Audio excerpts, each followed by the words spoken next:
ngithethwa emabhuyeni empakeni. Lana esikoleni ngifunda i-carpentry, ngenza furniture making. Group siyayenza i-furniture, senza coffee table, senza coffee table, senza bastuli, senza wardrobe, senza kamelani ngicebile wakantombela. Ngifunda nabo ngaphakathi professionals, i-project engaphansi professionals under i-sewing, i-clothing manufacturing process. Sibenefitse nje kakhulu ukuba nale project la emabhuyeni. So ngibenefitile kakhulu because benganaso lesi skill sokukhanda, sokwazi ukuhlanganisa bekuyinto nje engibonayo yenziwa abanye abantu but bengazi sizogcina ifikile nakimi. Ngithola ithuba lokuthi ngikwazi ukuyenza, develop skills ebenganaso ke. Bona kubuke sinikeze ithuba ukuthi sifunde sisothola nezitifiketi zethu noma siqede ama-practical.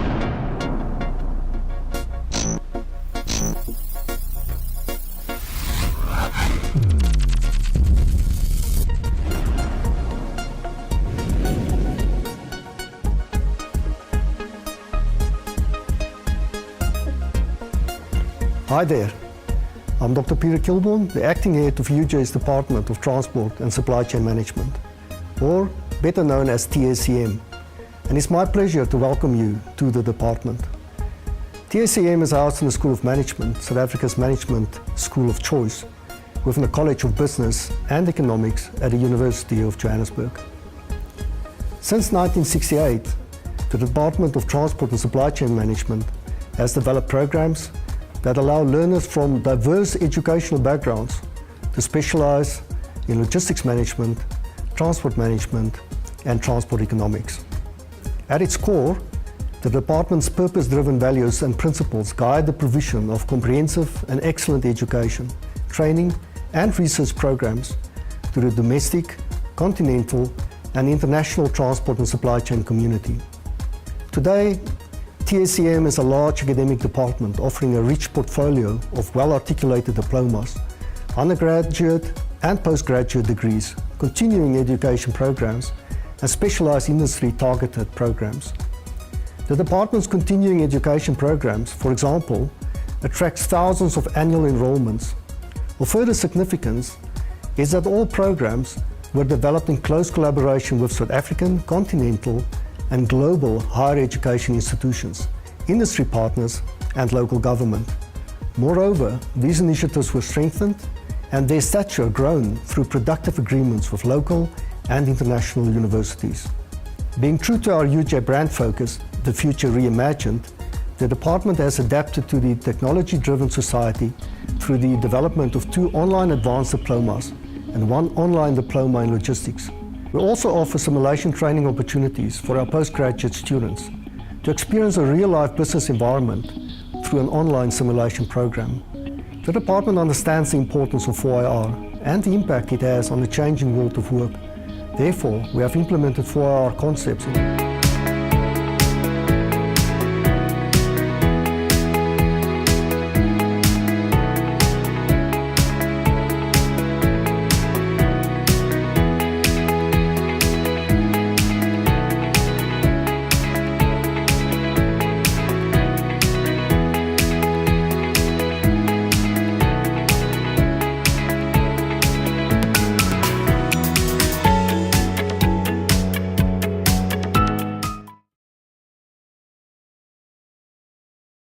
The Skills Development Summit 2022. It is an honor to have you tuned in with us right here in Cape Town. Without further ado, we'd like to start off with the national anthem, which is the signature of this conference. Stay tuned.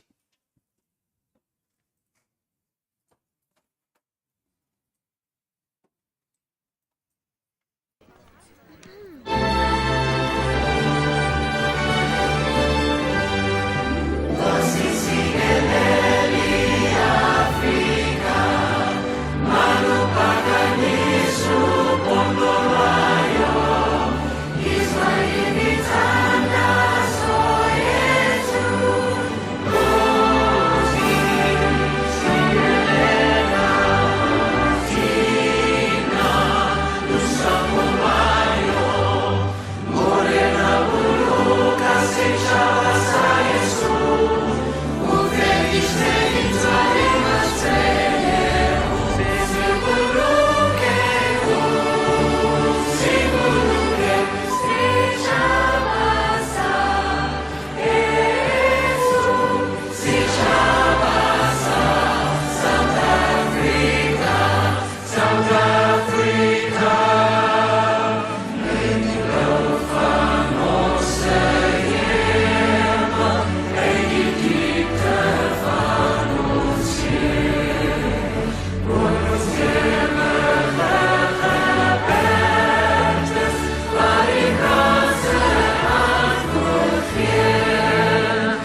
Mina ngu-Ana Mlondo, ngihlala kwesakamthethwa emabhuyeni empangeni. Lana esikoleni ngifunda i-carpentry, ngenza i-furniture making. Group siyayenza i-furniture, senza coffee table, senza coffee table, senza ibhastuli, senza wardrobe, senza Igama lami ngicebile wakantombela. Ngifunda nabo ngaphakathi professionals, i-project engaphansi professionals under i-sewing, it's a clothing manufacturing process. Sibenefitse nje kakhulu ukuba nale project la emabhuyeni. So ngibenefitile kakhulu because benganaso lesi skill sokukhanda, sokwazi ukuhlanganisa bekuyinto nje engibonayo yenziwa abanye abantu but bengazi sizogcina ifikile nakimi. Ngithola ithuba lokuthi ngikwazi ukuyenza develop skills ebenganaso ke. Bona kubuke sinikeze ithuba ukuthi sifunde sisothola nezitifiketi zethu ngoba siqede ama-practical.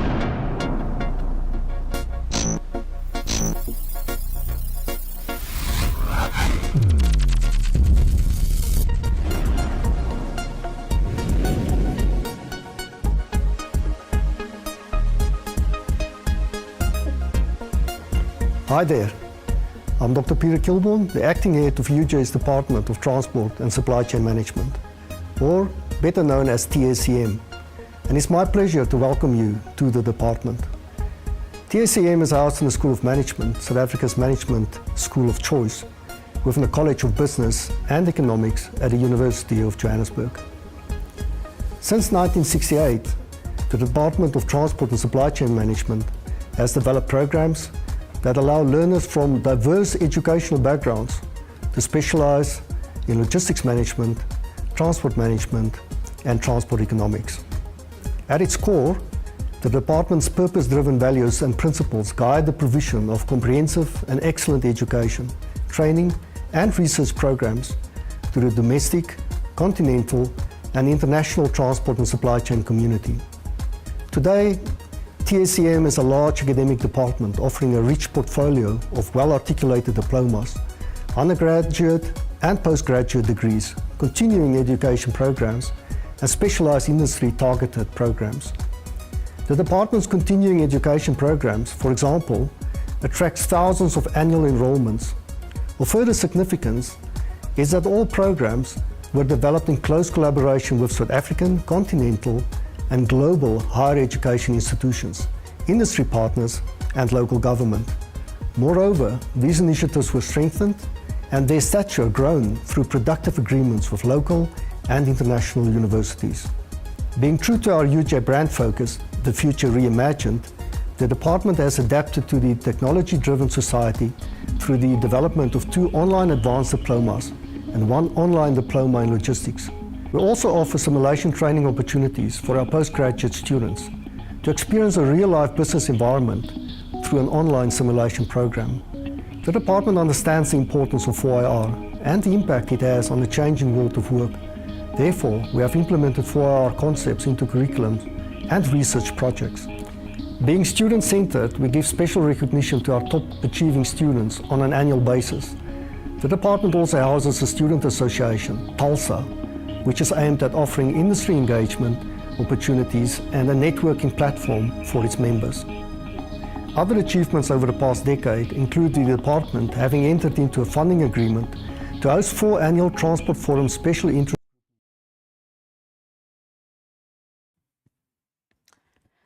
Ladies and gentlemen, once again, welcome to the Skills Development Summit 2022. My name is Thabang Mashego, and I'll be your host and facilitator for the next 2 days. As colorful as I am, I'm looking forward to providing infotainment and also making sure that we engage in rigorous discussions with experts and leaders in the industry. As you do know, we'd like to invite all of our guests this morning to please continue to hashtag Skills Summit 22. Add your inputs, add your comments and your questions that you do have to our dignitaries. Most importantly, we do have daily prizes to be won. The more you engage on our expo and our chat room, you stand a chance to win incredible prizes, definitely from Cape Media. As you do know, this morning, we are talking technology and innovation. How is tech and innovation a key for sustainable manufacturing? Particularly in the sector. This morning we have Dr. Felengiyende, who is the Chief Executive Officer of Fiber Processing and of Manufacturing Seta, and she'll be taking us through to what this really means for us in the industry in the context to skills development. Without further ado, I'd like to welcome Dr. Felengiyende. Over to you. Thank you very much, Program Director Thabang Mashego. Our Honorable Minister, Dr. Blade Nzimande, that is the Minister of Higher Education, Science and Technology, FP&M Seta Chairperson, Advocate Odayan, Chief Executives and Executive Directors, Captains of Subsectors and Partners, Employer and Labor Representatives, invited guest speakers and guests. It gives me great pleasure to introduce our Honorable Minister of Higher Education and Science and Technology, Dr. Blade Nzimande, to FP&M Seta. We are quite excited to have our Minister. There will be a formal introduction that will be done by the Chairperson of FP&M Seta.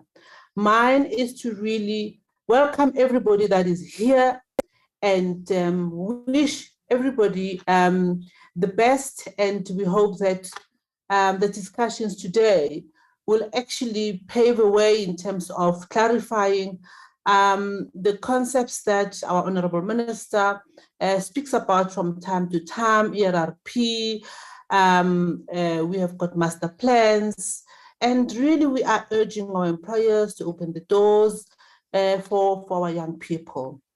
Ladies and gentlemen, thank you for your leadership in positioning science and technology. And really, I'm talking to our industry leaders here for positioning science and technology as a catalyst towards faster economic growth, both in the immediate term and over the next 10 years. We know that a lot of our employers have got strategic discussions where they're looking at how they can best embed and respond to government's call to address or support the economic recovery and reconstruction strategy.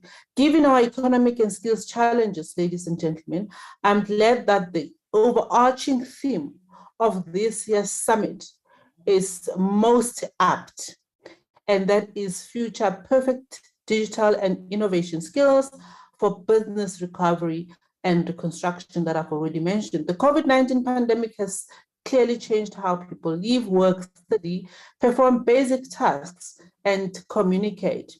Companies, organizations, and all employers face the most strenuous test to their capacity to seek and achieve political, economic, and social turnaround to life after COVID-19.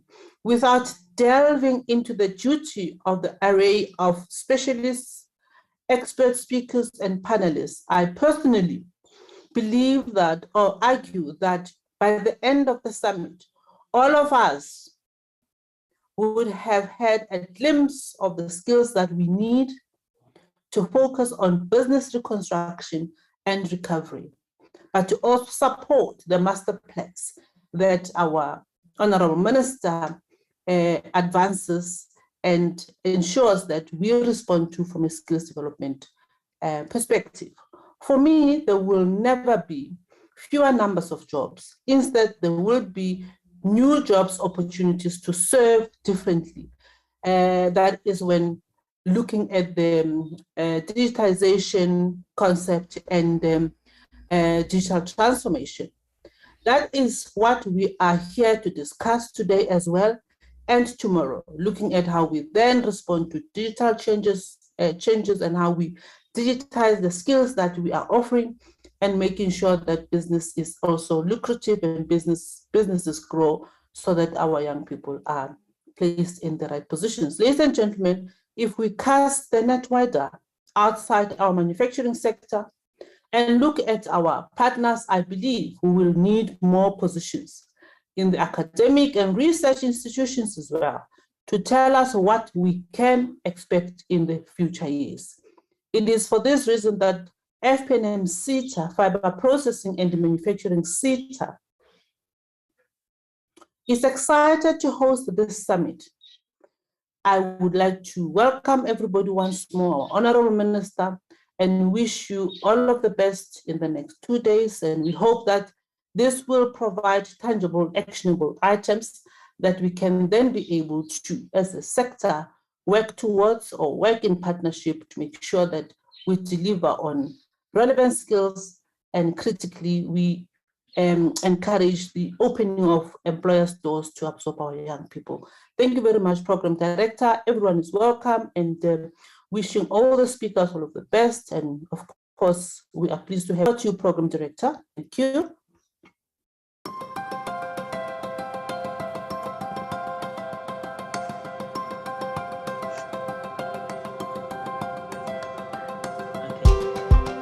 My apologies there, Doka. I will thank you when I'm live again on screen. They're just playing a video, but thank you so much for your time.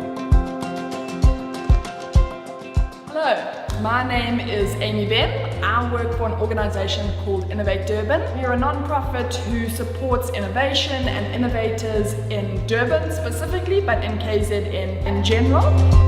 I am currently sitting at the Indoleni Richmond Skills TVET College.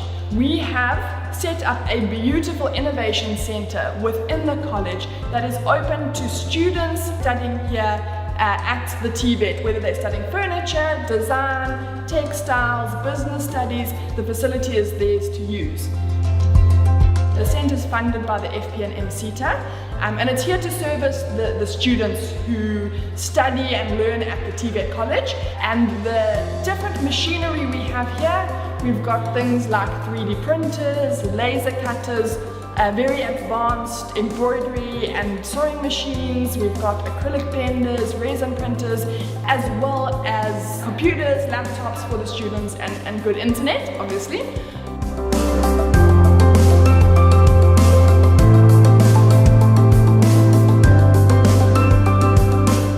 The purpose of the facility is to support them in exploring fourth industrial revolution technology. It's technology that they wouldn't necessarily have access to on a day-to-day basis. We know in South Africa that there's huge levels of inequality, and things like 3D printers are not readily available for students. And so to have a facility where they can come learn about a 3D printer, understand how it works and how it could fit into what they're already doing, and then have access to that for a prolonged period of time, is part of the reason we've set up the facility.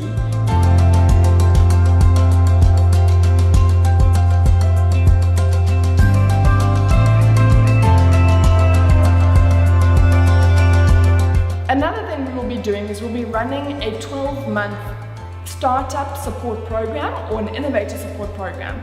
The idea behind the program is to allow the students an opportunity again to use the machinery, learn about the machinery, but also to teach them various business skills, how to write a marketing proposal or business proposal, how to understand financial management, so that they're equipped not just to go into the world of work and work, but they're equipped to be entrepreneurs and innovators, and we just are giving them opportunities, skills, expertise to kind of set them apart from other students who may not have studied those different things. So that is our Innovation Center at the TVET College. We are so proud to present it to you and allow you to see what is happening and what will be happening at the center.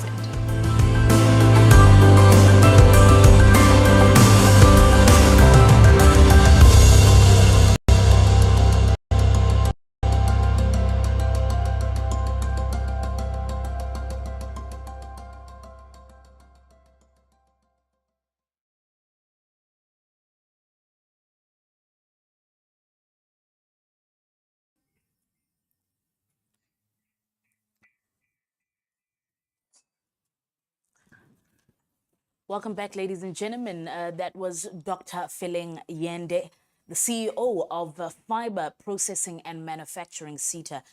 Indeed, Doc, we were reminded about the critical aspect of the development of skills, which can definitely contribute to structural transformation, economic growth, and labor productivity. So thank you very much for sharing those sentiments. And indeed, we are reminded by one of the great philosophers and school of thought, Dr. James Baldwin, who says, not everything that is faced can be changed, but nothing can be changed until it is faced.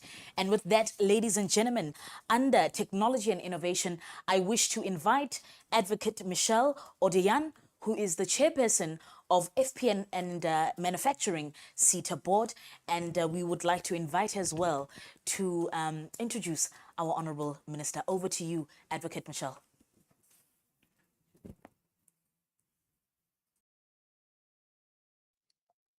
You muted, Tabang.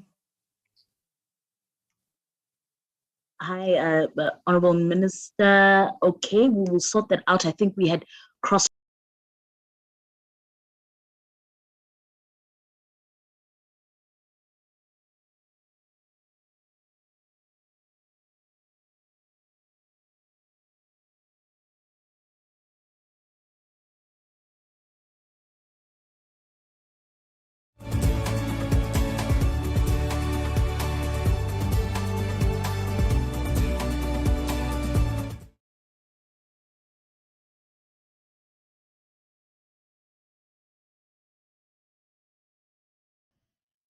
Warm greetings and welcome everyone. The Program Director, Tabang Mashego, our Honourable Minister of Higher Education, Science and Technology, Dr. Bladen Zamande, FP&M Seta CEO, Dr. Feleng Yende, my fellow board colleagues, members of management and all of our staff at the Seta, Chief Executive Officers and captains of industry of our subsectors, our employer and labor representatives, invited guests and participants. A very warm welcome to all of you. It gives me singular pleasure to introduce our Minister of Higher Education, Science and Technology, Dr. Bladen Zamande, to the Fiber Process Manufacturing Seta's Skills Development Conference Summit for 2022. As we all know, Dr. Bladen Zamande is a luminary in the field of education and skills development. He is the first Minister of Higher Education and Training, having been appointed in 2009. The Department of Higher Education and Training is responsible for the post-school education and training landscape with oversight on universities, TVET colleges, the SETAs, and community education and training colleges. Dr. Nzimande also is the General Secretary of the South African Communist Party since 1998 to date. He has also been a member of the National Executive Committee of the ANC since 1994 to date.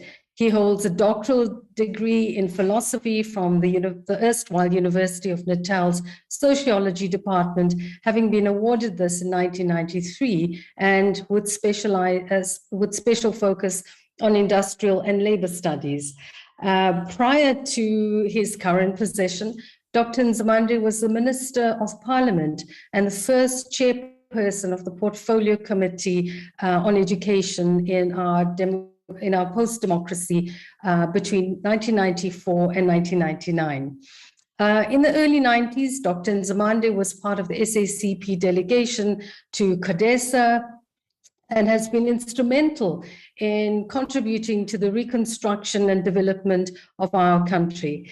During Dr. Nzimande's tenure as Minister of Higher Education and Training, he has focused many efforts on ensuring that the National Student Financial Aid Scheme expanded its reach in making sure it was more inclusive of TVET colleges, and we have seen the fund almost triple in its financial support to poor and marginalized learners across the country.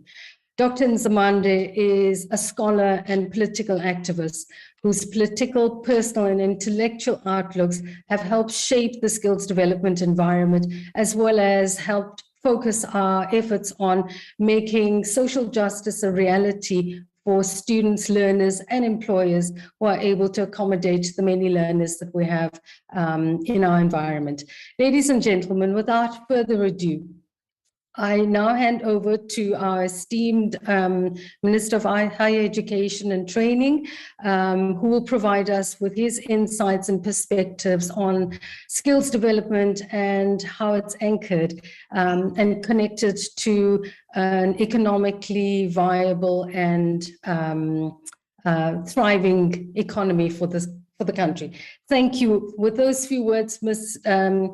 Honourable Minister, you're very welcome, and thank you for giving us your time this morning. I now hand over to you. Thank you. Thank you very much, Program Director, and thank you very much to the Board Chairperson of FP&M, Advocate Michelle Odayan, and thank you for your kind words. Let me also greet other board members of the FP&M who are present here. Let me also greet the Chief Executive Officer of FP&M Seta, Dr. Feleng Yende, representatives of the Cape Media Corporation, distinguished presenters, government and ministry staff who are present here, providers of education and training, both public and private, employers, labor representatives, and our key stakeholders in the skills sector, learners, distinguished guests, members of the media, ladies and gentlemen, good morning. It is indeed my great pleasure to be addressing this virtual leadership skills development summit hosted by the Fiber Processing and Manufacturing Seta in partnership with the Cape Media Corporation, and say congratulations to you on this. Indeed, career guidance, amongst other things, is a very important aspect and integral dimension of education system, which also this summit aims to partly address. As an interested party, government as a vehicle for the expression of the values and preferences of communities in our society in general, has developed policies, established institutions, and allocated both human as well as financial resources to enable the realization of education and knowledge aspirations of our citizens.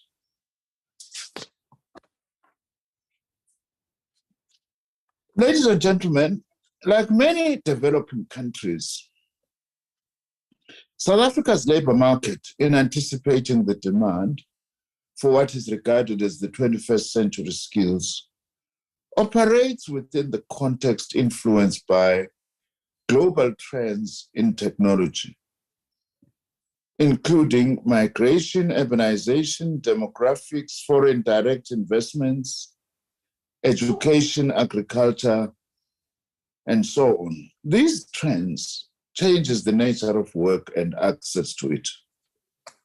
It cannot be denied that the major part of the skill sets that we need will now be driven by the fourth industrial revolution, as will the demand for individual and social attributes associated with team and project-based work, project management, problem-solving skills, and the ability to acquire and continuously update individual skills.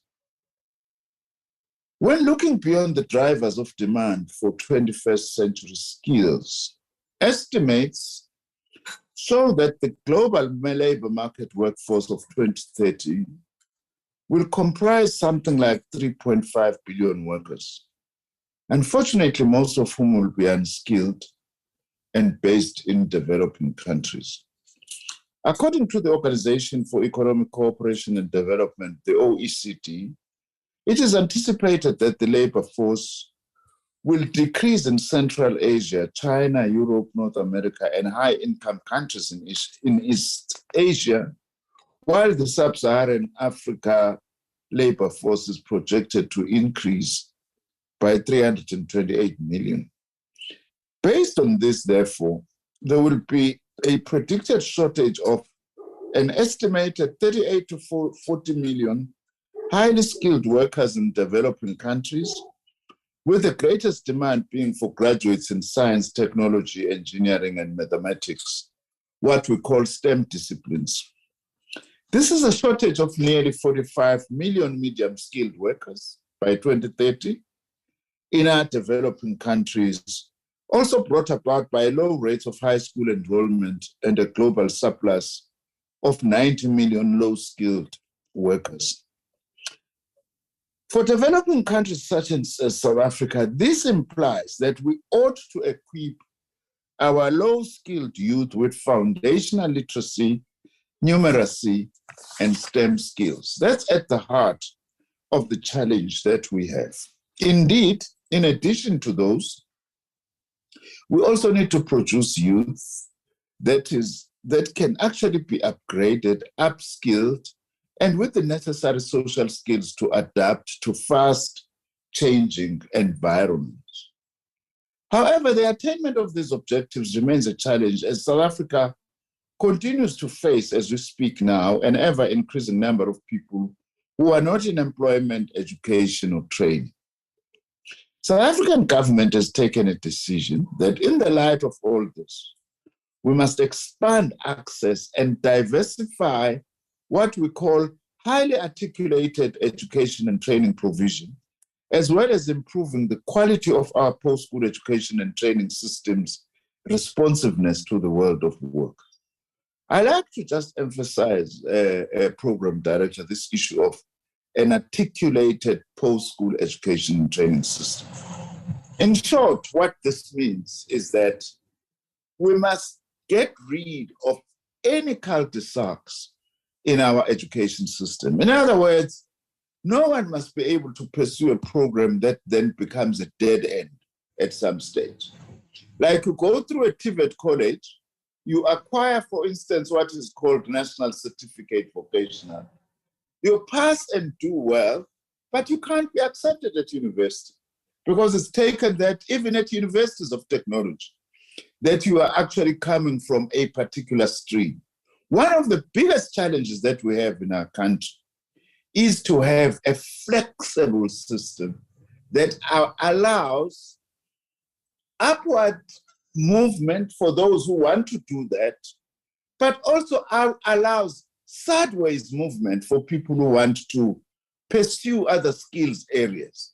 That is why, for me, one of the most important things that we need to do when I talk about diversified education system is that we need a healthy mix between academic and vocational education. As a matter of fact, we should be having a larger vocational education and training system than the academic stream. I'm saying this also, Chair, because our statistics tells us right now that out of 100 grade 1 learners who start school this year, according to the current figures, that the current statistics, we hope that maybe this will improve in future, but not in many ways if we are looking, for instance, at 2030. Out of that 100 who start grade 1, only 6 actually complete university, enter and complete university. Now that is a real challenge. Where do the 94 go to? That is why I am arguing that we need a diversified and highly articulated system that will respond to our conditions, but in a manner that enables us to actually adjust globally. Now, we have then structured as government our own post-school education and training institutions to offer a diversity of programs, not only to take into account the needs of the youth who completed schooling, but also for those adults who did not, for those youth and adults who did not complete their schooling. It should remain as a concern to all of us that over 3.4 million young South Africans aged between 15 and 24 are disengaged from education and work. The youth unemployment rate, measuring job seekers between 15 and 24 years old, has hit a new record high of 66.5%. 2 million of our youth have not finished grade 12, while some of them are working in the informal economy. Now, government is now seized in the light of this. I'm raising this as challenges, not as means to demoralize ourselves, but to understand the nature of the challenge so that we design our post-school education and training systems and our skills development systems to respond to the challenges that we face as a country. And I think that's important for a summit like this to be very sensitive. That's why as government, we are seized with using our own resources and internal capabilities to focus, for instance, on what we call the transition from learning to work. That's another very important cul-de-sac, by the way, that you get students finishing school or even finishing TVET colleges, and then they are stuck in unemployment. So the issue of focusing on assisting with this transitioning from learning to working, or from school to work, if you like. And that's why we are investing a significant portion of our budget to support our youth with learnerships and internships and other government-funded programs that help to create mass employment. We all know that our failure to integrate many people into the labor market threatens social cohesion and even the stability of our democracy, especially also because of the overrepresentation of Black South Africans in those who are neither in education, employment, or training. In order for us to then collectively deal with this concern, we need to ensure that we provide opportunities also for upskilling and reskilling of our communities. Our universities, TVET colleges, and community education and training colleges have strengthened their qualifications and curricula as required by our economy and the world of work today. This is to ensure that our post-school education and training sector produces graduates who are work relevant and, more importantly, who are able to participate, grow and develop the South African economy and help in the drive for local job creation and the implementation of our economic reconstruction and recovery plan. This is a plan led by the President largely to respond to the negative impact of COVID-19 on our economy, jobs, and sustainable livelihoods. We have also initiated different programs aimed at encouraging young people to become artisans. This is aimed at developing qualified artisans to support the South African economy, particularly in the light of the successful implementation of our strategic infrastructure projects over the last decade. We have a campaign which is called "It's Cool to be a 21st Century Artisan," because we are short of artisans as a country. We are making lots of progress as government, but we need more partnerships with the private sector to produce these mid-level skills that we need in huge numbers. Part of trying to address the shortage of artisans, for instance, we have established what we call centers of specialization in our TVET colleges. This is a program that is aimed at promoting and strengthening different and diverse program offerings to actually produce artisans. Now, these centers of specialization, what is distinct about them is that it's trying to do what we are supposed to do with vocational education and training, that we have designed curricula that is much more informed by what employers need. And also we are tying these centers of specialization to particular employers, such that we have got both theoretical and workplace-based training, which is what we need. So these centers of specialization, there are about 26 of them now.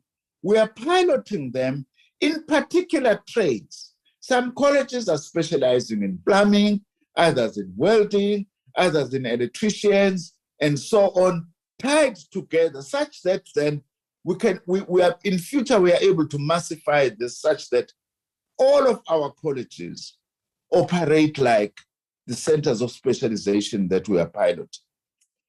That's why Dr. Yende, when she was emphasizing the issue of employers opening their workplaces for our trainees, our students in TVET colleges, in universities of technology in particular, to get work placement for their experience is very important.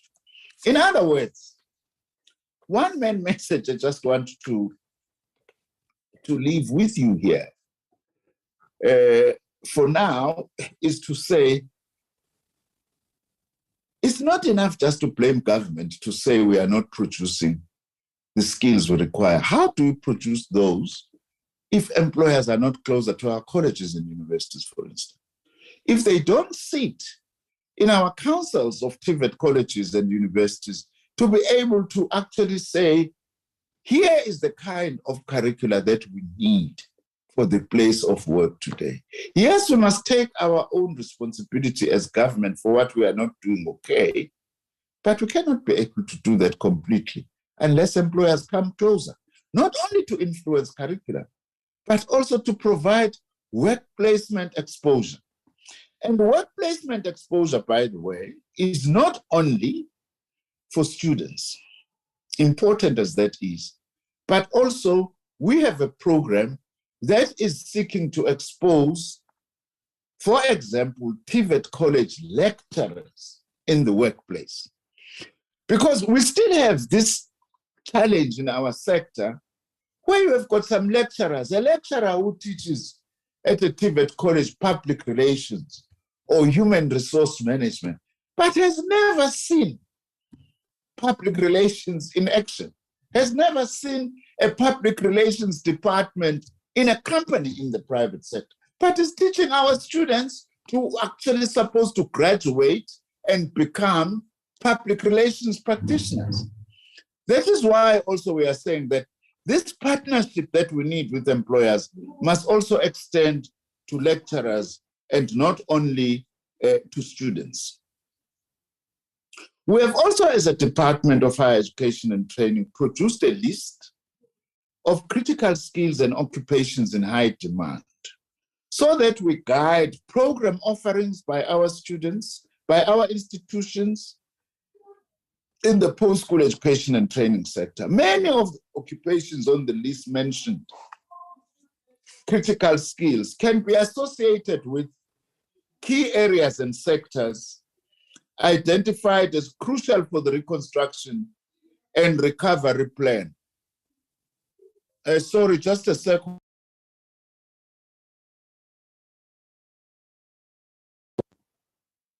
Sorry, my apologies. Many of the occupations that are in the scarce skills areas include, for instance, things like skills for the digital economy, energy, infrastructure development, manufacturing, tourism, skills like electrical engineers, computer network technicians, concentrated solar power process controllers, mechatronic technicians, and so on.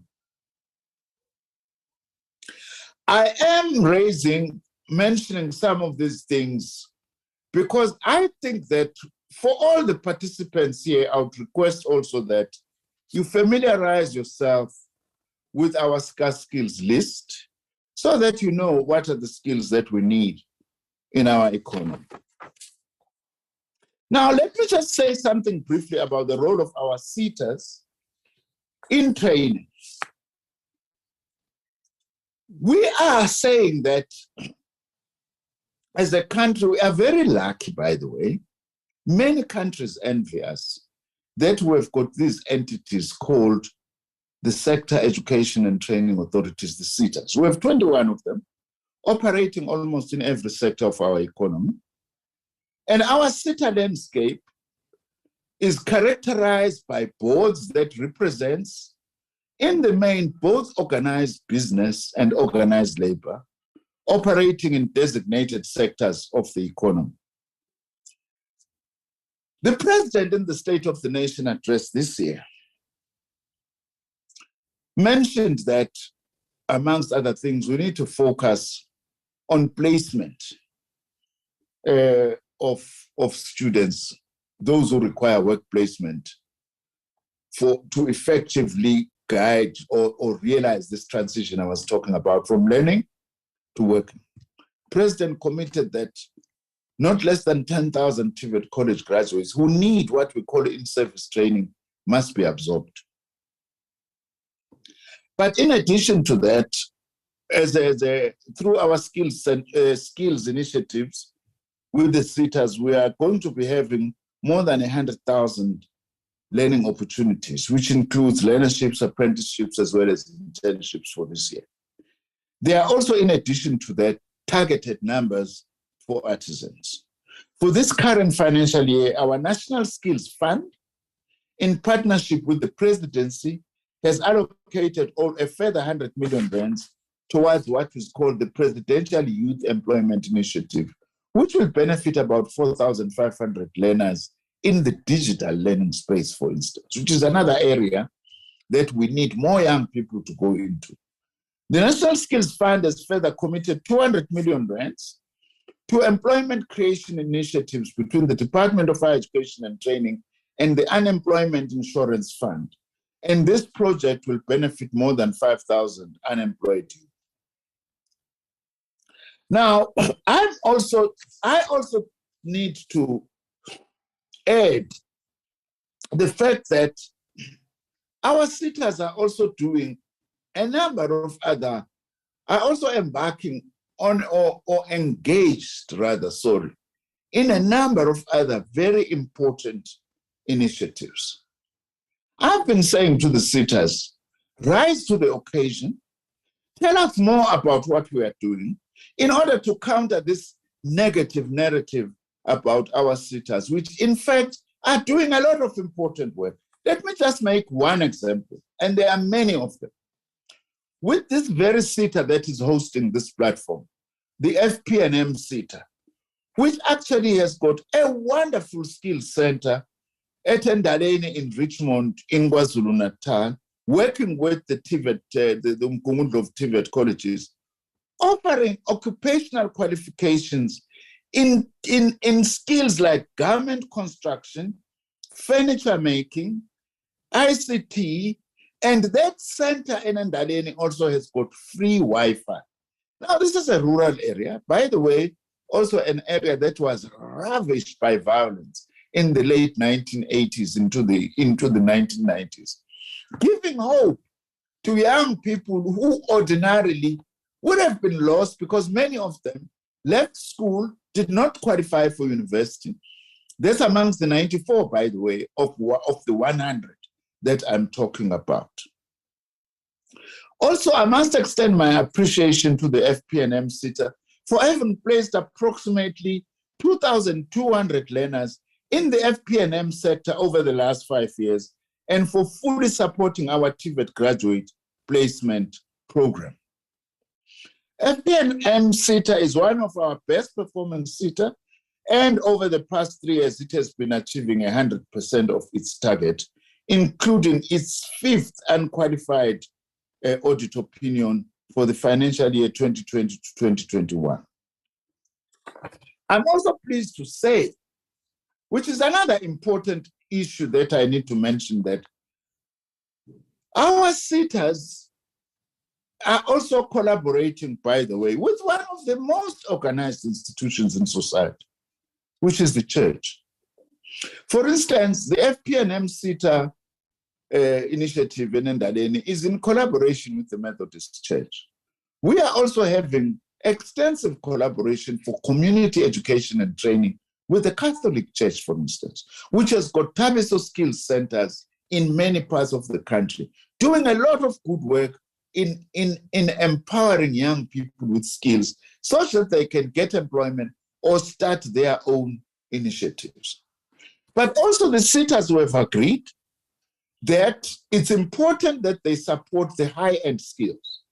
Yes, our priority is on mid-level skills like artisans and other related skills, and also to focus on community education and training for those adults who have left school, or even young people who want to improve their education or want to acquire a skill, whether it be fencing, whether it be baking, in order to make a living, for those people who cannot be able, never be able to go back to school again.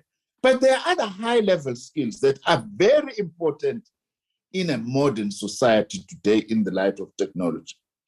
These are skills that are being driven within the framework of my other department of science and innovation, especially in fast-growing areas like space science, for just by way of example, astronomy, many other areas that are very important. Some people often ask me, I need to say this without taking too much time now, Chair, that some people ask me, why, Nzimande, are you setting bursaries aside for space science, when we don't have housing here on Earth?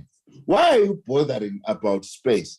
The fact of the matter is, we study space, we use space not in order to just understand space, so that we can understand the Earth that we live on better. For instance, through space science, we now know each and every informal settlement in the country, where it is and what its possible needs are. We do that from studying it from very high up. For instance, through space science, we are able to understand our oceans and even estimate the amount of fish that we have in our oceans, which is very important for the fishing industry and the development of our oceans economy. So these skills need to be supported as well. And we want to say to our young people, there are many other areas. Look at how well we have done, by the way, as South Africa, in terms of using science to tackle COVID-19. The Omicron virus that we talk about today was discovered by work done by our scientists from South Africa. And there were earlier variants that we were the first in the world to be able to identify. So high-level skills in biomedicine and, as I say, space science, aeronautical engineering, and so on, are very important skills for society like ours. So I'm very pleased then to say that together with the Setas, we have done this. Before I conclude, let me also mention the fact that one of the entities that falls under my Department of Science and Innovation is that called the National Research Foundation, which, for instance, this year has awarded more than 3,000 research grants at various research performing institutions in our country. Without research, there can be no innovation. We must remember that. And without innovation, our economy will forever remain behind. These days also, we need innovation in areas like artificial intelligence, which is going to be the future. And any country that remains behind in terms of things like artificial intelligence is not going to get anywhere. As I conclude, Program Director, let me say that our commitment as government to education is unshaken. Our commitment to forming partnerships to advance a diverse, articulated, and responsive post-school education and training sector depends a lot on the partnerships that we must form.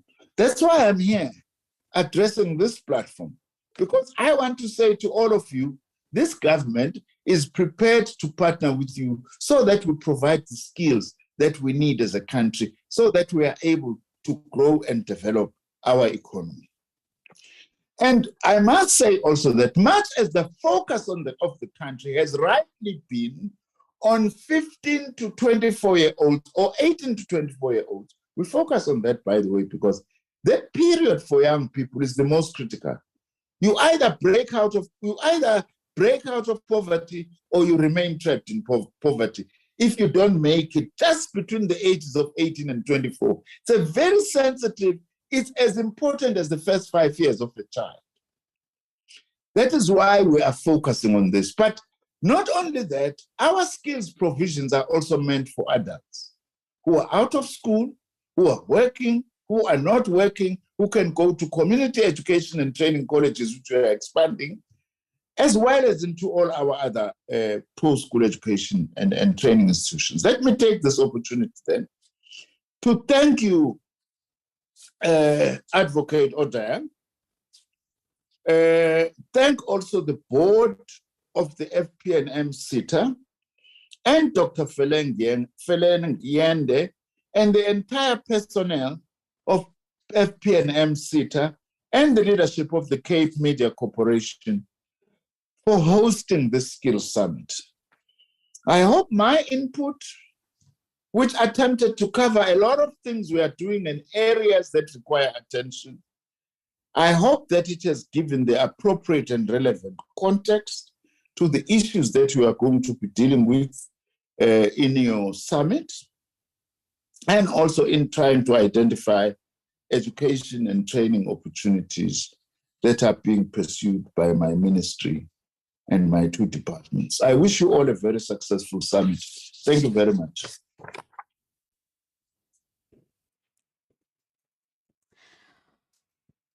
Colleagues, that was the Honorable Dr.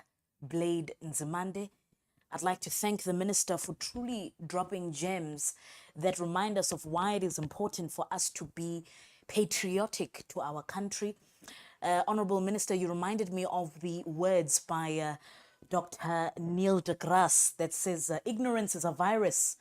Once it starts spreading, it can only be cured by reason.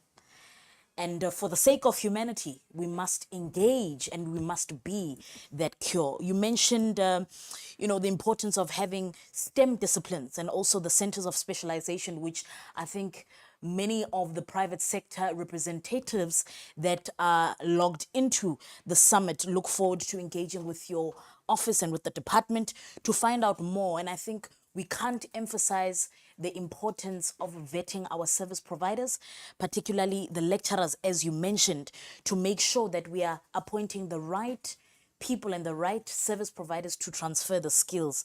So, siyabonga kakhulu Mphephetwa, siyabonga kwala Mhluli. Thank you very much for your time, Dr. Nzimande. And ladies and gentlemen, I hope you are engaging in our chat room. Please feel free to continue to ask questions. We will have representatives from the FP&M Seta to further answer your questions, please don't forget to hashtag Skills Summit 2022. That is hashtag Skills Summit 2022. Feel free to also engage in our chat room, and we'll be back in a second after this. Stay tuned.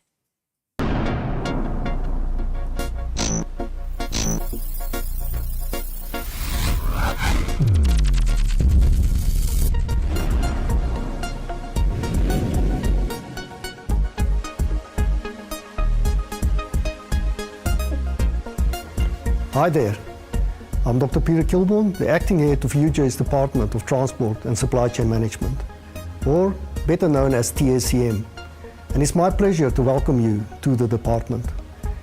TSCM is housed in the School of Management, South Africa's management school of choice, within the College of Business and Economics at the University of Johannesburg. Since 1968, the Department of Transport and Supply Chain Management has developed programs that allow learners from diverse educational backgrounds to specialize in logistics management, transport management, and transport economics. At its core, the department's purpose-driven values and principles guide the provision of comprehensive and excellent education, training, and research programs to the domestic, continental, and international transport and supply chain community. Today, TSCM is a large academic department offering a rich portfolio of well-articulated diplomas, undergraduate and postgraduate degrees, continuing education programs, and specialized industry-targeted programs. The department's continuing education programs, for example, attracts thousands of annual enrollments. Of further significance is that all programs were developed in close collaboration with South African, continental, and global higher education institutions, industry partners, and local government. Moreover, these initiatives were strengthened and their stature grown through productive agreements with local and international universities. Being true to our UJ brand focus, the future reimagined, the department has adapted to the technology-driven society through the development of 2 online advanced diplomas and 1 online diploma in logistics. We also offer simulation training opportunities for our postgraduate students to experience a real-life business environment through an online simulation program. The department understands the importance of 4IR and the impact it has on the changing world of work. Therefore, we have implemented 4IR concepts into curriculums and research projects. Being student-centered, we give special recognition to our top-achieving students on an annual basis. The department also houses a student association, TALSA, which is aimed at offering industry engagement opportunities and a networking platform for its members. Other achievements over the past decade include the department having entered into a funding agreement to host 4 annual Transport Forum special interest group meetings, having founded the Journal of Transport and Supply Chain Management, and having established the Institute of Transport and Logistics Studies, or ITLS Africa, in close association with its global. Welcome back, ladies and gentlemen. Continuing under sustainable manufacturing sector, we have Mr. Peter, or rather Mr. Michael Peter, who's the Executive Director of Forestry South Africa. Over to you, sir. Thank you very much, Program Director, and greetings to all of the colleagues and the Honourable Minister. I'm sorry, I've just said share screen, but I think you need to allow me to share it. It says I can't share screen. I'm not sure if colleagues can see my screen yet. It says the host has disabled participant screen sharing. I don't know if that can be corrected, please, Program Director.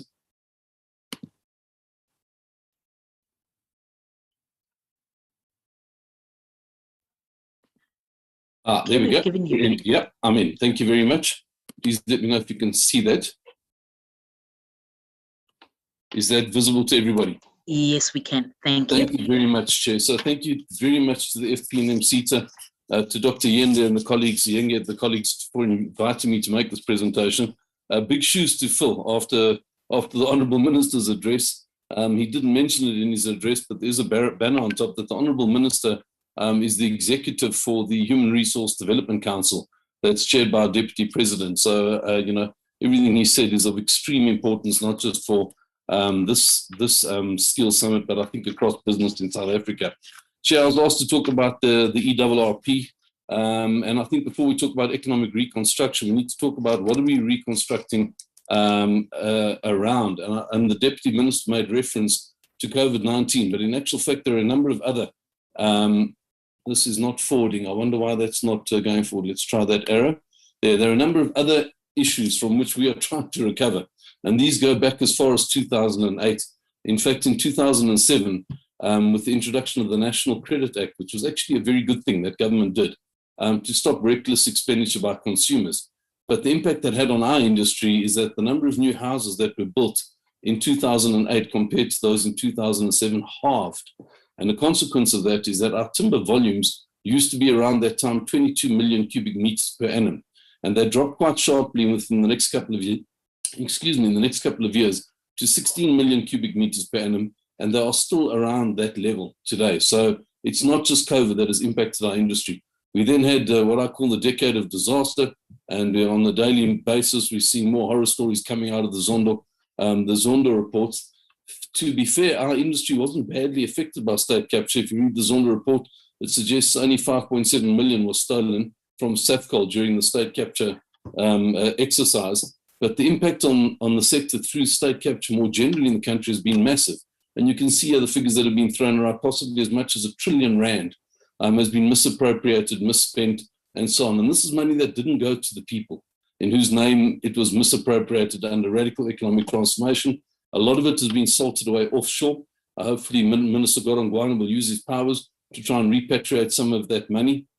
And it certainly didn't go towards job creation during that decade. So that has had a knock-on impact on consumers and on our sector and other sectors, because had that money gone into our economy, created employment, that would have created additional demand. And then, of course, as the Minister mentioned, we had the impacts of COVID-19 in 2020. And yeah, really, this is a big shout out to government, to thank government. Honestly, it had not been for the presidency-led PPGI, which I'll talk about in a moment, and the declaration of certain of our products being declared essential goods and services, we would have had a much bigger loss than that impairment that you see. We lost about 5 billion rand in 2020 from what we had projected our revenues would be. And that figure would have been closer to 15 billion rand had it not been for the vision of our government, to which the Minister alluded in his address. We saw what happened in the States, you saw what happened in the EU. Honestly, I think our government can take huge credit for the exemplary handling of the COVID-19 crisis. Yes, of course, there were mistakes made. That would happen anyway. But if you compare on average how South Africa did, I think we did extraordinarily well. And certainly our sector benefited from early state intervention. And then, Chair, we had the failed insurrection in 2021 by the reported supporters of the now convicted criminal and former President of South Africa, Jacob Zuma. What was the impact of that on our sector? Well, 656 million rand was lost in production and in fires in those 2.5 weeks, or 2 weeks. Of bigger concern in all of that is 50 billion rand wiped out of the retail sector and so on. And again, these things have a knock-on impact on our sector, on the other manufacturing sectors that are part of the FP&M Seta. So it's good to not see these things in isolation. What's going on in Ukraine at the moment is going to have a direct impact on South Africa. As much as we aren't big importers or exporters to Russia and Ukraine, if that spills over into Europe, which it already is with counter-sanctions and so on and so forth, and Europe feels the pinch and the US feels the pinch, and possibly China feels the pinch, well, those are our big export markets. So again, something that happens in KwaZulu-Natal that people think, well, this is affecting the retail sector, has a knock-on effect in our sectors and others. And then we had other challenges from which we're trying to recover, which is the loss of plantation area. Unfortunately, our Department of Forestry, Fisheries, Environment has multiple failures that they haven't been able to address. Forest protection, the devastating fires in the Southern Cape in 2017 and 2018, the failure to renew an MOU for working on pests and diseases with the industry over the last 5 years, delays in amending the National Veld and Forest Fire legislation, and so on and so forth. And then something not to do with the department, but we've also seen conversion to other land uses, where people are finding it more profitable to plant avocados and macadamias in many parts of the country. So not all of this is at the doorstep of government, but these are all things from which we're recovering. So enough about the bad news, Chair. What are we doing about this? I was asked to talk about the master plan, but before that, I think it's important to talk about the Public-Private Growth Initiative.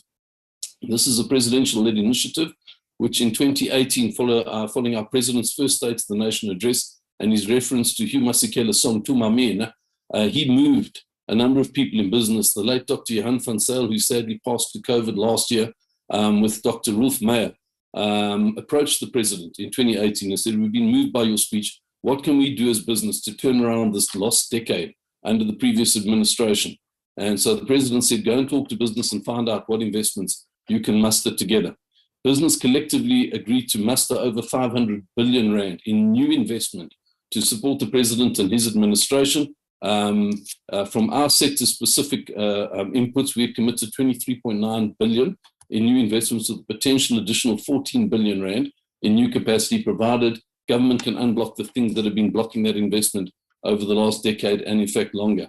We had committed to 108,000 new jobs and to the minister's point, 5,000 artisanal jobs as part of that. We'd also committed to improve the sector's rating, which is already quite good at level 4 overall, to level 3 over the 5-year period. And we had hoped to increase our contribution to GDP from 1.9 to 2.5%.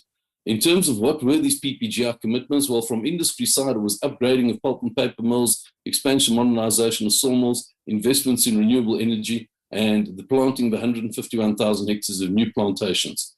From the government side, our single biggest constraints have been the lack of recapitalization of areas that were damaged to pests, diseases, and fires in the Western Cape, Eastern Cape, and KwaZulu-Natal, the lack of recapitalization of the state's own plantations, what are referred to as the category B and C plantations, both of which initiatives, along with the last one, which is implementing the 10-year-old cabinet decision to recapitalize state plantations in the Western Cape and Mpumalanga, would provide a source of additional new fiber, would create employment. Most of those jobs, those 108,000 jobs, are in actual fact in the plantation sector, but we haven't seen any movement on those last 3 bullets over the last 5 years. And so this is hampering our efforts to implement.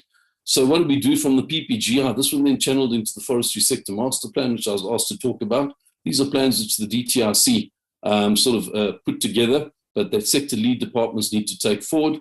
Initially, we were frustrated, saying, but we've gone through the PPGR process, the presidency, we have a plan, can we not get on to implementation? But we embraced it as it went along because we realized that there's a lot more than what we put into the PPGR. In the PPGR, we were only asked for mega investments. So you only saw figures of billions in individual projects, whereas there's a whole lot more billions that are being spent by smaller entities and smaller companies, which also had binding constraints which we could embed into the master plan. The meetings are being held for the master plan somewhat haphazardly and on short notice, but the biggest concern is that our lead department of Forestry, Fisheries, Environment's responsibilities have not been met, and those are the ones that I refer to in those last 3 bullets on the bottom. It's not all bad news from industry side. We've made good on our investments, and as of September of last year, we had invested in the 3 years since we signed this compact with the presidency, we'd invested 11.7 billion rand in new capacity in the industry. We've had successes in the water space, in the crime space by the president in his declaration of economic crimes as priority crimes. We've received funding for the first time for black participants in forestry through the Department of Agriculture, Rural Development, Land Reform, and everybody knows about the successes in the renewable energy space that are starting to come online again through the president's leadership. We're also seeing encouraging signs in the field of logistics, and again to the president's State of the Nation address, the promise of third-party access to rail and ports, which we think Transnet will welcome because it increases their capacity, creates passive income for them, and creates those partnerships with the public and the private sector and labour, to which the minister referred in his address. The other thing we were asked to talk about was small, medium and micro enterprise support. The ESD and SED, and Ms. Mavimbela will be addressing the Skills Summit later. But these are 2 critical elements on our BEE scorecard. And they are the areas where industry traditionally scores the highest.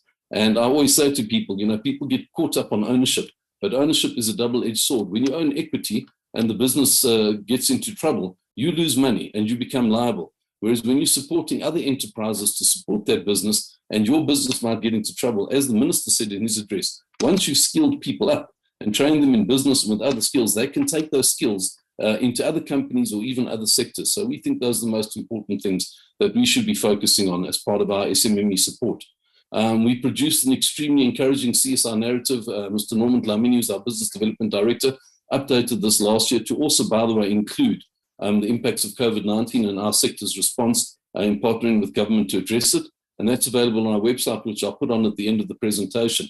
But if you see what our members are doing in that narrative, it's quite extraordinary. It has a number of areas. I won't go through them there, but specifically the one around SMME development falls here under enterprise and supplier development. But there's a whole lot more as well around education and training that also supports SMMEs, as to the point of this conference and the minister's address.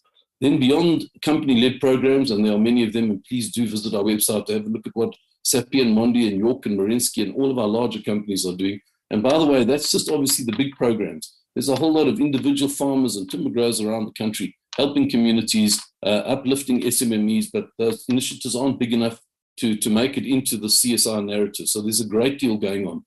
But then as FSA, as Forestry South Africa Sound, ourselves, we have our own business development program. This used to be focused on our thousands of small-scale timber growers who had entered the industry through joint ventures with our main big members. And it now includes all new entrants. We've seen a lot of people coming into the sector through land redistribution and land restitution. And those communities need support as well. So there's a strong focus on assisting everybody who's a new entrant into the sector, irrespective of how they came into forestry. The program is focused obviously on education and training, funding, and we've had some tremendous successes, as I mentioned earlier on, through Norman's intervention, and information sharing. Often what happens for smaller producers in any country in the world and in any sector, one of their limitations is around information. So we're producing phenomenal channels of communication to reach all of our members and all small-scale timber growers in the industry. To the Minister's point, we have had a long-standing and major partnership with the Forest Sector Charter Council. We were founding members of it, as well as the FP&M Seta for training and showcasing women in forestry and a number of other programs as well. Specifically, I was asked to talk about graduate placement and TVET skills, and the Minister referred to this in his address as well. We've been working with higher education institutions for the last 5 years to do exactly what the Minister was talking about, shaping their curricula, making sure that what they are teaching in higher education institutions meets what's required in the workplace, so that we don't have this gap to which the Minister referred, where people are being educated and they can't find employment. We serve, FSA serves on all of their boards. We've also worked with them over the years to try and match supply and demand, because obviously higher education institutions are also not-for-profit organizations, but they're trying to generate revenue. So we don't want a situation where they're producing 1,000 or 2,000 foresters and forestry technicians, and the country's requirement every year is for a couple of hundred. Linked to this, we also successfully, again through Norman Dlamini's program, managed to secure very generous funding from the Erasmus Plus grant in the EU for a program that's a partnership between 5 South African high institutions dealing with forestry and 2 in Norway and Finland.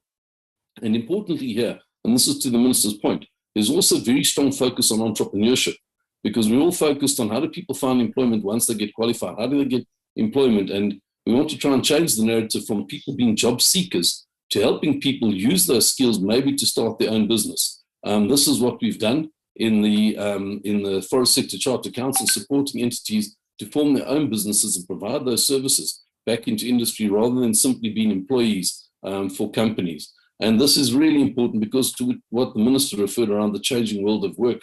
So we want people to be skilled up, to have entrepreneurial skills as well as technical skills, so they can take those into wherever there is demand.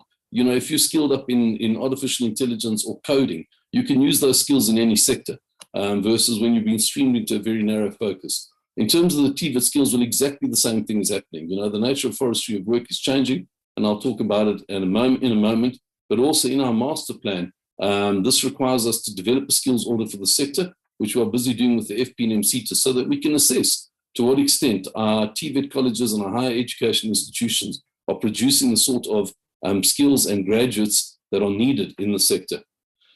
Just briefly, I've been in this game a long years, 33 years, long time, 33 years in forestry. Old foresters like me that are turning grey will recognize these implements. The implement on the left is called a sunto hypsometer, and you have to go and stand in the plantation and look up and down at the tree at a certain distance, and it would give you the height.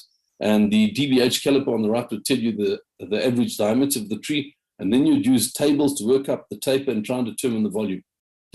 The music has changed dramatically since I was a student 33 years ago down at Nelson Mandela University. You can see on the top left digital hypsometers that were all the rage and are still used, but the music has changed. We're now dealing with LiDAR and satellite-based remote sensing, where they will use lasers to determine how many trees are standing, what the volume of timber is on those trees, whether there are pests and diseases, exactly the stuff that the Minister was referring to, even in some instances where there are nutrient deficiencies and so on. So these are the kinds of skills that we need to be teaching at our both our TVET colleges for technicians and at our higher education institutions for people that are more in the sciences side of it. 5 years ago, when I had an approach for from people in the US about using drones to plant trees, the industry sort of scoffed at it because I don't think the way we plant trees in South Africa will ever be able to do this with drones. But we could see already the potential for use of drones in many other applications: fire detection, nutrition, security, and so on. I was in KwaZulu-Natal in February last month, and one of our private timber growers up in Kwambonambi has just bought 2 state-of-the-art drones for doing herbicide application and some of those other functions to which I've referred. So this is no longer the prevail of big business. There's an opportunity for entrepreneurs to get into the space, get their pilot's license, how to fly drones, skill themselves, and start using contracting services to independent timber growers as well as large companies for this kind of technology. There's also been other modernization in our forestry operations. We've seen many semi-mechanized planting, which is a good thing. I can tell you forestry work is arduous. We're often the employer of last resort. Most of the people that do this physical manual labor in the rural areas are women.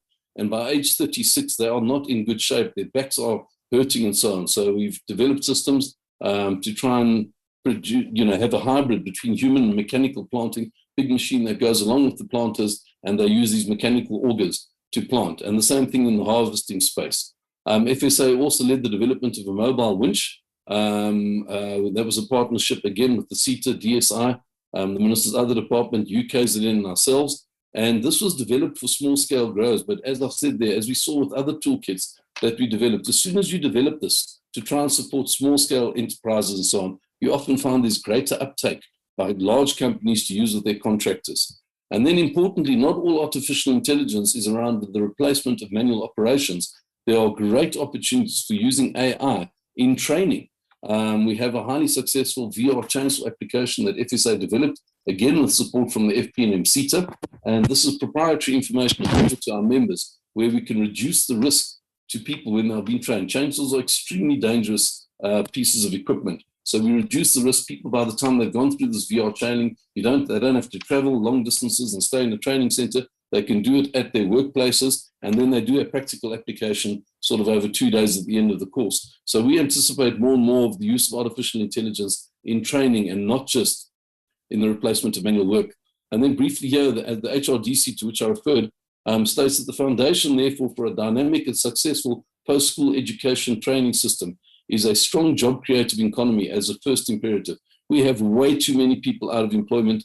The minister referred to 6% matriculation rate of the people that enter school in grade 1 or grade 00. We've got to address this first and foremost, get people into employment, then we can get in place internships and artisanships and things like this to help them skill themselves up in work. A lot of companies around the world are doing this. They're no longer only hiring people with a 4-year degree. They're saying, we'll take you if you have the right attitude and the right mindset, and we will train you up in an internship program through the organization. And that certainly has to be the case for sectors like ours and agriculture and others. And again, HRDC saying we must constantly regenerate and develop fit-for-purpose skills, and the post-schooling education training sector's ability and agility to rapidly adapt to new global interrupting shifts. That's absolutely fundamental. The disruptors are coming out on a weekly and a monthly basis. We've seen what COVID has done in terms of the way people go to work. I'm sitting at the moment only because I'm feeling a little bit poorly after a jab at home because I can do that. Whereas a few years ago, 3 years ago, we weren't even thinking that that was an option. So in conclusion, Chair, I think the point here is that really the take-home message is we really need to focus our post-school education training institutions and programs around the kinds of skills that are needed to match the changing world of work. And we definitely need to push entrepreneurial education and training. If you look at what's going on in the informal economy in South Africa, in the township economies, people are making good livings and skilling themselves up without being in formal employment anywhere. And I think this is an area where we need to focus and take people out of that informal economy, upskill them so that they can grow their businesses into the formal economy. And again, as I said, I think this is where the opportunities for growth and employment reside, because we've seen that in our ESD programs in the sector. Thank you very much, Chair. And there's our website on the bottom. Please do visit it.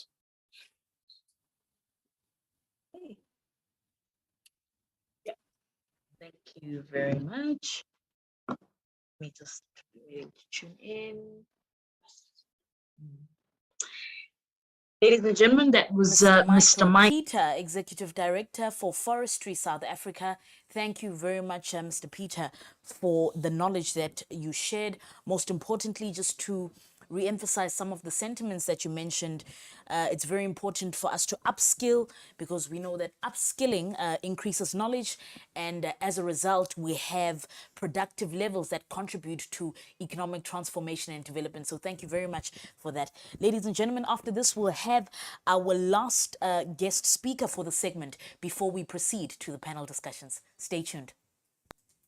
The FP&M Seta's mandate is to provide skills development services to the clothing, footwear, forestry, furniture, general goods, leather packaging, printing, print media, publishing, pulp and paper, textiles and wood product sectors. Furthermore, the FP&M Seta must implement the objectives of the National Skills Development Strategy and ensure that people obtain the critical or scarce skills needed to build the capacity of the sector to become economically sustainable and globally competitive.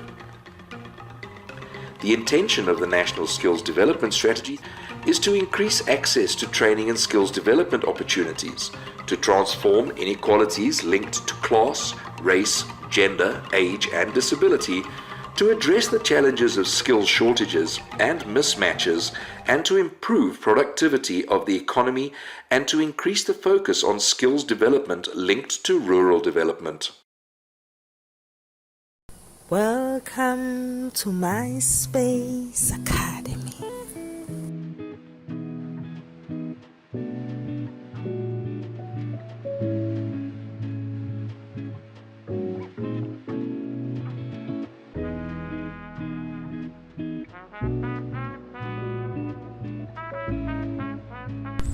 My name is Maggie Divine Maketa. I'm currently doing the training under my Space Academy, funded by FP&M Seta. I thank you a lot from FP&M Seta for giving us this opportunity, because it makes a lot of impact to us, and the significant impact in my life through designing, manufacturing of the furniture, able to do the cutting list, drawing, the sketch, and able to present my product to the customers. I thank you a lot, because that thing, it makes me to have the confidence even if I'm in front of the clients. It exposed me a lot the time I was in the business fair under eThekwini municipality. It's where I gained a lot of clients. Currently, I have clients that I'm serving through that business fair, and it's where I'm able to see that I can make it, and it's where I'm able to see that my product is in the quality and good. So I thank you to my Space Academy for transforming that experience to us. I also want to thank you, FP&M Seta, for giving us that opportunity.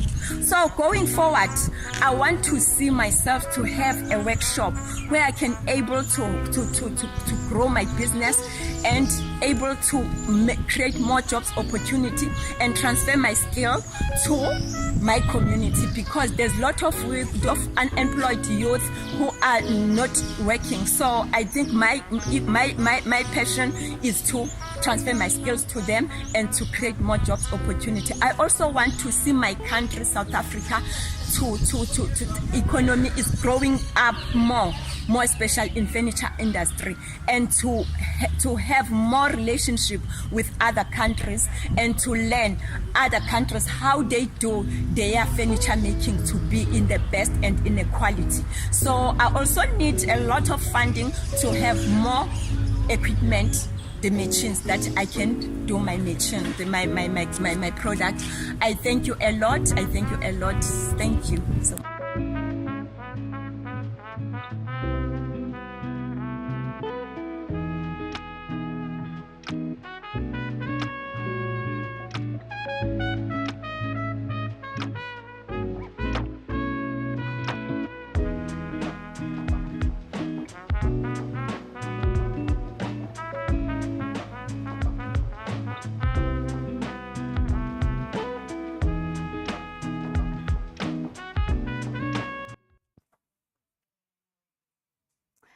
Thank you very much, ladies and gentlemen. I hope you are still tied to your screen.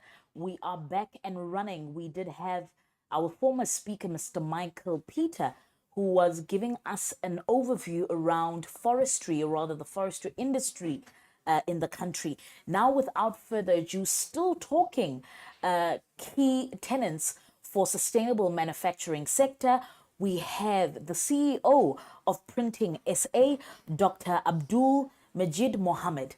Without further ado, sir, I'd like to hand over to you just to grace us with your knowledge. Over to you. Very good morning to all of you and all protocols observed. Okay, in the 10 minutes allocated, I'm going to be covering quite a wide array of things. So let me start by saying we're going to start off with who we are and what we do. And broadly speaking, this is what I want to cover in the next few minutes. So Printing SA is the official voice of the printing, packaging, signage, and visual communication sectors in this country. And being a non-mandatory or non-official organization, we are member-based, and we rely heavily on our member companies to support us through all our different activities and programs. Essentially, we do 4 things which confer, which means we relate with the industry body, industry companies in terms of events that we host, conferences, webinars, and member networking. We also do consulting services, where we have a broad array of HR and labor relations related services for our member companies, and we provide bespoke services that are needed by the different size of companies we service.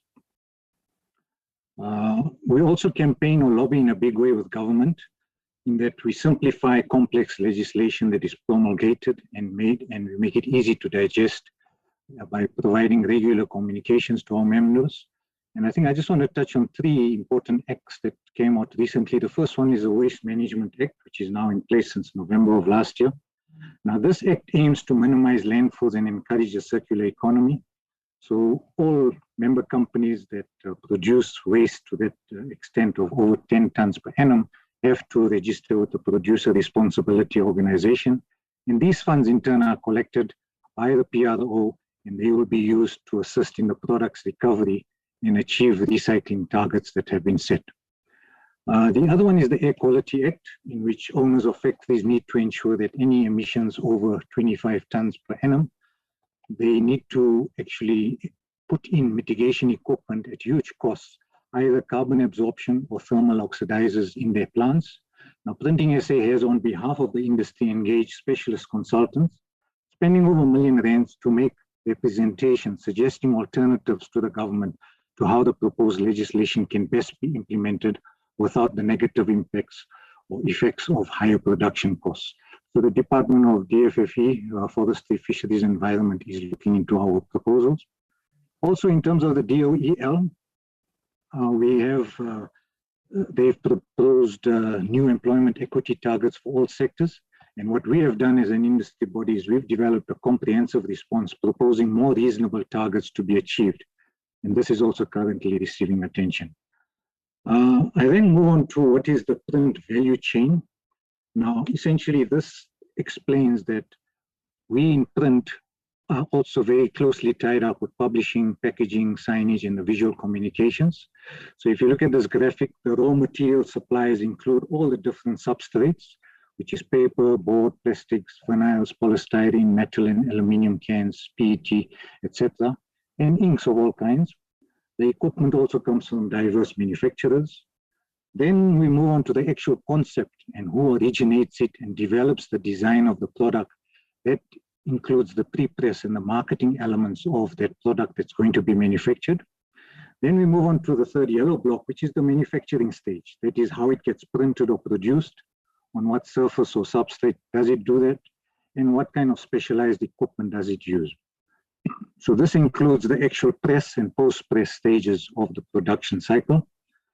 Then we move on to how the item gets transported, distributed, sold, or used by consumers or whoever is the end product market. And then the final step is the reuse and recycling element of the product. Now, we've had good relationships with our sister organizations, which are Packaging SA, Plastics SA, Glass Recycling Company, the Vinyls Association, Polystyrene Association, and the Metal Packaging. They deal with printing on beverage cans and tin food items, etc. So all these industry associations, we work in collaboration, especially with this new PRO, the Waste Management Act that has been promulgated and is now in use. We then move on to our history of Printing SA. We are now 111 years old, but not yet cold. We've been through two major industrial revolutions in the past 100 years, and now are poised to embrace 4IR and what some people are also calling 5IR. In terms of our organization, we're a very young workforce and a demographic, with a small NPC of about 23 staff members serving the entire country through 4 decentralized chambers. And we continue to be relevant and agile, and thus our rich history and heritage. In terms of training, which is the core of this particular 2-day summit, I'll focus on that now. So we've developed cutting-edge new curriculums for many short learning programs as well as formal programs.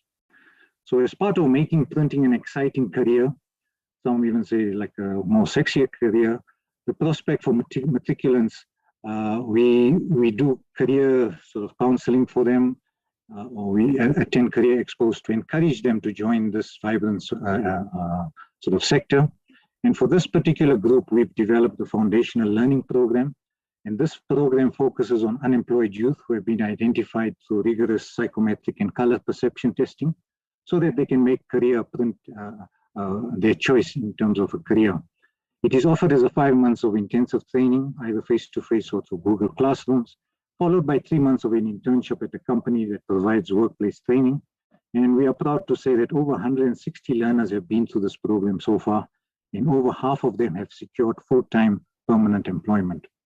So it's quite a big success story for the FP&M Seta as well. Then we have the Introduction to Printing and Packaging, which is a short introductory course, about 2 days long. We also have various work-life orientation programs, which are basic introductory courses covering personal and work-related topics. In terms of some of our technical training, and the first one is about how we focus in terms of upskilling and reskilling, the buzzwords that have been mentioned by 2 previous speakers as well.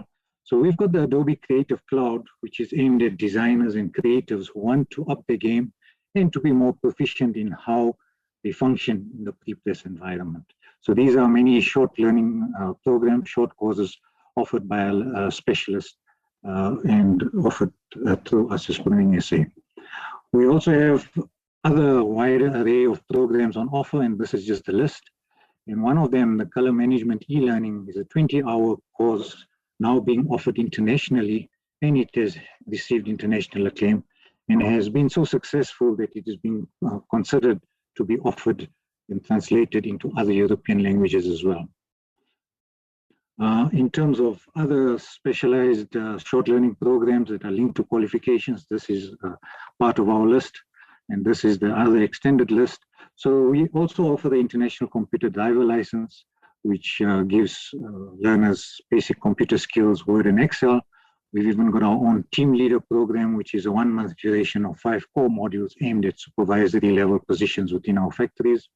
Then for middle management, we offer the NDP and MDP to tertiary institutions like WITS and CPUT, allowing for career progression as well as succession planning within the industry. We also have offered the screen print short course for entrepreneurs, and this is basically a quick start with practical skills to start up their own business with very little capital outlay from the person that's starting it up. And in this regard, we've got many success stories which we can share with you.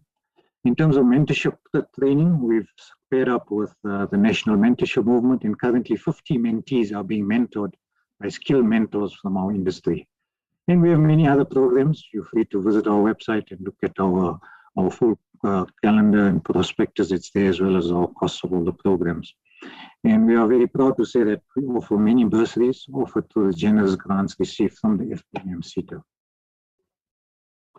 In terms of how we embrace the future, now the 4th and 5th industrial revolutions are upon us, forcing the move away from analog to digital, while harnessing the power of many of these value-adding technologies like AI, robotics, automation, etc. And also for the first time in South Africa, we're planning to embark on a wage and skill survey to analyze 50 common job titles of the industry and to have these benchmarked in terms of the industry at large. And this will definitely give us, a more consolidated view of what job titles are, what job description should be, and what perhaps salary scales should be. And this will be a very useful research, and the FP&M Seta will hopefully sponsor this particular piece of research. The other one is on the industry growth strategy. We're hoping that we will be able to give companies an edge in terms of capitalizing on growth opportunities that are on the horizon and that can be taken, made good of. So, yeah, all right. So those are the two things we're going to be doing, the research-wise. In terms of embracing the future, we've onboarded 2 strategic partners. One is Productivity SA. So we're offering member companies to undertake business process re-engineering and turnaround strategies that will impact their bottom line positively. And for those companies in distress, because COVID has impacted negatively in many companies, they also have special programs that are put in place to rescue them and to make them profitable once more. So these are offers available from Productivity SA. In terms of Proudly SA, we're also pushing the agenda of localization of content and manufacturing in South Africa instead of abroad, thus saving and creating jobs. Sustainability is quite a big buzzword at the moment, and it's not only about green packaging, but the entire design processes that take the end of life of a product into consideration, trying to avoid the end products manufacturing finding their way into landfills.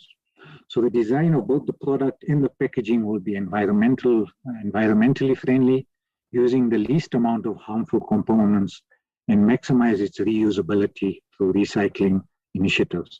So that linear paradigm of take, make, and dispose into landfills has been now changed to a circular economy, which emphasizes reduce, reuse, and recycle. And many companies investing in new equipment are also looking at energy efficient or environmentally certified equipment to satisfy what is this new growing demand. In terms of other opportunities, the African Continent Free Trade Agreement provides opportunities for companies to enter the import and export markets for goods and services into the continent. And this will facilitate job creation and greater competitiveness of African micro, small, and medium-sized enterprises. And is expected to generate jobs for young people and boost the entire, what is called the entire creative and cultural industry is also called the orange economy, which is in this little graphic that you can see. So this includes the visual performing arts, crafts, publishing, printing, festivals, photography, music, dance, film, etc. So it's a whole array of industries that will benefit from this African Continent Free Trade Agreement. Okay, then we move on to the international stage. Our association with FESPA, the International Screen Print Association, makes us the home for FESPA Africa. And we host the largest expo annually on the continent in terms of wide format printing, signage, and textile printing. They also give us access to international trends, research, and best practice. Then we have the World Print Communication Forum based in Brussels. They give us access into the European Union engagement with governments in various legislation. And they have made great strides in developing, bringing into use the carbon calculators for the industry, which we are also hoping to roll out in South Africa. Other international players are 2 sites that promote the value of print and debunk the myths perpetuated about how harmful paper is to the environment, because paper and board are actually the most highly recyclable of all substrates and can be reused many times. And even if its actual end of life gets composted easily. So companies promoting the use of digital communication like email over paper use have what is called greenwashing tendencies, and they make false claims about the eco-friendliness of email communication rather than printed communication. Now, 2 Sides is an organization also having a branch in South Africa that counteracts these false claims made by these companies. In terms of the Forestry Stewardship Council certified paper, this sort of certification gives us the confidence that pulp for paper is sourced from sustainable and well-managed resources across the globe. Okay, I think I'll leave it at that. So this is our contact details. There's more information there, and you're free to contact us. Thank you.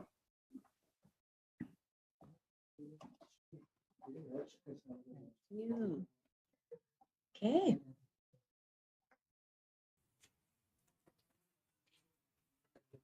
Thank you very much. That was Dr. Abdul Mohammed, the CEO of Printing South Africa. Thank you very much for the insight that you truly shared with us. Indeed, I believe that it's an industry we so often take for granted, and there are a lot of opportunities for young people precisely to upskill and even change careers. Who knows what lies beyond the horizon.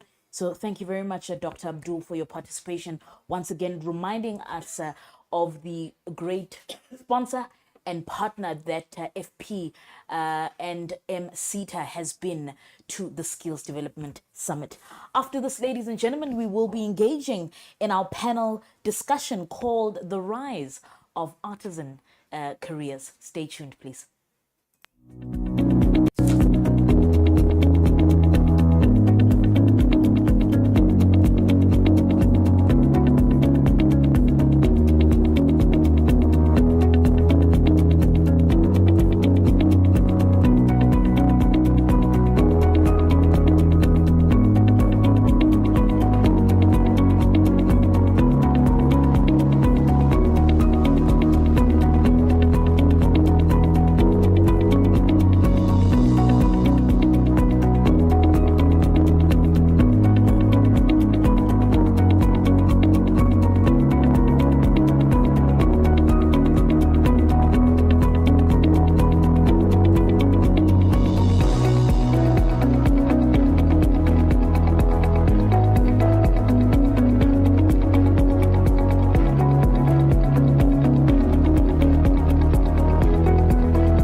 FP&M Seta ngokuza uzosivulela abantwana bethu imiqondo.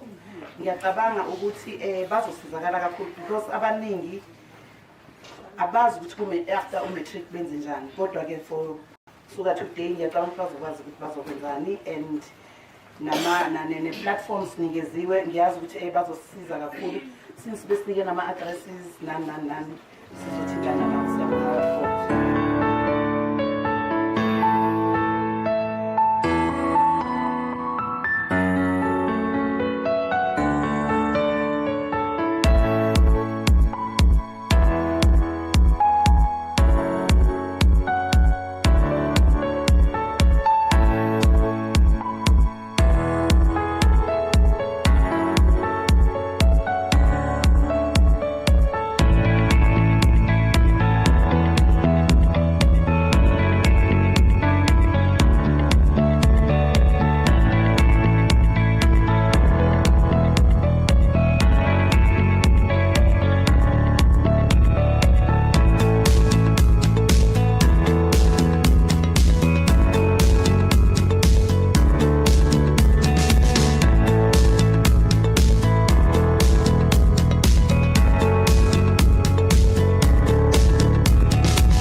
Welcome back, ladies and gentlemen. I do hope that you've still been posting on our social media platforms.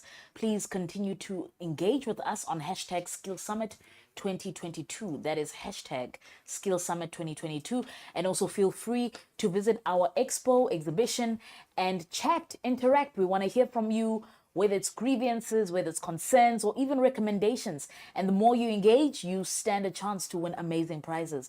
Without wasting any more time, we will now cross over to our panel discussion called The Rise of Artisan Careers. We did hear the minister emphasize so much on increasing participation and partnership within the private sector and public sector regarding artisanry. So with that, we'll be having our moderator, Dr. Sean Jones, who is the Chief Executive Officer of Artisan Training Institute. Over to you, Dr. Jones.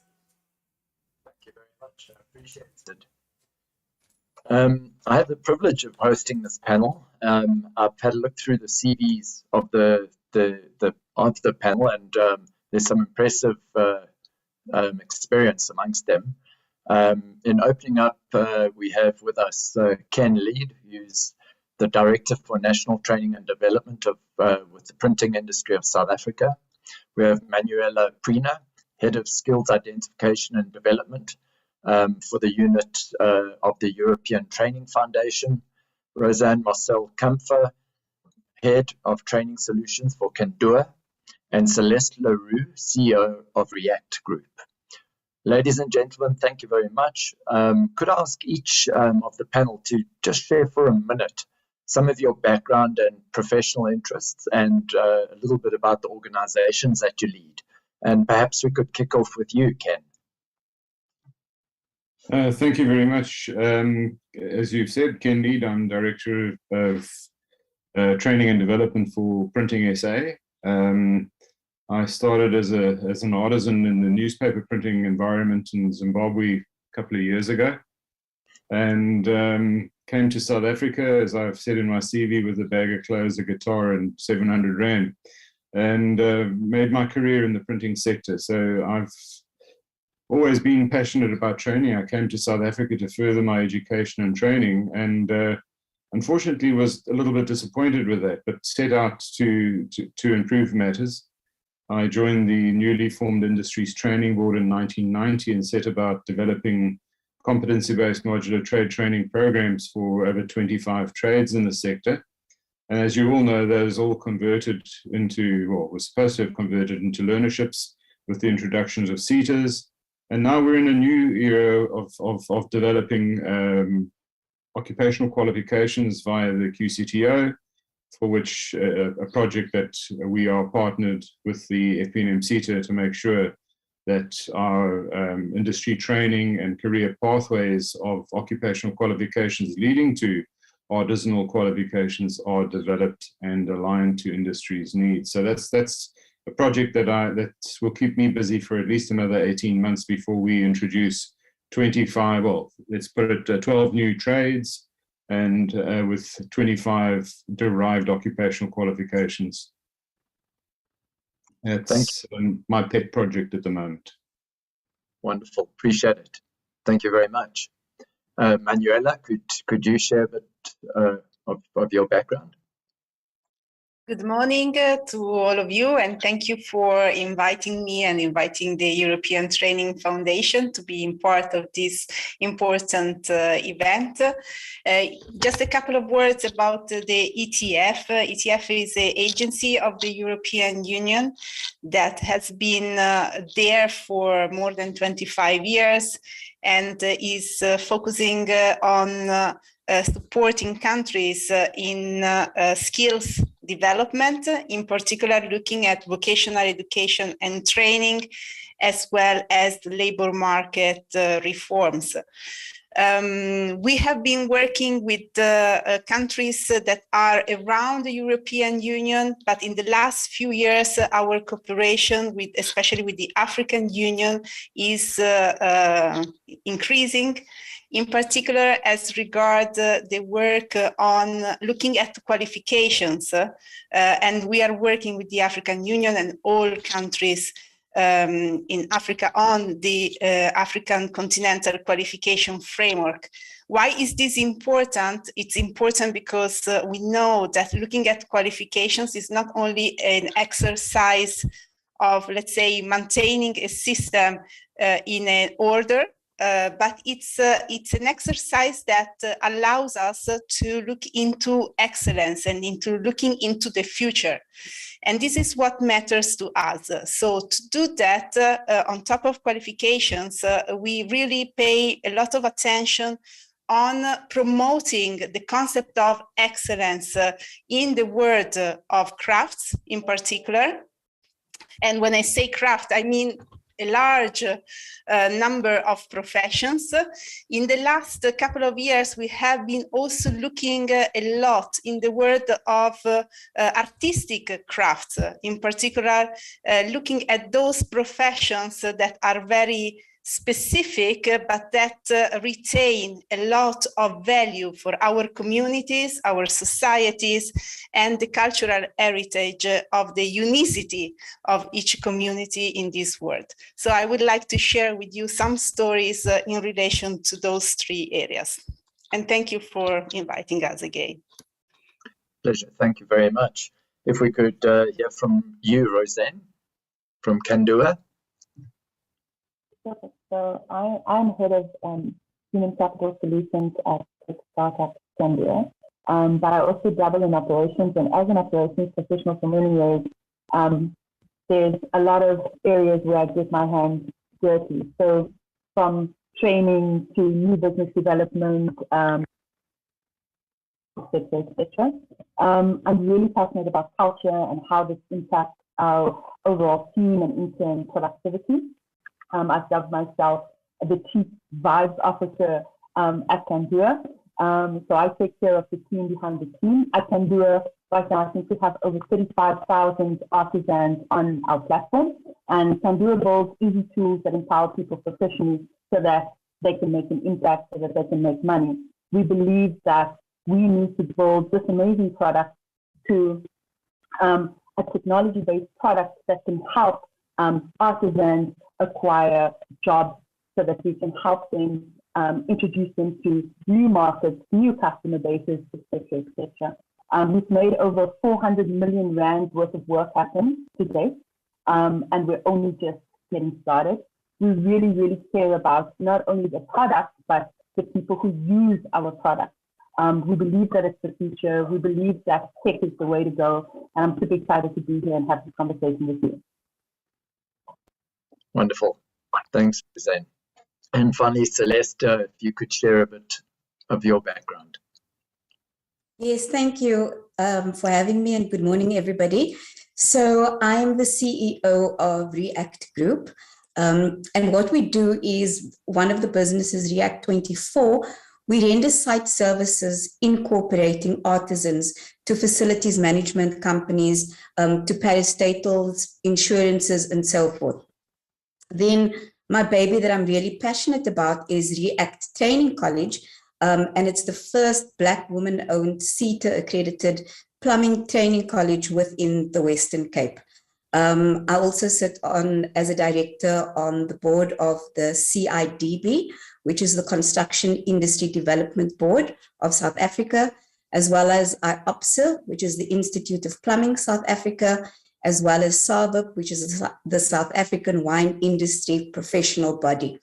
I'm really passionate about furthering women in construction, because it hasn't always been open and friendly for women.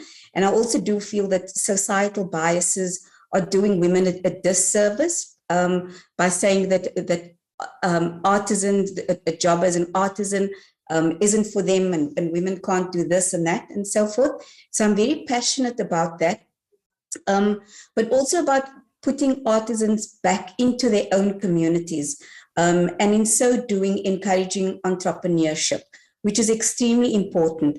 Not only that, I feel that we need to uplift the profile of the artisan, because I feel that there is a perception about the profile of the artisan. So that is me in a nutshell. I'm really excited to be with you. And once again, thank you for inviting me to the conversation. Pleasure. Thank you, Celeste. Just briefly on Artisan Training Institute, we train roughly 2,000 apprentices per annum on 3 different campuses. We've created a digital blended learning platform with content across 15 different engineering trades. We've also launched our own private TVET college to bridge young people into apprenticeships. And finally, we've also have a foundation which raises funding to assist young people to enter into the engineering trades. Folk, without further ado, I'd like to move on. I think perhaps if I could just create a bit of context before we kick off our discussion, and just highlight what we know. I think it's very clear that back in 2008, at the height of the global boom, economic boom, the biggest inhibitor to growth was the absence or shortage of technical skills in various economies around the world. So we know that technical skills are vital for an economy.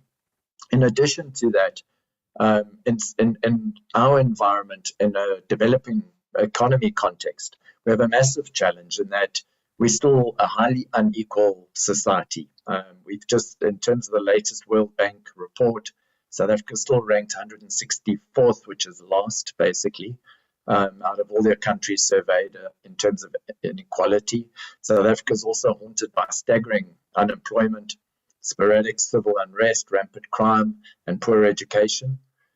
And we know that we need artisans, although the press often generalize as to very broadly around art apprenticeships and the fact that we need artisans, and they're not very specific about the ebbs and flows, and then the reality that in some areas we have an oversupply and in others an undersupply.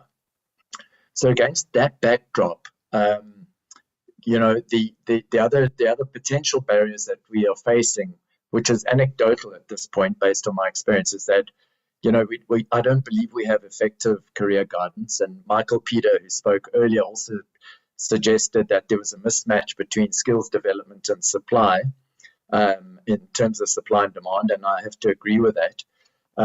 And then also the challenges of educating parents, teachers, and other societal leaders in redressing stereotypes related to vocational education. I believe that in most instances, a choice in a vocation should be a first choice and not a second choice. And how do we deal with that? And how do we deal with the reskilling and upskilling of unemployed individuals in this country? We have a massive challenge with early school leavers who land up sitting at home and are unemployable. And certainly if they're not trained, will never really be employable in the formal sector. And then also creating capacity in the TVET colleges to meet the requirements of industry. So we have challenges, which can also be seen as opportunities, I guess. But perhaps by way of show of hands, if you want to jump in, please feel free to jump in just by raising your hand. But Ken, maybe we could start with you again and just get your initial thoughts on some of these comments. Yeah, no, I fully agree with you. One of the biggest challenges that we face in our sector is that it's not deemed to be, as Dr. Mohammed said earlier, has not deemed to be a sexy sector at all, and that school leavers are almost conditioned into this, that they need to go to university to get a degree in order to get a job. And I think that's where we make a massive mistake. There are so many exciting career opportunities available in the different sectors. And obviously I speak for the printing and packaging, visual communication sector in particular.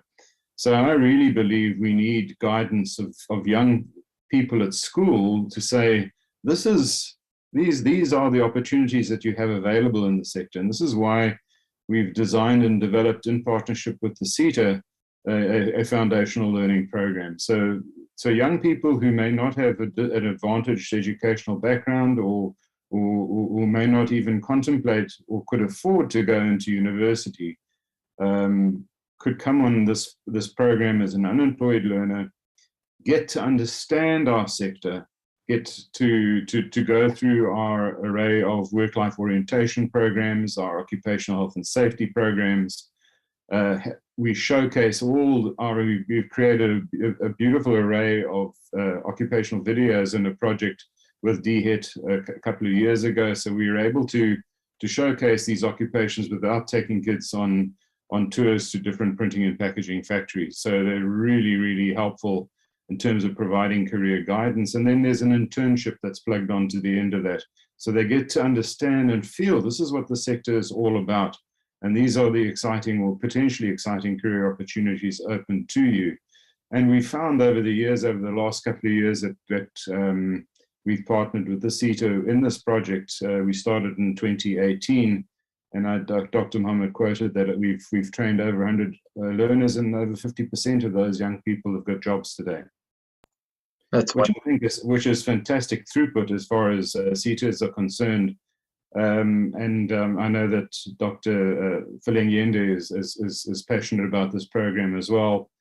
And I'm also really bowled over when you see some of the success stories coming out of that, with young people being apprenticed in some of our new trades and doing so well.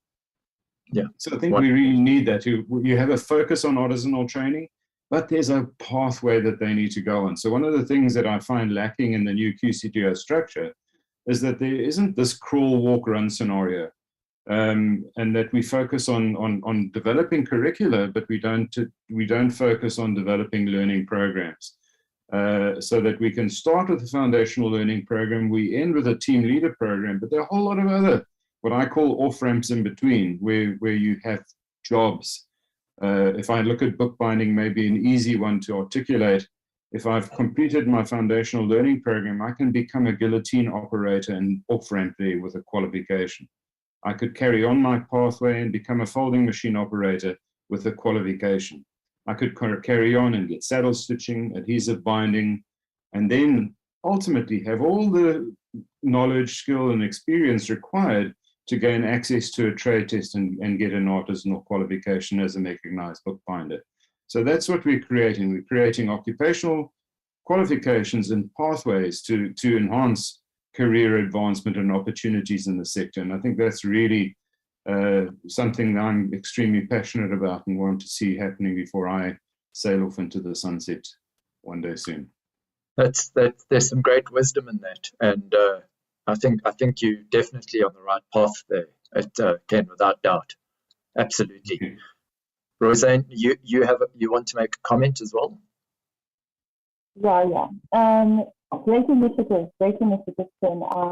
I love the success stories, and I think that we need to be a lot louder with the success stories so that we can really address the stereotypes. And that's really what I want to chat about a little bit, with a lot of the artisans on our platforms that we have conversations with.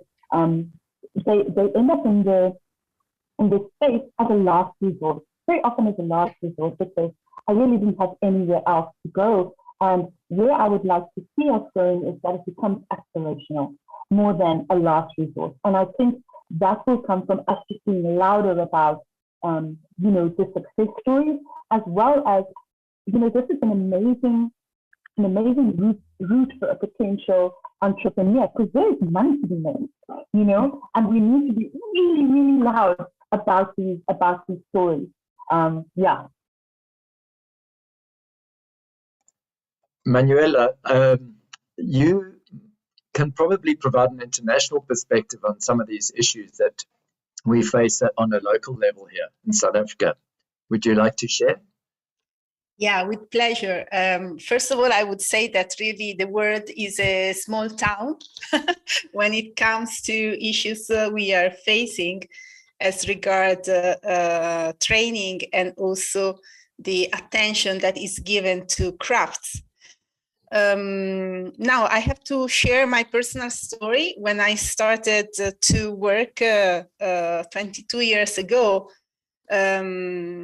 vocational education and training in particular was seen as the very little sister in the education system. something that everybody was saying, okay, and then there is also that sector. Today, we are not there anymore. I think there is a very strong attention and many opportunities, but also very good experiences that demonstrate that really the future has different characteristics. Now, let me share with you what are those characteristics. First of all, we know that vocational education and training is much more complex than before. So investing in the world of crafts and investing in training people in different professions requires a much higher degree in terms of competencies, including technical competence. This is valid for all professions, including the hairdresser. You know, the level of also technology, chemistry, and other type of things that are now in that sector have an impact on how we train professionals, even in professions that are considered simple, but it's not the case anymore. So we have a higher complexity in all professions. The second is that we have much more attention in what we call the higher vocational education and training. So specialized areas of work that of course are impacted greatly by technology and also by digitalization in terms of how the profession is carried forward. The third is that we have a technical and vocational element also in professions that are not traditionally looked at in the world of craft, but in reality, the future comes from bringing those realities together. And this is a trend that we see all over the world. Now, how to make it happen? The first attention is to be given to, of course, the partnerships and working together. Now, in the European Union, one of the actions we are carrying forward is the attention on the centers of vocational excellence. And those centers can be of different nature. In fact, we have schools, we have training providers, we have also universities, but we also have companies that join into this effort. The ETF has an international network of centers of vocational excellence, including from the African continent. And in this context, we see a lot of innovation taking place.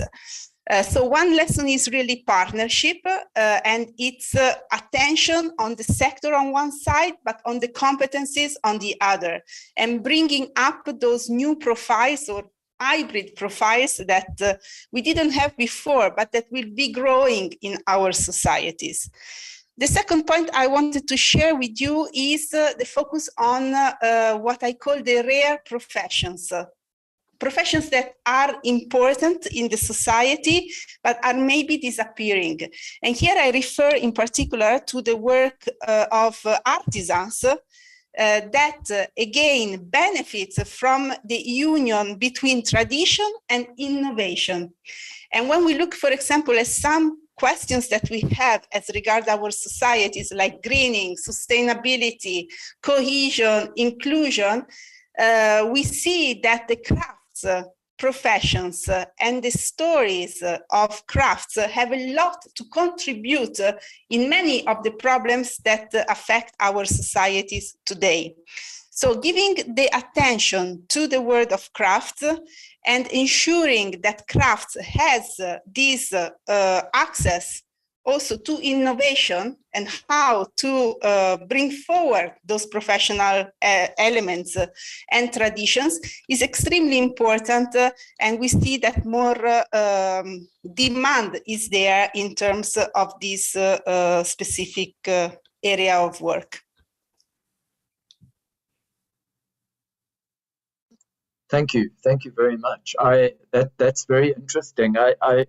Is entrepreneurship, I hear you saying that innovation and crafts need tighter linkages. Is entrepreneurship linked to that in any way? Absolutely, yes. you know, what in ETF we always focus on is, on one side, of course, we have the technical skills, right? Technical skills. Let's imagine ourselves as a T, so it's our verticality. And we need to be excellent, so we need our vertical dimension of the T to be solid. But then there is a horizontal dimension that it's what ensures that our verticality gets space in the labor market, can construct relationships, can work in partnership with others, can find opportunities, can exploit, for example, the opportunities from digitalization or, you know, access to different markets. And this, of course, is the area of what we call the transversal competencies. And definitely entrepreneurship is one of that. It doesn't mean that everybody needs to be an entrepreneur, but it means that all of us, and I include myself into it, we need to be entrepreneurial in the way we approach our work. And this is valid across all professions. So those transversal competencies are key to really provide a learning journey, as Ken was saying before. It's not about the curriculum, it's about a learning process where we give people the possibility to be a solid T in both dimensions. That's invaluable comment, I think. And I'm not sure about the rest of the panel. I'm going to ask Ken, I see you have your hand up, and also Celeste to come in. I don't think South Africans are very good at encouraging entrepreneurship from the get-go in terms of their work ethic, the way they approach their work. Even if they're employed in industry, there should still be entrepreneurship or entrepreneurial thinking should still be encouraged. And that's what I'm hearing you say, Manuela. And it's something I think we perhaps need to work on. Ken, you had your hand up, and then after that, Celeste, if you would like to come in. No, Sean, I was just applauding Manuela. It was excellently articulated. Yeah. Excellent. Yeah, no, I agree. I also would like to give her a round of applause. Celeste, would you like to come in and share your thoughts? Yes. On entrepreneurship, I think we also need to understand in the context of South Africa, to start a business in South Africa is extremely expensive. Just to register a company alone is expensive. And then the other thing that I think should be encouraged is EDPs, so programs that help entrepreneurs, that assist them in the businesses. You know, it's very different when you have passion and you're an artisan. That means you're good at your job, but it's very different to running your own business when numbers are concerned, looking for opportunities, identifying those opportunities, strategy even, considering those worst case scenarios. You know, it doesn't always come naturally. So I do believe that those incubators are extremely important to develop entrepreneurs. And like Manuela said, not everybody wants to be an entrepreneur. Not everybody needs to be an entrepreneur. However, in the context of South Africa and our economy, in order to encourage entrepreneurship, there are certain things that need to be put in place. Great. Thank you, Sean. Thank you. Thank you very much, Celeste. I think that's also some great wisdom. Earlier on, Celeste touched on the issue of gender. And it's a topic that comes up over and over again, especially as it relates to the engineering or any trades, in fact, which were traditionally male-dominated occupations. I'm interested to hear from Ken. You were sharing some of your experience in the printing industry. How have you folk in that industry dealt with the gender points that need to be dealt with? Well, it's interesting if we take on to some of our entrepreneurial programs that we launched with the Seta a number of years ago, and with our colleagues in Europe, FESPA. We got funding to develop an entrepreneurial course, which I call Business Basics. It's a week program, very practically orientated. And then the second week is a skills program for screen printing. So we initially took ladies from different townships in the Gauteng region, and who were selling products on some of your typical tourist markets in those townships, and we took their skills, their design and creativity skills, and taught them how to screen print, and we taught them how to put a business plan together and to run their own businesses. And that has been a major success. We've run the program a number of years. COVID obviously put a damper on it because of its very, very practically orientated program. But we've got what I call a whole host of warm and fuzzy feeling stories that came out of that, with ladies who now have their own screen printing businesses. I can think of one in particular who got a beautiful opportunity through one of our partners, Konica Minolta, to start a business hub opportunity. And she now runs a digital printing business with her screen printing business and employs 7 people. So that's what we've done. A lot of our, Dr. Mohammed touched on some of our blended e-learning programs in the Creative Suite, Creative Cloud Suite of Adobe. In partnership with Morningstar Design, we've delivered that, and a large percentage of the participants on those programs are ladies. So pre-press design sort of lends itself to ladies, and not that some of our traditional printing trades, we have a good blend of gender coming in terms of apprenticeships. So it's good to see. Obviously, we've got other dynamics to consider as well in terms of demographics as well, which we address quite nicely. Thank you, Ken. You almost, you touched on the point of partnerships, which was raised by Manuel earlier. And perhaps it's a theme I'd like to pick up on once we've heard from Roseanne. I think she's got her hand up, but I just want to park it. But I do think we should talk in more detail about partnerships and how that can create opportunity as well. Roseanne, do you want to comment? Yeah. So in a recent survey that we've done, we found that less than 10% of the pros on our platform are women. And just from further research that we've done, we believe that this number is in line with figures from the US, Canada, and Europe, where women occupy around, I think, 25% of the roles in the construction industry. And I think that we would be remiss to not mention the barriers that women face, because we see, if we look at the figures from, the TVET colleges, the women coming through, the young ladies who are doing apprentices that Ken just mentioned, but after that, where do these women go? Where are they? And what are the barriers that they face? And how can we assist them, and how can we navigate, and how can we guide so that there is a beautiful pathway for them to follow with the appropriate support that women specifically need?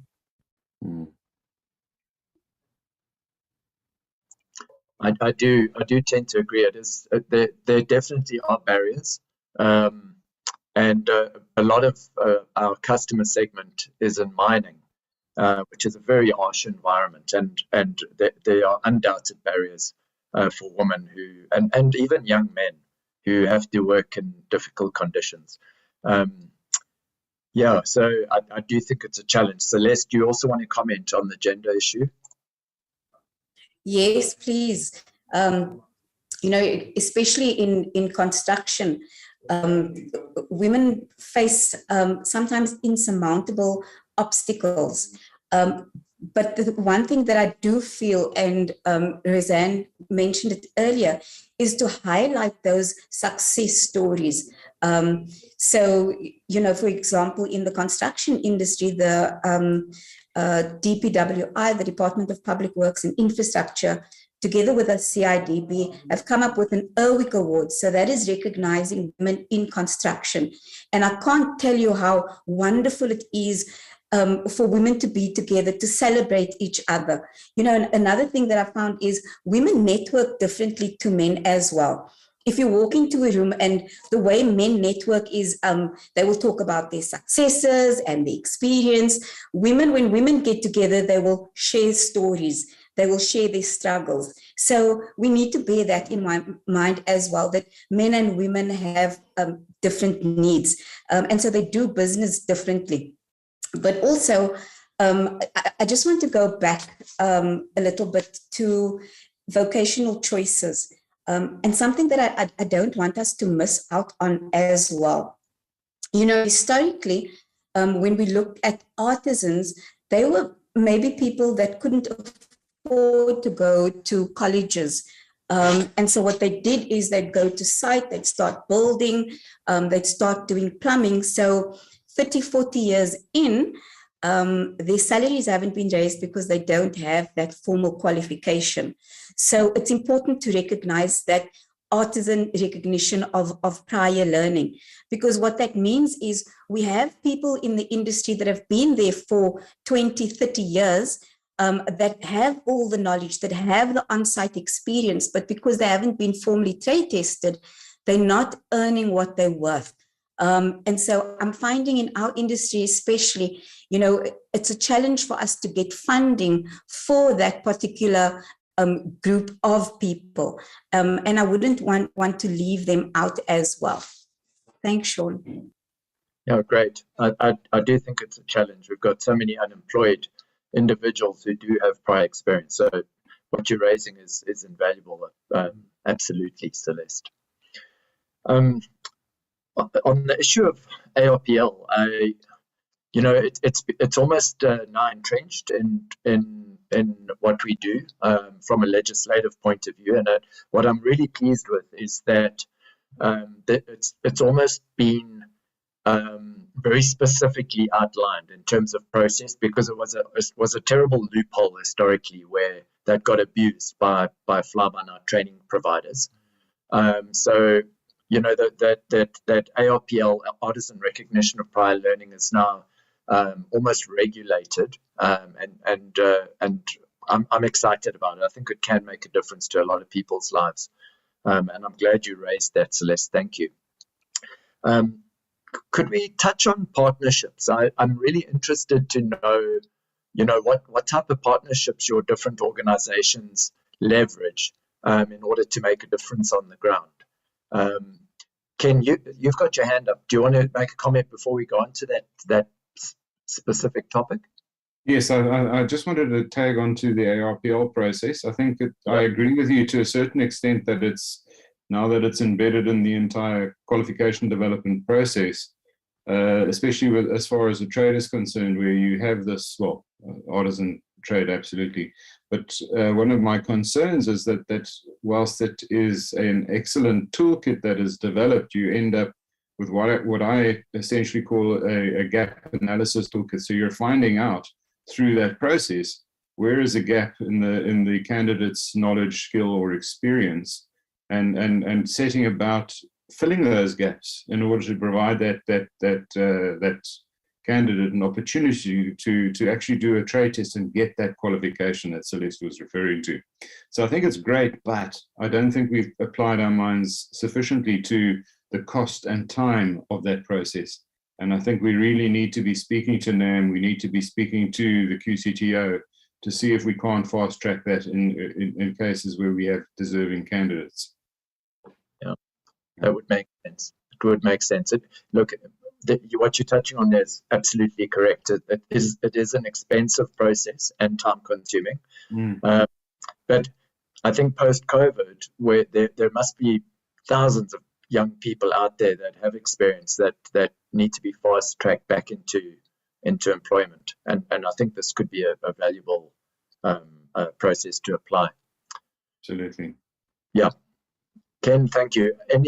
In terms of partnerships, folk, we all use them from time to time. I think sometimes we enter partnerships almost subconsciously without realizing it. But it is important to leverage these. Could some of you share some of the partnerships you've enjoyed and how they've made a difference on the ground? Roseanne, you've got your hand up. Sure. So our primary focus at Zambia is enabling access to markets for our independent contractors as well as small businesses on our platform to find customers so that they can make money. However, they need more than that. They need more than just the customers. So through partnership, we also offer our pros business and personal skills development opportunities. And we also want to, again, just going back to that gender issue, we actively encourage our female pros to apply for these programs when they offer them, and that requires extra effort. Like Phyllis said, our ladies network very differently to their male counterparts, so we really need to pay close attention to that.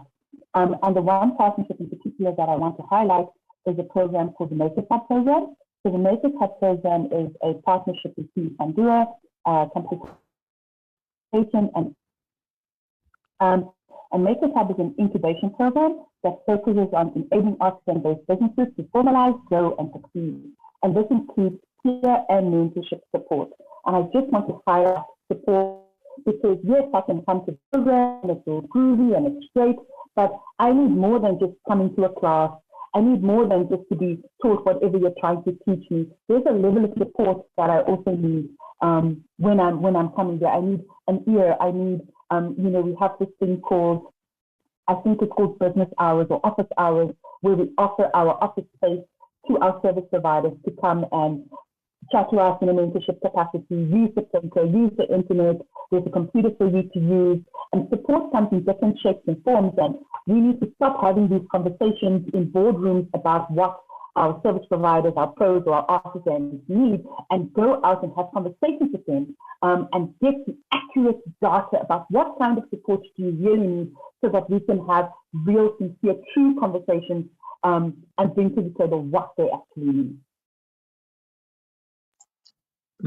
That's also so important. And I'm smiling because, I've seen so many entities impose training on communities that they believe the communities need, as opposed to, and it happens a lot in mining as well, where the communities are trained, but they're not really the right skills.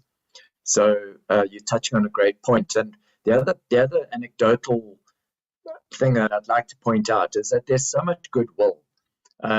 In industry really do want to make a difference, and we have our CSI budgets, and we all run off in our different directions and spend cash, but don't look for opportunities to partner with other like-minded entities and rather create bang for buck by working in a more collaborative way to direct the funding.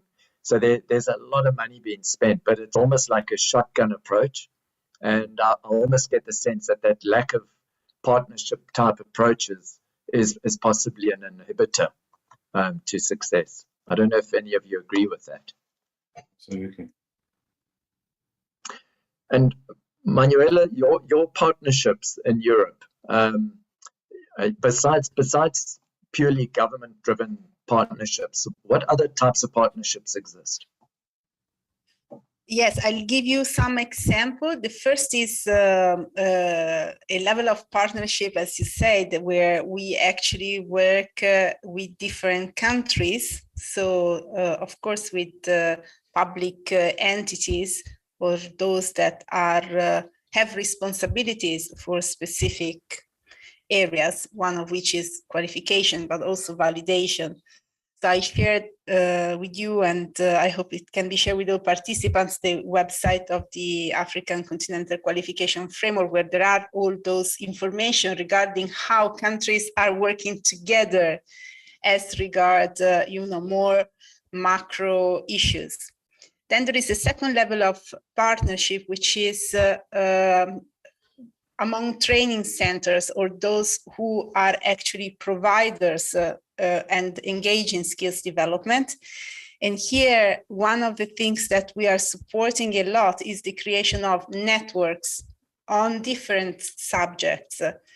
At the moment, as ETF, the context of the conversation we are having today, I already mentioned the network of centers of vocational excellence, but also we have a network of innovative educators, again, coming from different experiences in terms of where they work and what subjects they teach, but coming together and exchanging brings not only more confidence to individuals, but also provides the opportunity to accelerate some of the ideas and to put in practice things in different contexts.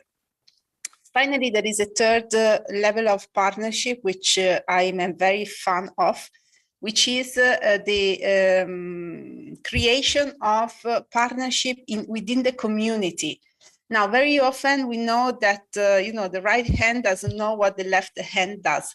So maybe two artisans are working, they have their shops, so one next to the other, but they miss out on opportunities to actually do something together, which could even be sharing a service, or sharing, a shared database of contacts, or doing a promotion activity, or doing a training together. Now, sometimes this role needs to be taken up by intermediary organizations, chambers of commerce, sector association, that can really have this particular attention. But it's key because especially in the world of craft, where we have micro enterprises or very small enterprises, if we want to think about the future, partnership is what we need to support. Now, we can have, of course, smart ideas and some entrepreneurs or some companies that do it by themselves. But in the majority of the cases, of course, people are busy with their job and they don't have the time to look into this element. So there is where the community services, the association services, the Chamber of Commerce need to kick in. Now, we have done many studies on this subject, and this is one point of discussion with many of our stakeholders, to really provide much more attention to crafts, because crafts is the largest number usually of companies that we have in most of the countries of the world. So our preoccupation should not be on big industries. They can take care by themselves at the end of the day. Sorry to be so blunt. Of course, there are many initiatives also, and the number of employees, it's very important. But we have to be preoccupied about crafts and the world of crafts, because it's very capillary, and we need to take care of this change at the community level.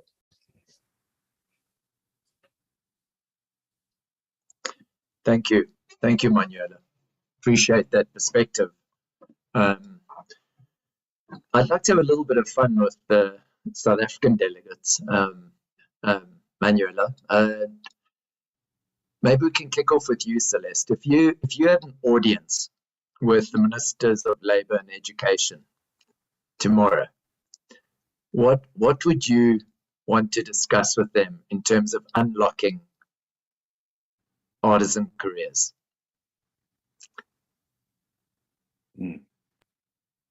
Thank you, Sean. First of all, I would definitely want to explore not just apprenticeships, but practical training, which is so lacking. We really have a struggle as far as that is concerned, because it's all fine and well to do the theoretical, to do the ministerial learning, your N1, N2, etc. But then when it comes to the practical component is where we have the problem. Even with us in our industry and with our businesses, we try and do a value chain sort of thing, where the candidates come to the college, they do their training, their theoretical training, but then they come over to the other business to do their on-site training, their practical training. And yet I've found in the industry that this is where a lot of even TVET colleges, where they struggle to get that practical component, the practical learning and the on-site training for their candidates. And so we need to pay attention to that a little bit. Also, I feel that not just government, but we need to look to big businesses as well. I was recently or a year ago on a panel where a very huge company and a listed company expressly said that they don't want to do business with small businesses.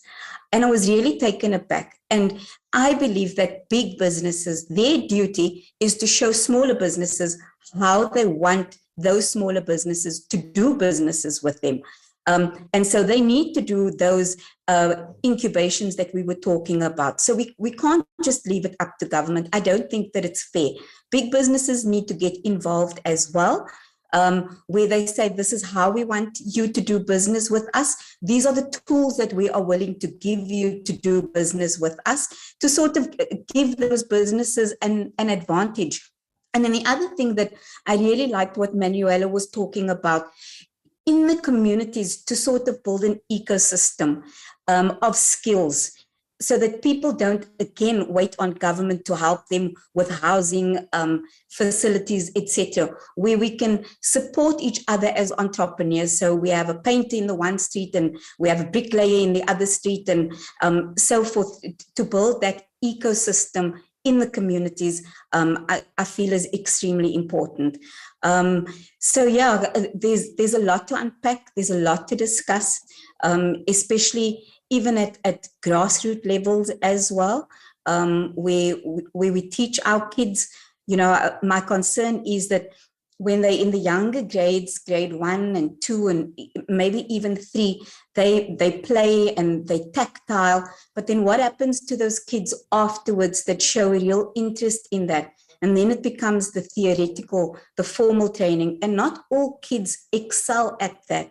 So we're sort of losing out, and I think this is why we have the issue of early school leavers, is because we're not concentrating on that practical, hands-on element. And so we do need to give more cognizance to that, so that even simple things like reading a plan or opening up a plan, identifying, I think that our subjects at school should be a lot more practical, where subjects that are implemented in real life, and that we can use further down the line. So to answer your question, I would love to have a whole week with the ministers to unpack and go through things, because you know what, I think this is where diversity comes in.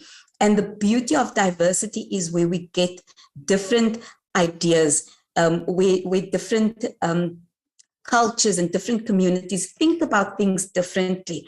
And that's what we need to consider. Thank you, Sean. Yeah. I can't disagree with anything you've said, and I do think we miss opportunities without doubt by not embracing and getting more deeper and wider viewpoints. Roseanne, how would you tackle that? So yes, agree with everything that Celeste is saying. And Celeste, when you get that week, please invite me. I want to be there with you. So in my experience, the one thing that we've noticed, there's a huge gap, is the soft skills gap. So being in the human capital space, this is a big issue across the board. And the new trendy name now is something called transferable skills. Everybody's looking for transferable skills. Everybody's saying, technical skills, we can teach you how to do the thing, but there are other skills that we want you to come here with already. And this is an array of things, and communication is high on this list. Problem solving, creativity, etc. The list is as long as my arm. And I feel like there isn't enough focus on this, on school level. Before I get to a college, before I get anywhere, I feel like the HR trends or the work trends, schools and educational institutions are not keeping up to date with what these trends are and what employers are actually looking for. We're not talking to each other, which blows my mind. So if I'm looking for, if I know that hiring somebody who has a multitude of skills or transferable skills, if I know that this is what I'm needing, and at school level this is not being taught, it blows my mind. We need to be talking to each other, so that when person leaves school, when person leaves a previous college, I'm going through my apprenticeship or whatever it is that I'm doing, that I have the skills that I need to match the job market or what people need. Thank you. Thank you very much. I'm going to ask Ken to quickly provide his comments. We've got about 5 minutes left, and then I'd be interested to hear Manuela's reflection on what the three other panelists had to say. Right, Sean. If I can kick off on my 5 minutes, then if I had the opportunity, I would not err on making sure that our biggest partner in the training part of our business, because we confer, consult, and train for the well-being of the industry. So the training component, the FP&M Seta is our biggest partner, obviously, and we work very nicely with them. I would make sure that somebody like Joe Rametse from the Seta is with me when I had that opportunity to address the ministers, and I would be talking about getting rid of some of the blockages that we have in the qualification development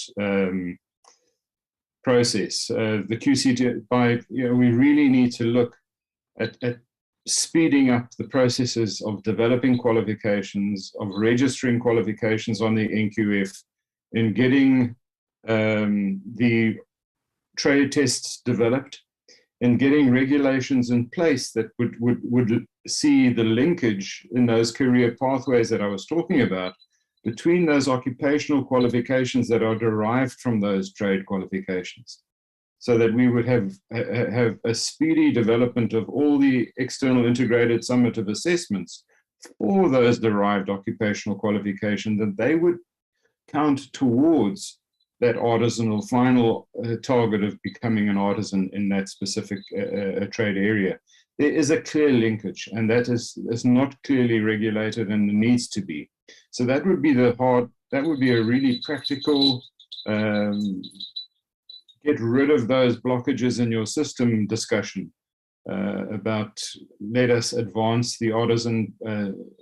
Honourable Minister Blade Nzimanzi was talking about that. He established NADAB, the National Artisan Development Advisory Body, for that specific purpose, and it hasn't really had that impact, and I'd like it to have that impact. We can't be waiting years and years and years for qualifications that have been developed to become registered, and that's my biggest concern at the moment. It's taken a lot. I had a full head of hair when I started this process, and it's from hitting the head against the wall that I lost it. So I'd really like to see that unblocked and getting a smooth transition from development through to implementation. So that's really. Yeah, no, can you touch on a valuable point? I mean, I had started my career when there were still training boards before Setas existed. And one of the benefits of those, they weren't perfect, but one of the benefits is that there was certainly a lot more flexibility for industry to develop those qualifications linked directly to outcomes, training outcomes. We've lost that flexibility with the introduction of the Seta structures.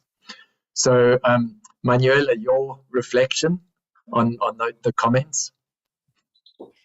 No, I think all comments are extremely useful and important.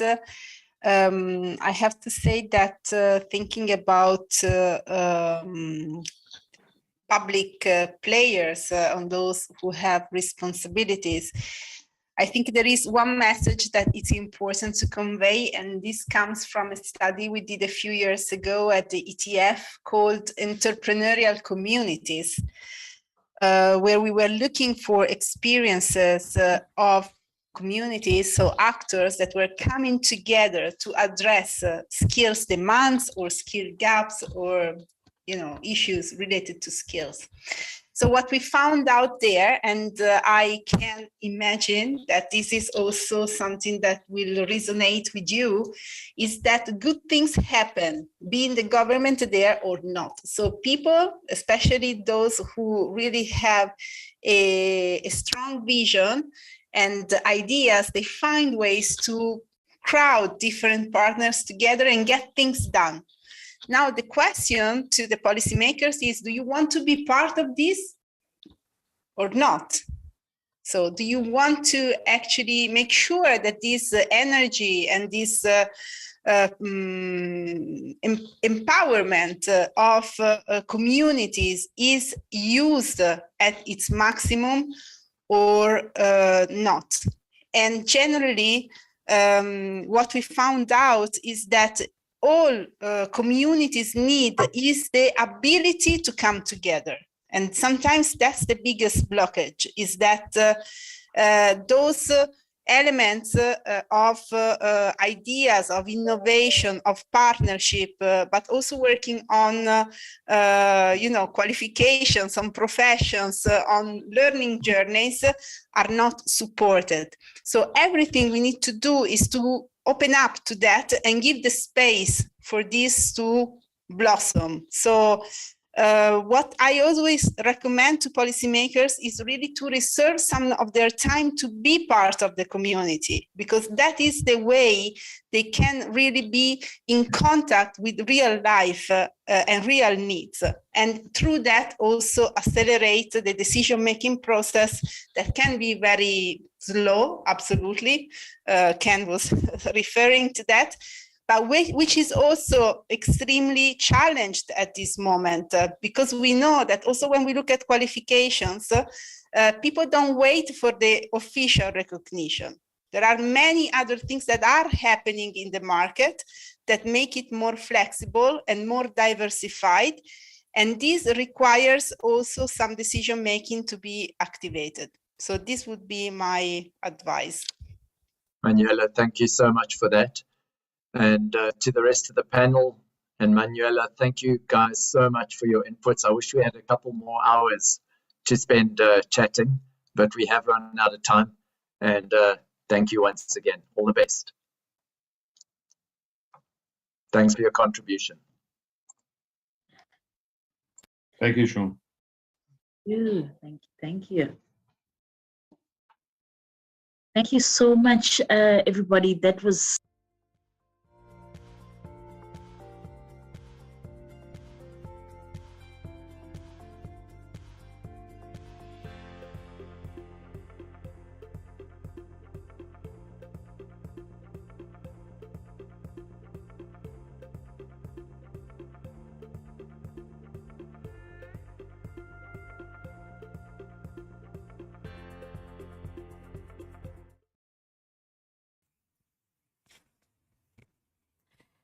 Ladies and gentlemen, that was the panel discussion on the rise of artisan careers. Truly informative and engaged. I was glued to the screen, and I hope you were too. Indeed, Dr. Jones there, we wish we had more hours with the experts and even yourself on the panel. Absolutely integral, particularly on the emphasis of partnerships. We don't achieve anything by working in silos, and I truly believe that out of these discussions, we are able to then apply certain fruitful associations and cooperation in this particular industry. So thank you very much there, Dr. Jones, CEO of Artisan Training Institute, alongside his panel members. Without wasting any more time, ladies and gentlemen, we'll engage in the second panel discussion, which is then called Jobs and Skills Mismatch. What is skills mismatch? I look forward to finding out just right after this. Hang 10.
my name is Amy Ben. I work for an organisation called Innovate Durban. We're a non-profit who supports innovation and innovators in Durban specifically, but in KZN in general.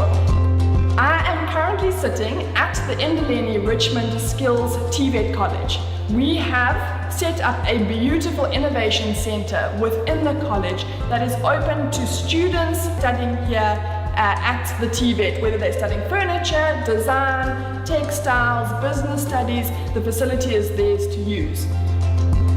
The centre is funded by the FP&M Seta, and it's here to service the students who study and learn at the TVET College. And the different machinery we have here, we've got things like 3D printers, laser cutters, very advanced embroidery and sewing machines. We've got acrylic benders, resin printers, as well as computers, laptops for the students, and good internet, obviously.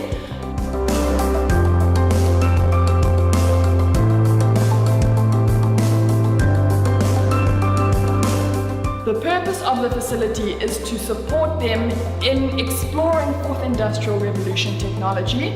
It's technology that they wouldn't necessarily have access to on a day-to-day basis. We know in South Africa that there's huge levels of inequality, and things like 3D printers are not readily available for students. And so to have a facility where they can come learn about a 3D printer, understand how it works and how it could fit into what they're already doing, and then have access to that for a prolonged period of time, is part of the reason we've set up the facility.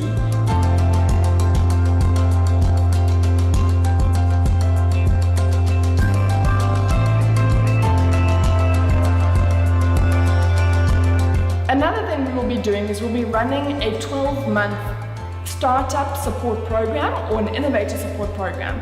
The idea behind the program is to allow the students an opportunity again to use the machinery, learn about the machinery, but also to teach them various business skills, how to write a marketing proposal or business proposal, how to understand financial management, so that they're equipped not just to go into the world of work and work, but they're equipped to be entrepreneurs and innovators, and we just are giving them opportunities, skills, expertise to kind of set them apart from other students who may not have studied those different things.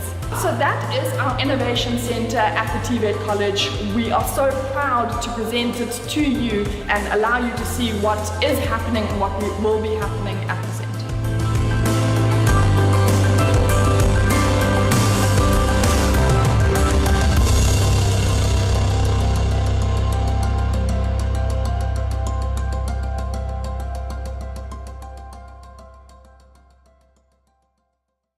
The facilitation department fulfills one of the most fundamental roles within the business. All the highly qualified subject matter experts who facilitate all qualifications on offer at the institution sit within this department. This department is also responsible for coordination of all outcomes-based assessments for learners and have the responsibility of ensuring each learner exits SDC as a qualified and job-ready candidate.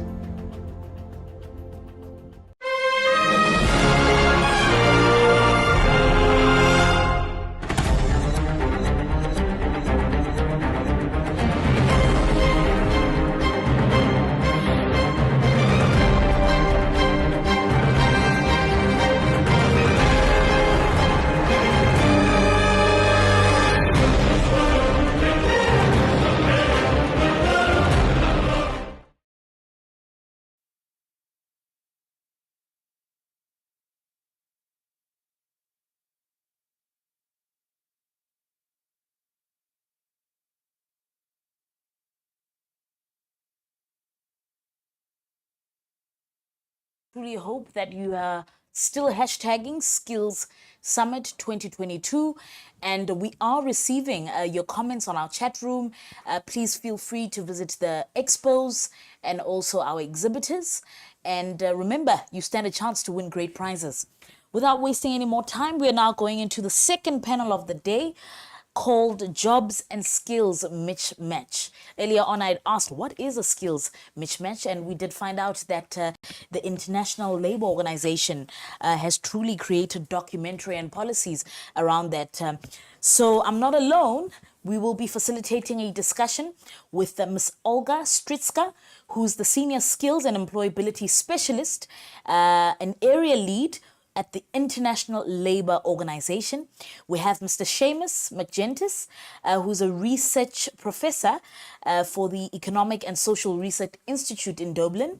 And we also have Giselle McIntyre, who is the HR manager at Nemtech. Welcome to all of you, and thank you very much for joining us here today. We're looking forward to all your insights, and it's nice to have such a global platform. So I'm not sure if it's morning or afternoon, but welcome regardless.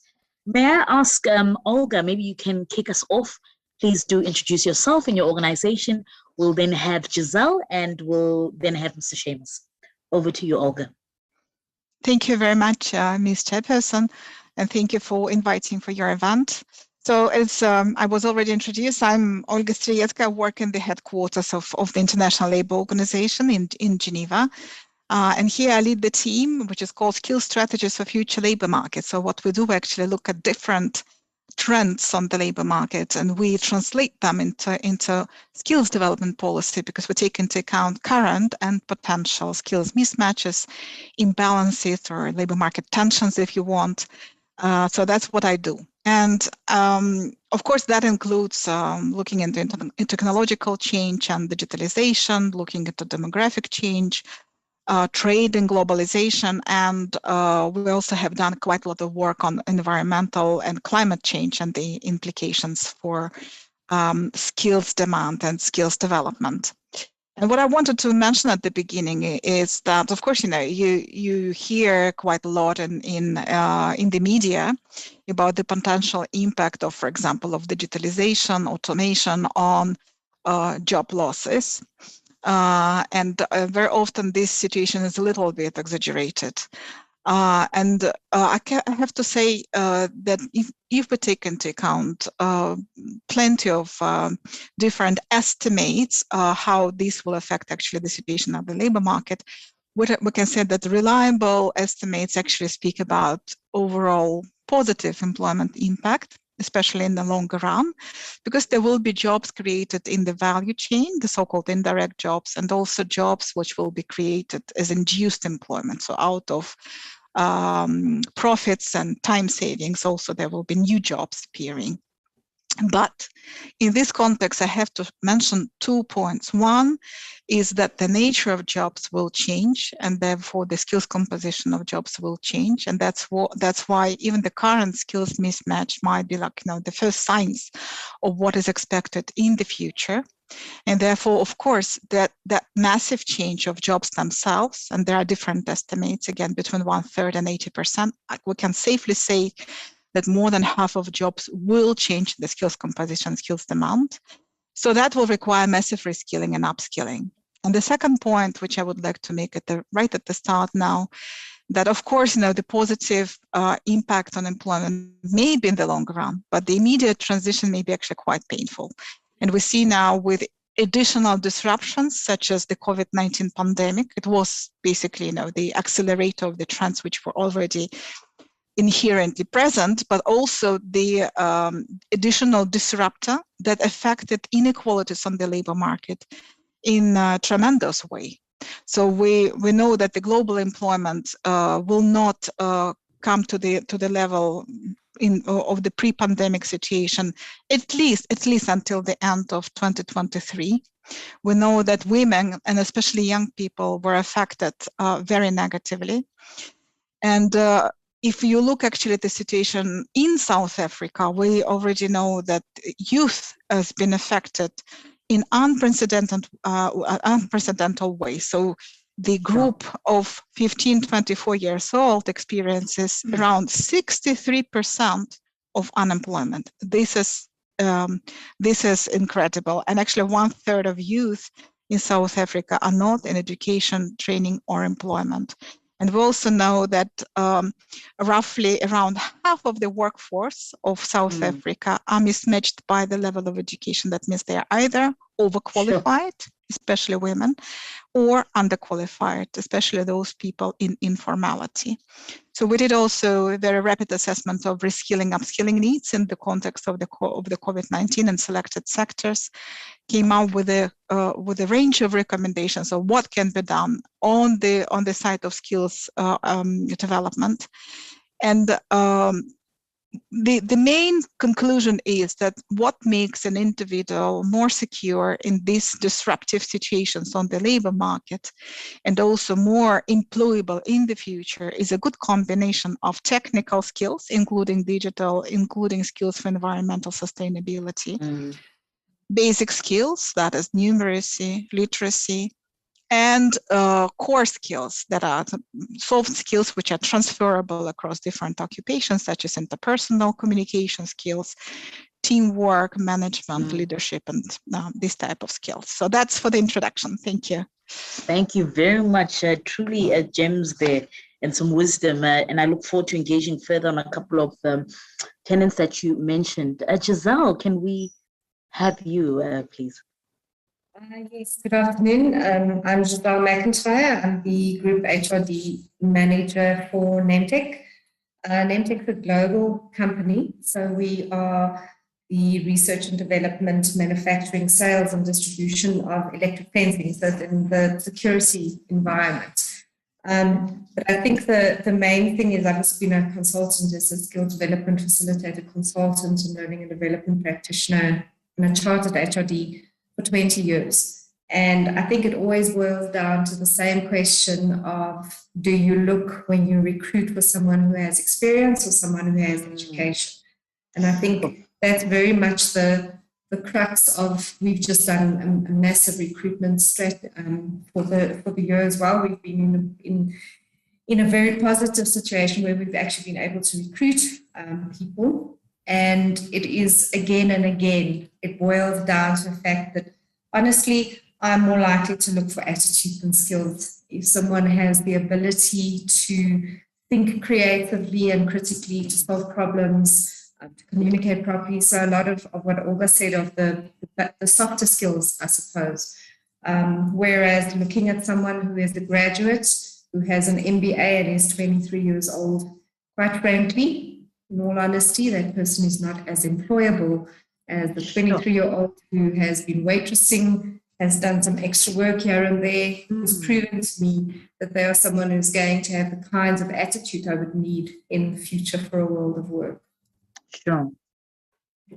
Sure. I'm just like, oh, thank God I'm not 23. But sure, you have painted and articulated the reality of our landscape currently and probably in the globe, but I look forward to engaging more. Thank you so much, Giselle. Mr. Seamus? Yeah, sure. Thank you. My name is Seamus McGuinness. I'm a research professor in the Economic and Social Research Institute in Dublin. I'm also an adjunct professor in Trinity College Dublin and a research fellow in IZA in Bonn. So the research institute that I belong to have done quite a bit on skills mismatch over the years. And we've also worked with the ILO and Olga's team in the past to look at the issue in terms of low and middle income countries. The reason that we're concerned about skill mismatch is that it affects around 50% of workers. And it's very concerning to say, when I hear someone saying that, a graduate is less employable than someone who has more practical skills, because the reality is society encourages people to engage in third level education.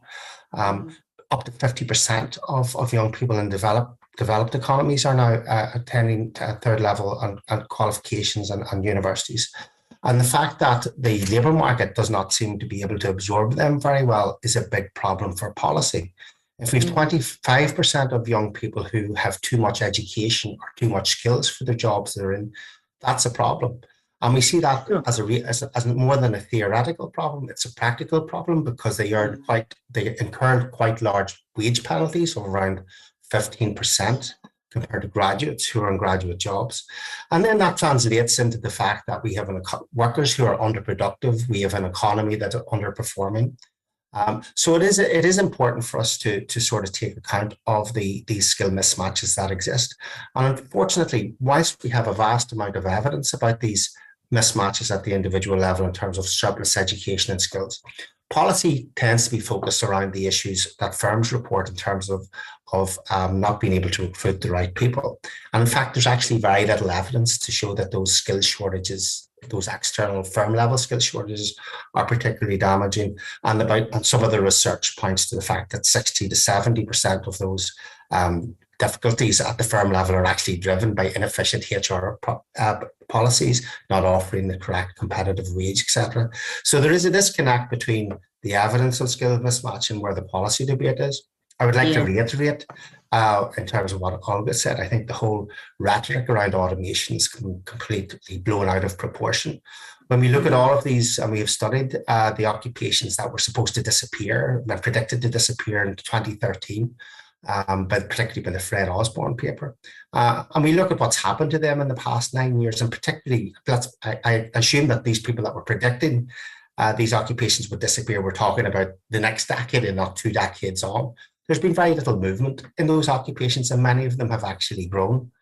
And what we see in terms of automation, and we've conducted another study that's been published in an academic journal, is that automation tends to erode some of the basic tasks within jobs rather than erode the job itself. So we see that automation and new technologies raise the skill contents of jobs.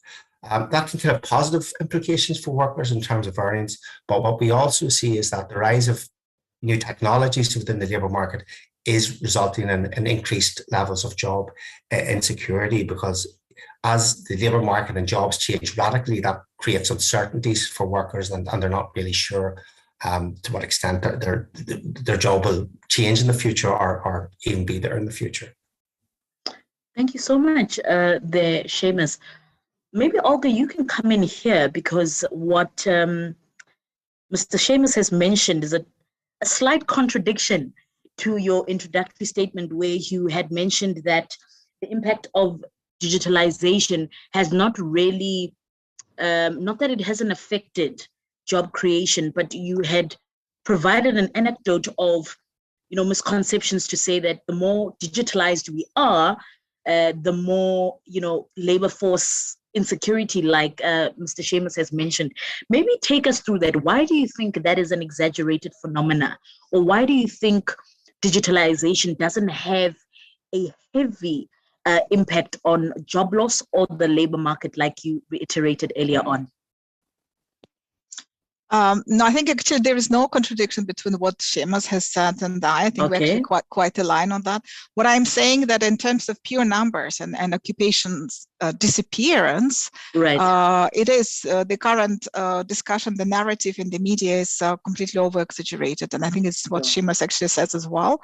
However, in terms of the composition of jobs, of occupations, in terms of the skills which they require, that is a really massive change, and that massive change will require massive upskilling and reskilling.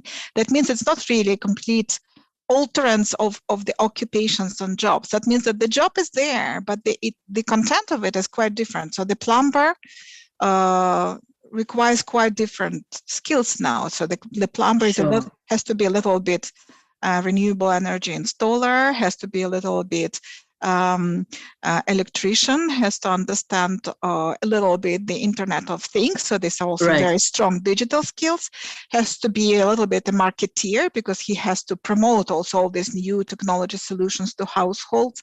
That's just one example, but actually if we go through one occupation after another, you will see that all of them actually are altered, not only because of the digitalization. Digitalization, of course, is a very important and very strong trend, but also because of the climate change, for example. So that is important. And one thing which I wanted to mention, what I already said, that young people are very, very negatively affected by unemployment in South Africa. But it is a really worrying sign if tertiary education people who went through university education and their unemployment rate stays at 45%, and upper secondary and post-secondary 60%. That means either something is deeply wrong with the quality of education, or if something is wrong on the labor market. Basically, the labor market might not absorb them for very different reasons. Either there are not jobs created at this level, the jobs which are created maybe require only a lower level of skills, and that may be an important signal for industrial policy, investment policy, to think how we can create jobs to absorb this tremendous potential that can push the economy upward, really, and create new jobs, because it's really like an engine which basically fuels itself. So it may, by absorbing these people, creating jobs for them, they create jobs further for other people as well. Or there might be, that's what she has mentioned, the working conditions which are offered might not be competitive for these people. And that is actually a tragedy. It's a lost generation, we can say. They have been already very negatively affected by the COVID-19. We did a survey at the beginning of the pandemic, and we know that around 90% of training providers were shut for the due to the pandemic at the beginning of the pandemic. And in case of, and that's where I think, Giselle, you said that experiential learning, people who have experience, is very important. So for this, what is very important is work-based learning, right? Apprenticeships, learnerships, internships. So these were affected in a major way, 98%. So we need to look into also innovative solutions, how to continue training provision with this work-based practical learning, even in the situations of the crisis like this one, because that provides major input to the employability. But we also need to look at the labor market and the working conditions where the pay is actually competitive, because for these people who are employed in jobs which are below their skill level, and this is 31% of workers in South Africa. I looked up the data. 20% underqualified, and there will be an assumption that a lot of people don't have the skills which are requested on the labor market, but 1/3 are overqualified. That means we don't really use their productive potential. 40% in case of women, we don't use 40% of the current female workforce to the level of their full productive potential. So there may be a case of working conditions and pay as well, no? Sure. I think stats will be stats, but of course, they need to be accompanied by context. Giselle, do you mind extending on what Olga has mentioned, particularly giving a bit of context to the nature of our economy with NEMTEC, being a global participant, but also being stationed in South Africa? I think you're one of the companies that show the volatility and also health of the private sector, but please do extend on the reiterations that Olga shared. Yes, look, I think the reality is that for years in South Africa, for generations in South Africa, if you wanted to create a better life for your child, you sent them to university. Definitely what my parents said. I was the first graduate in my family, in our generation group. And it was a way in which you would then consistently be able to be employed. And I think that is an irrelevant statement in today's terms. I think in reality, and I mean, I can just see it just in the 3 or 4 positions that I've been recruiting in the last few days, is that graduates have very unrealistic expectations of what their world is going to be like as soon as they are finished graduating and into the job market. They're unfortunately already looking for the corner office and the big salary and the personal assistant. So they're unrealistic. So trust me, I love learning. I've been to university many times in my life. So I'm not trying to down a university, please don't get me wrong. But I think the expectations that we have in reality in terms of what happens when you've finished, when you've graduated, and what then really does happen in the labor markets are inconsistent. They do not match each other at all. And if we don't start creating what I refer to as we stop the snobism of academia, in the sense that having a degree is somehow going to be better for you than an occupational qualification. Honestly, in reality, in the 20 years of my experience in the industries and in learning and development, and training and development in South Africa, that is an incorrect statement.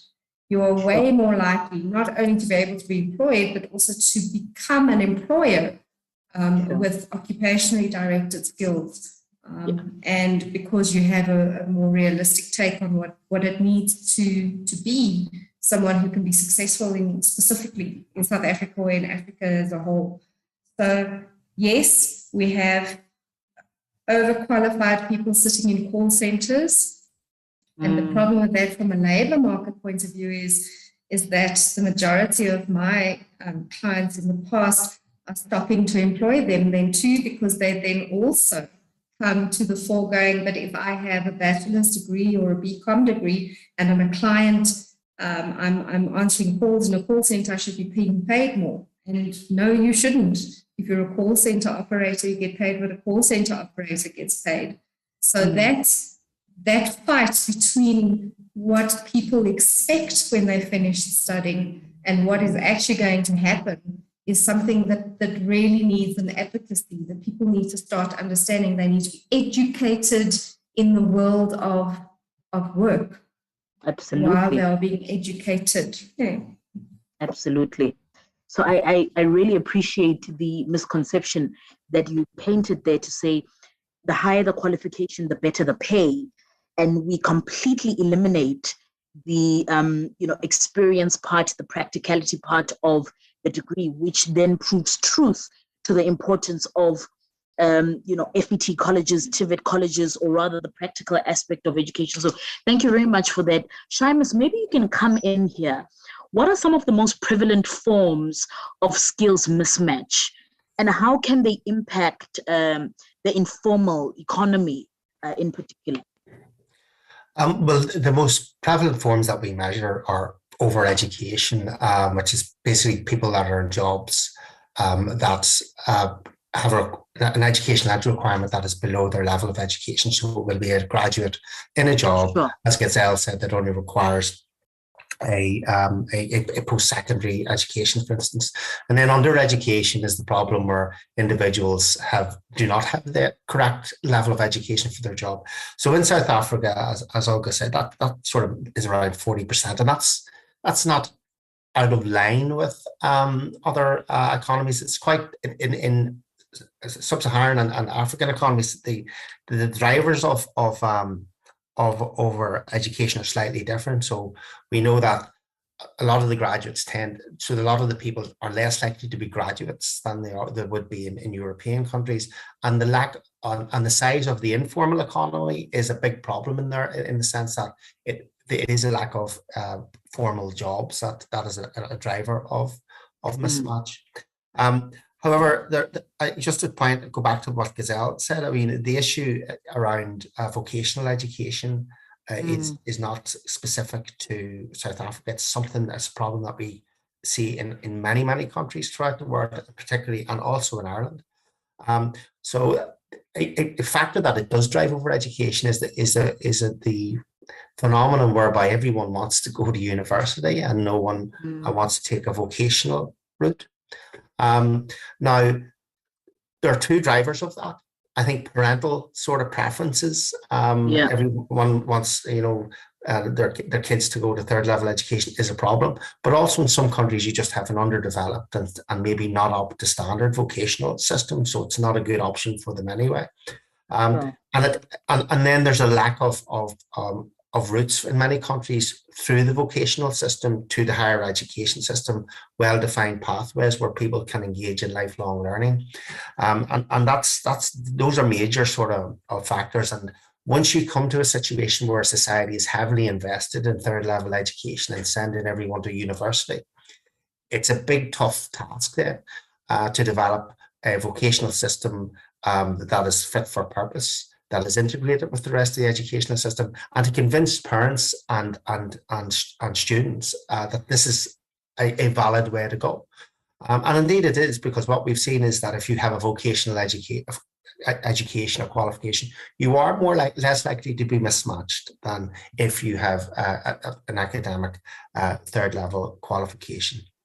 So I think and also when you have a vocational system that is fully functioning, It means that employers are fully engaged in terms of driving the composition of courses that are out there, in terms of having placements that are giving our students practical skills.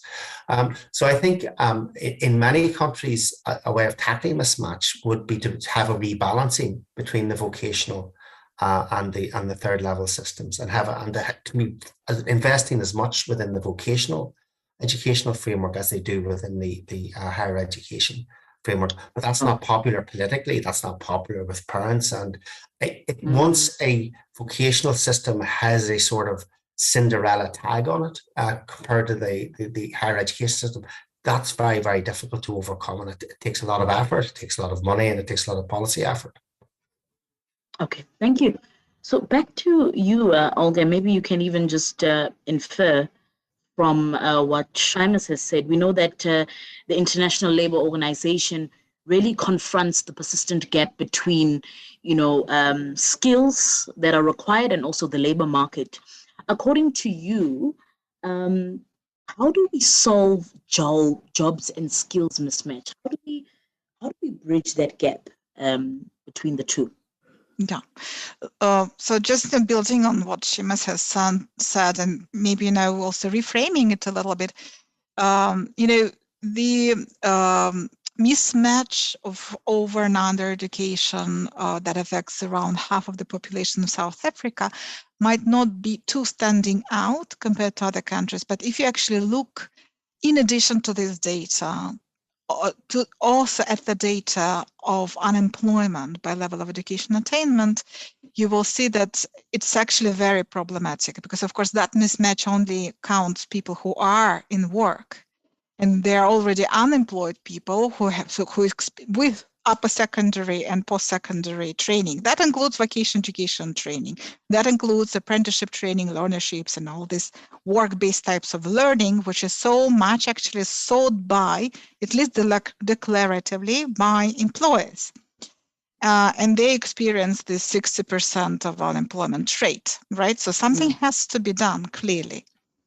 And I think what South Africa is trying to do by involving SETAs in the decision-making, in the collection of labor market signals, and then translation that into policy, in improving learnerships with this practical part of work-based learning. This is all very good, but perhaps just not enough. There should be more of that, more including of private sector, more including establishments into the provision of work-based training, because of course this is a very good recipe for young people to receive hands-on skills which are really required by employers. So this is one thing. But another thing which I would like to say, based on the rapid assessments of reskilling, upskilling needs, which we did now in the context of the pandemic and in selected sectors, many people actually mentioned that we need to diversify the pathways of the way how people actually attain their skills. And I am personally persuaded that in future, formal qualifications will matter less. Of course, it requires some kind of, mentality change among parents, among current and potential students, but we cannot avoid that, because now what I call it a little bit like everybody becomes a composer. That's my term for that, a composer of your own qualification, which you can actually compose out of credits, which you attain in formal way, informal way, non-formal way, including digital learning.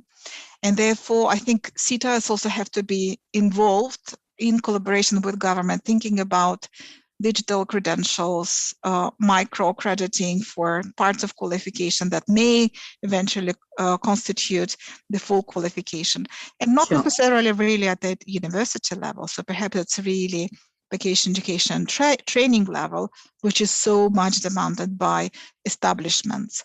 And of course, the recipe of the provision of skills is the skills which I already mentioned should be a combination of technical, core or soft and basic. But the recipe is always the good governance, and the good governance also contributes to the improvement of the reputation of vocational education training. The esteem of this part of learning is something which is very urgent on the agenda.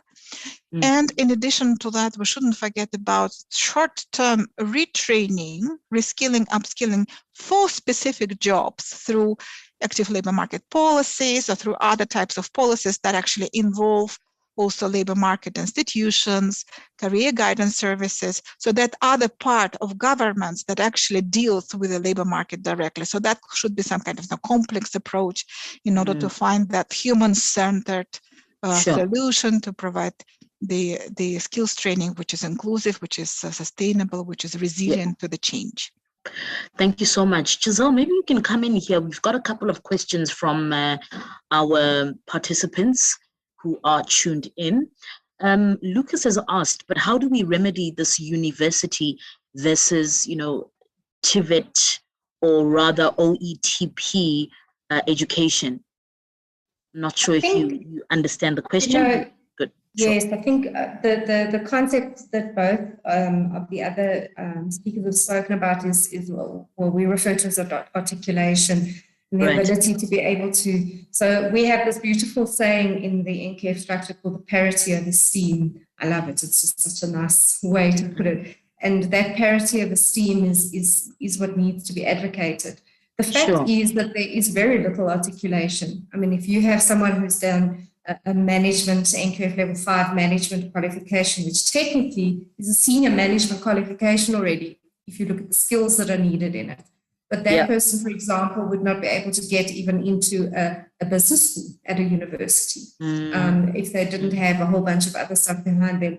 So to a large extent, one of the biggest problems is the enormous amount of red tape between articulation from Council of Higher Education and then the occupational directed and the Seta and even Maluzi processes. So it's everyone has their own little pond, and they're the very big fish in their pond. The ponds are just ponds, and unfortunately they don't go much further than that. So my advice always, when you're doing career guidance for someone is that you need to follow your passion. I know that sounds so hippie, but it isn't really, because if your passion is what you truly love, if anything else, what it will do is it will allow you to find avenues to find the best way to get to where you want to be in your life, in your career.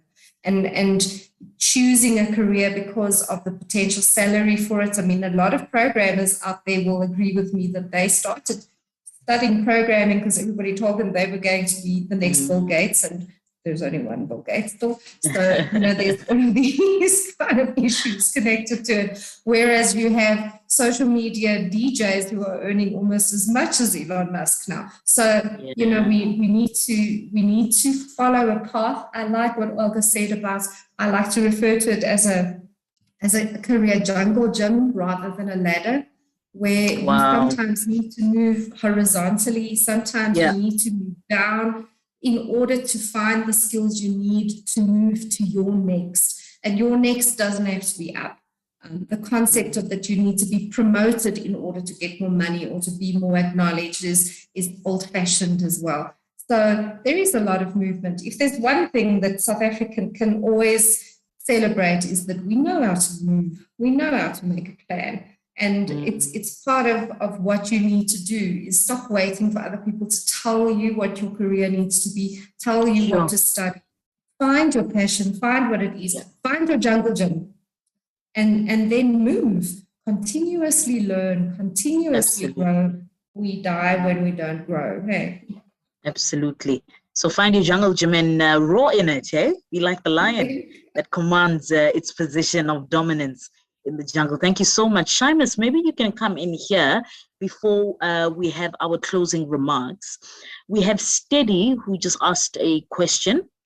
And he says, just thinking again, unrealistic expectations come from somewhere. How do we give that civic learning to our youth to understand the after-school options? I think that's a very brilliant question. Perhaps, Olga, you can come in there after Seamus. Seamus, did you get sure. the question? It's a good question. And I think what we need is evidence. We need to have evidence to show young people and parents the value of vocational pathways, the returns to having vocational qualifications in terms of the monetary returns, and also the career payoffs to that. And actually, we don't have that data for any country. I've been trying to do some work on the returns to vocational education, and finding that data is almost impossible. So basically, you know, we're all rational people. We've all been given an expectation, and we still have these intergenerational differences, and we see that, you know, the returns to a third level qualification, and we're told how many hundreds of thousands you will earn over the course of your lifetime. But unfortunately, that data relates to population average. And some of those people have been in the labour market for 40 years. It's a very different, really, occupational pathway now for young graduates going in there. But they don't have the up-to-date information. I think we need proper career services. I see it in my own country. The careers teachers are coming out with the same rubbish that for the last 20 years. They haven't been updating their information in terms of what's out in the labour market, what's required in the labour market. We need proper labour market intelligence tools where young people can access the information themselves. They can look up, they can see what the salaries are for particular occupations or particular qualification pathways. So we need to invest in a proper information infrastructure that young people can access themselves, in terms of giving them the correct information, that in terms of what their likely outcomes will be for particular qualification or training routes. And we need to do that within schools. We need to have proper links within colleges and universities with employers, so that people can get placements. And we find that when a graduate or anyone gets a job through a placement program, they do much better than graduates who find their way into the labour market through other routes. So there are lots of things that we know that we can do in order to sort of address these issues.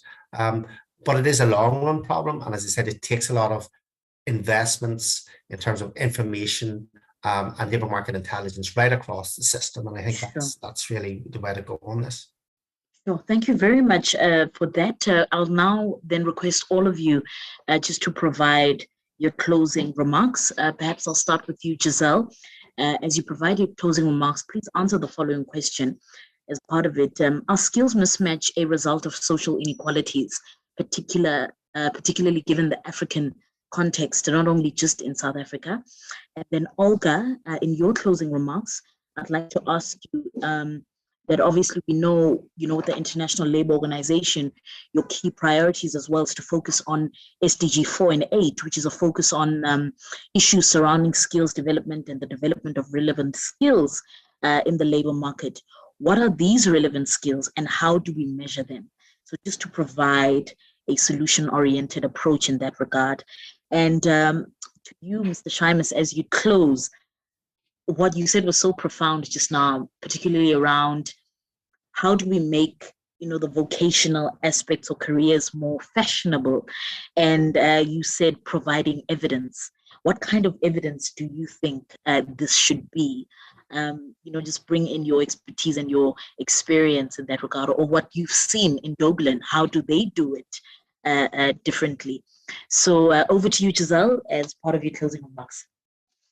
Of course, the fact that there is inequality within society, and I think it's dangerous to say in South Africa. I think in society, absolutely. I think that always will play a role. And I spent my early years at the Department of Labour as a career services counsellor, and it's where my eyes were very broadly open to the fact that if you only know of 5 different types of jobs, then those are the 5 different types of jobs you go and look for. Those are the 5 different types of jobs you study for. So a lot of it has to do with not education in the sense of schooling, et cetera, but broader education in the sense of us allowing and encouraging people to open their eyes to what is there, to the fact that there will be jobs within 5 years that we don't know what they are right now, to that kind of thing. So yes, inequality makes up a big problem connected to that. Our education I'm a true believer in education. We have to educate. It's the only way we rise. But I think what we consider to be education is where we need to make a shift to. Yeah. Thank you so much. Sure, I'm so inspired. I even forgot that I'm facilitating. Thank you so much. That was Giselle McIntyre, HR Manager at Nimtech. Thank you for that. Olga, over to you. Yeah, you asked me which skills. I think I already mentioned a little bit about the important combination of technical and non-technical skills. But if we now look maybe more precisely what we're talking about in relation to COVID-19, of course, occupational safety and health came like number one type of training, which has to be provided across the board, across a different jobs, basically everywhere. And another type also came up really very important on the agenda now, resilience skills that correspond to institutional resilience. So these are more sort of systemic, what the procedures are, what are the infrastructure, technology, how we deal with that, but also personal resilience skills, including mental health. That also becomes a very, very important, stress resistance. Yeah. And then a group of skills which is related to the green transition. I actually don't like calling them green skills because they concern not only environmental sustainability, climate change knowledge, but also the whole range of occupations and jobs that are affected by the green transition. So these are construction workers, these are renewable energy occupations, these are sales workers, because we also speak not only about transition to renewable energy, but also to the circular economy. So these are plumbers, electricians, these are teachers, and even doctors, nurses, everybody will be affected. And therefore, we need to think how we work, how we produce in a more sustainable manner. And this requires a very precise set of skills for each job. And digital skills, again, we have to think what they are. This goes really beyond basic digital skills, which of course I needed pretty much for every job, but especially in the long run, if we want the economy to be competitive, we need to think about upskilling and reskilling workers in the areas which are related to the big data analytics, software development, social media, Internet of Things, blockchain, cybersecurity, artificial intelligence, augmented reality, including actually the area of education and training provision itself, especially if we would like to increase the resilience of the system. And you asked me how to measure them, that there are plenty of different approaches and methods. We have actually the whole course on skill needs anticipation and matching delivered together with our international training center in Turin. So I would encourage everybody who is interested to go through that course. And we also develop sometimes deliver also specific for the country, as we did also now for the for the whole South African region. Delivered the course in the framework of the Skills Initiative for Africa. So I would encourage you to go, but particularly in the ILO, we practice a sectoral approach, because this is the approach where we can actually work with employers, with trade unions, and with those training providers that train graduates for the particular sector. And it's a very interactive approach. So that's what we promote a lot. And I think that's what works actually also the best for developing countries, including South Africa. Okay, thank you very much. That was Olga Stritska, Senior Skills and Employability Specialist for the International Labour Organization. Thank you very much for your participation. Mr. Shimeless, over to you.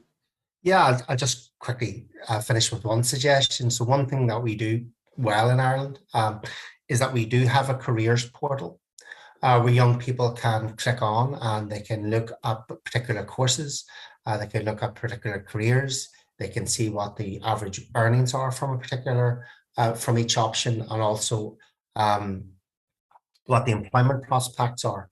I think if you have a tool like that, it serves the purposes in both ways. It directs people toward, but it takes a lot of information. You need a lot of data behind that. It needs to be updated. Sure.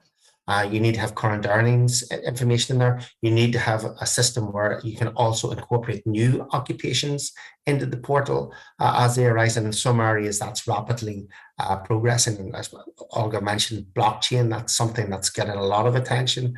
That's a skill set that's moving away from concept to application, and it looks as if it's going to have a big impact on the labour market. So that directs students to where the current composition of labour demand is and where it's going. And I think it will also serve a purpose, if it's done correctly, to redirect students away from courses that have poor labour market outcomes, that have poor employment outcomes, that have low earnings at the end of the day. So I think if we're going to start anywhere, I would start with building the data infrastructure up and getting a careers portal embedded within the system, particularly within the educational system, so that young people have the correct information to make the correct choices. Because if you get it wrong at that age, the costs are phenomenal throughout the course of your lifetime. Absolutely. Thank you very, very much for that. As I said earlier on, truly inspired that I even forgot that my role here is to facilitate this conversation. I was a student with the pen and paper learning. We truly appreciate your insights, and from Cape Media, thank you very much for your time. Please do accept our invitation in the future. We need you. We need the knowledge, and we hope for fruitful partnerships in the near future regarding achieving some of the tenets and principles that you mentioned for us to apply as a nation. Thank you so much, and all of the very best. Thank you very much. Thank you very much. It's been a pleasure. Thank you. Sure. Thank you for that. Bye. Bye-bye. Thank you.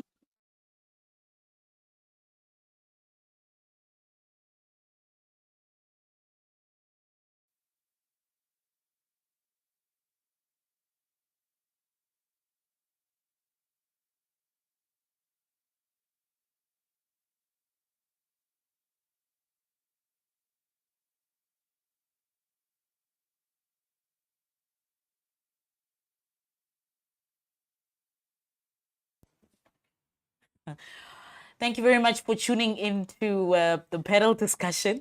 That was jobs and skills mismatch, and truly insightful and informative. We had great representation from all over the world, and I hope you took a little bit of that information and that knowledge so that you can apply it in your particular organization or in the respective fields. Indeed, I think as a diaspora and also a global community, we have a lot of work to do, considering the fact that we need to align skills to what labor markets are looking for, particularly for the transformation of our economy. So without wasting any more time, and inferred from that, we'll be having our third panel discussion of the day called The Impact of Technological Advancement and Innovation on Business Growth and Sustainability in the Manufacturing Sector. Please don't forget to add your comments on hashtag Skills Summit 2022. Do visit our chat room. We will be able to ask some of our panel members the questions that you add there. And please don't forget, you stand a chance to win great prizes. So we'll be getting into the next panel discussion after this.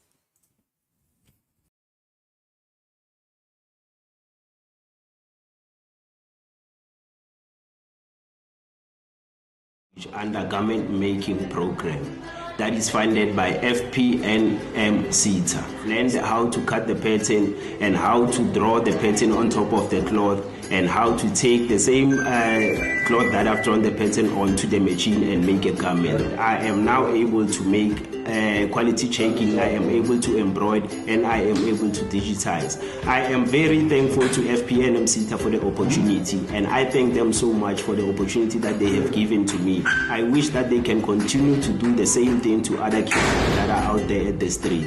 And thank you so much.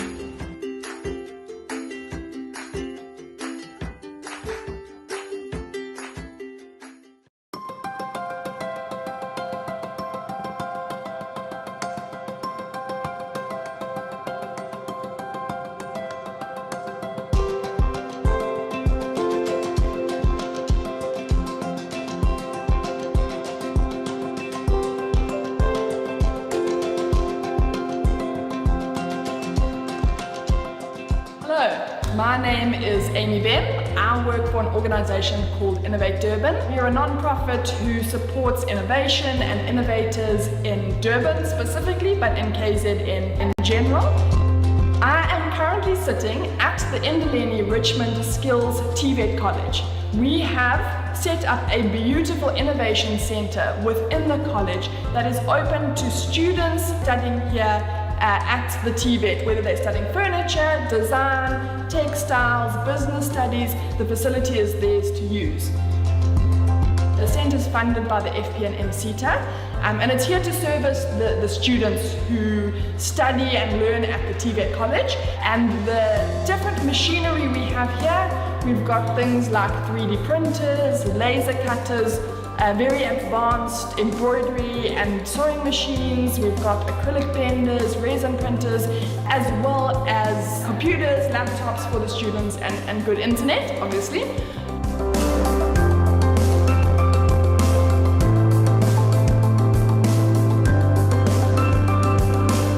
The purpose of the facility is to support them in exploring fourth industrial revolution technology. It's technology that they wouldn't necessarily have access to on a day-to-day basis.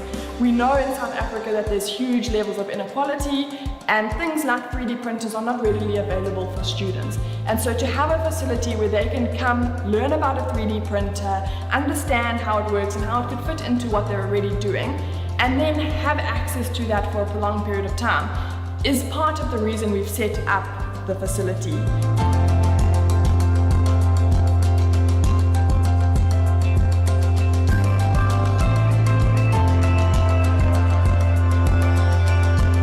Another thing we will be doing is we'll be running a 12-month startup support program or an innovator support program.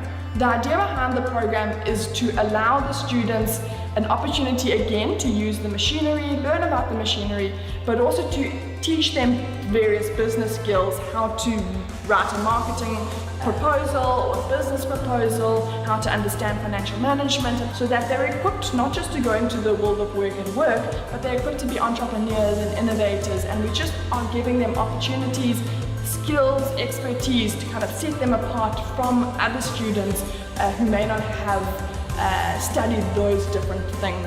So that is our Innovation Centre at the TVET College. We are so proud to present it to you and allow you to see what is happening and what will be happening at the centre.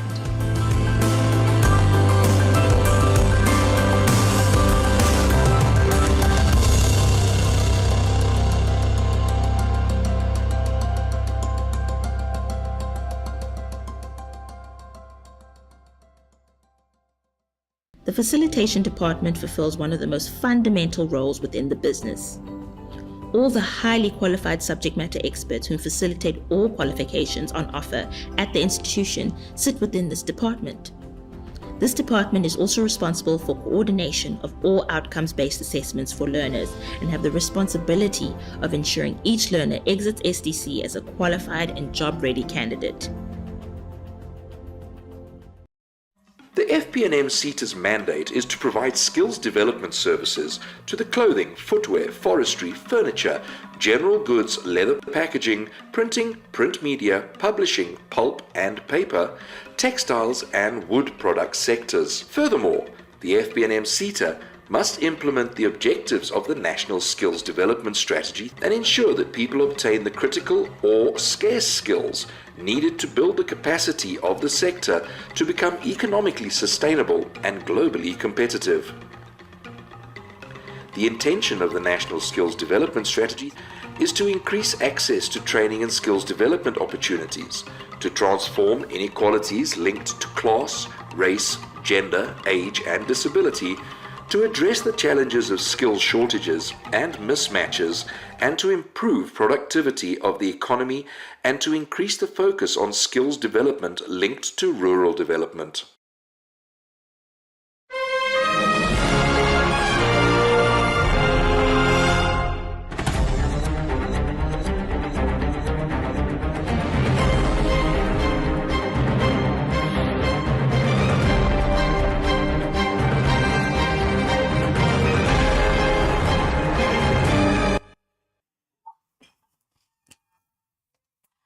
Ladies and gentlemen, welcome back. Thank you for staying tuned at the Skills Development Summit. Please be reminded to send your comments at hashtag Skills Summit 2022. We are now entering the third panel of the day, and we are discussing the impact of technological advancement and innovation on business growth and sustainability in the manufacturing sector. With me, we have Dr. Raymond Patel, who's the CEO of Turupa. We also have Mr. Whisper Masiri, who's a lecturer at the Northwest University. And joining us as well, we have the head of training and development from PEP Clothing, Miss Francette Con. Welcome to all of you, and thank you very much for joining us. Perhaps let me then ask, I don't want to take the thorn amongst roses or rose among thorn, but let me ask you, Francette, please tell us who you are, your organization, and of course, what do you really think about technological advancement in the manufacturing sector? My name is Francette Con. I am the head of learning and development at PEP Clothing. PEP Clothing is part of the PEPCO group, and we are the only manufacturing component of the group. So we manufacture predominantly school clothing and a little bit of underwear and sleepwear for predominantly the major retailers within the PEPCO group. We do not manufacture for outside companies at the moment. Yeah, and we are passionate about training and developing our staff and making an impact in the industry and also in the larger community. And we feel very passionate about technological advancement. As a manufacturing company, we have to compete with large companies of the world. And if we do not progress in line with the rest of the world, we will definitely fall behind. And as we fall behind, we will become less of an entity to compete on the global sector, yes. Okay, thank you very much. That was Francette Con. Thank you. Mr. Whisper? You've got a very interesting name, Whisper. Don't whisper to us, please. Actually, I have never whispered whenever I speak. Thank you. Sure. Thank you very much for the privilege to be part of this panel discussion. And my name is Whisper, as has been mentioned. I'm from the Northwest University School of Industrial Engineering. I'm lecturing there. And we are very keen to partner with industry so that we can have meaningful research, not just abstract research, but research that will make impact into the economy. Then when it comes to the topic that we're discussing, I think I just want to mention that I think we need to strike a balance. When you talk of sustainability in the manufacturing industry, we strike a balance between economic, environmental, and social sustainability. If we don't strike that balance, I want to believe that one leg will be missing and will not make the impact that technological advancement must make. Thank you very much. Thank you, Whisper. We're looking forward to engage, particularly on the last point that you mentioned. Over to you, Dr. Patel. Thank you, Shivang. I listened to your earlier session. I was very highly inspired by the discussions that happened there about vocational education and university education. Now, I say that, and I jokingly say to people when I introduce myself that I'm repented. But I hope you get what I'm trying to say. When people say they repented, it means they're religious. I say I'm a repented academic. I don't play in the academic sphere only, but I look very much at the occupational and artisanal development of our country to drive what I simply call an economy. Without that, we cannot drive an economy. So why technology? Why innovation? And I want to link this to our TVET sector in particular. There's currently a whole discussion about innovation in TVET sector. Sorry, Whisper, we normally look at innovation at the university sector only. For us, in the society that we come from, innovation belongs to higher order thinking. But yet, when we look at other emerging economies and other developing economies and leading economies, and I want to take China, for example, there is a lot of innovation in the TVET sector. And that's what we've got to start doing. So technology and innovation for me is a driving force for economic growth of our country, firstly. Secondly, the sustainability, the development thereof highlights the harmonious symbiosis between economic and social development. Social development for me is the upliftment of our community. I listened to what Frizette was saying, you know, manufacturing clothing for schools, manufacturing clothing for our local economy. What do we find out of that? We find innovation, we find technology, we find job creation, we find upliftment. And we've got to find that link all the time. Now, in order for us to achieve that, we need to improve our education and training. With the emphasis on training. So how do we ensure that our strategic development is not only about assembly? I listened to the president this morning on opening up a conference, and he was speaking about us manufacturing vehicles in South Africa. I was the CEO of the manufacturing engineering sector, Seta. We hardly manufacture, we assemble. Assembly does not lead to innovation. Assembly does not lead to a new technology being invented.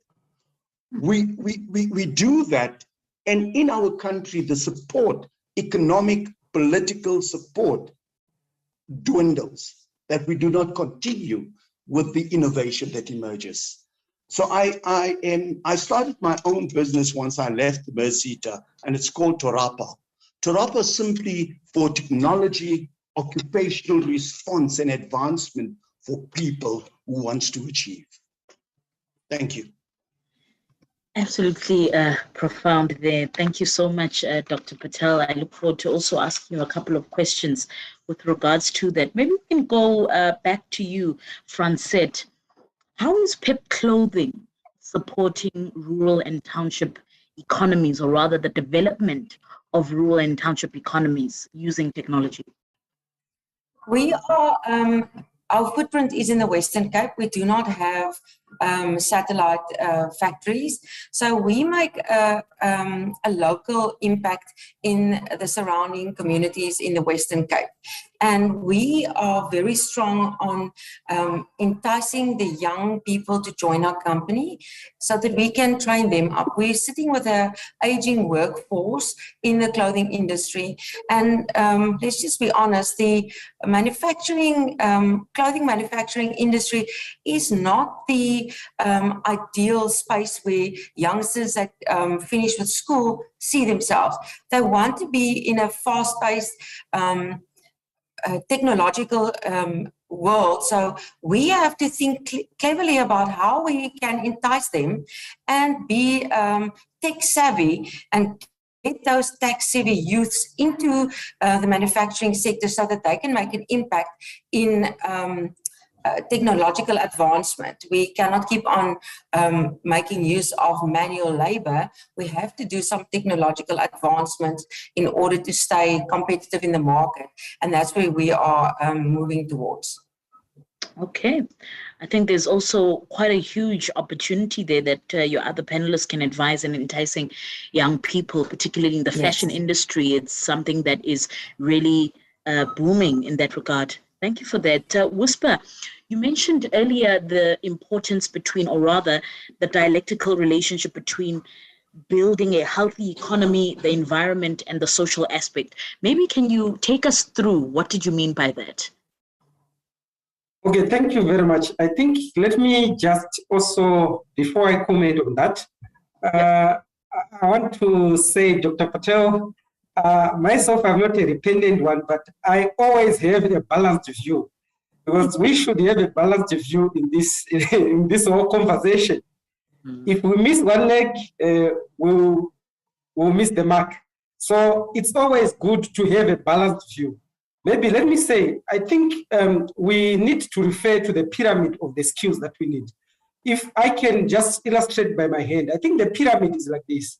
The professionals, the technologists, technicians, and the artisans, not in terms of importance, but in terms of the number of people that we need, the frequency of people that we need in the system. But the conundrum that we're having is that our system is more like an upside, the pyramid has been turned upside down. I want to concur with all other speakers who have echoed their views before that. It's like all our young people, when they finish school, they want all to rush to the university. They feel that there is no importance in the best, but it's not in terms of the qualifications or other, but everyone in the system is important. Without artisans, without technologists, without technicians, without professionals, we cannot make it. Everyone is important. Everyone must fit somewhere in the puzzle. Then coming to what you have just asked, how we can strike the balance. I think, in my own view, if you look at main organizations, company, or even the narrative of the advanced technologies that is coming, many people, they think of advanced robotics, they think of just automizing and everything. However, I believe that as much as we have to look at the economic side, where we need to improve the competitiveness, the efficiency, productivity, all that, we also need to look on the aspect of the social. If we can't be social sustainable, then I think we will not make it, because the inequality that we are always talking about, I heard this term being repeated a number of times in the discussions, in the conversations, inequality and inequality. And I always ask myself, when is this going to end? It takes you and me to bring this to an end. And it's when we look at balancing the social, the economic, and the environmental sustainability. So how can we do that? My view is that the narrative of technological advancement must change. Why am I saying this?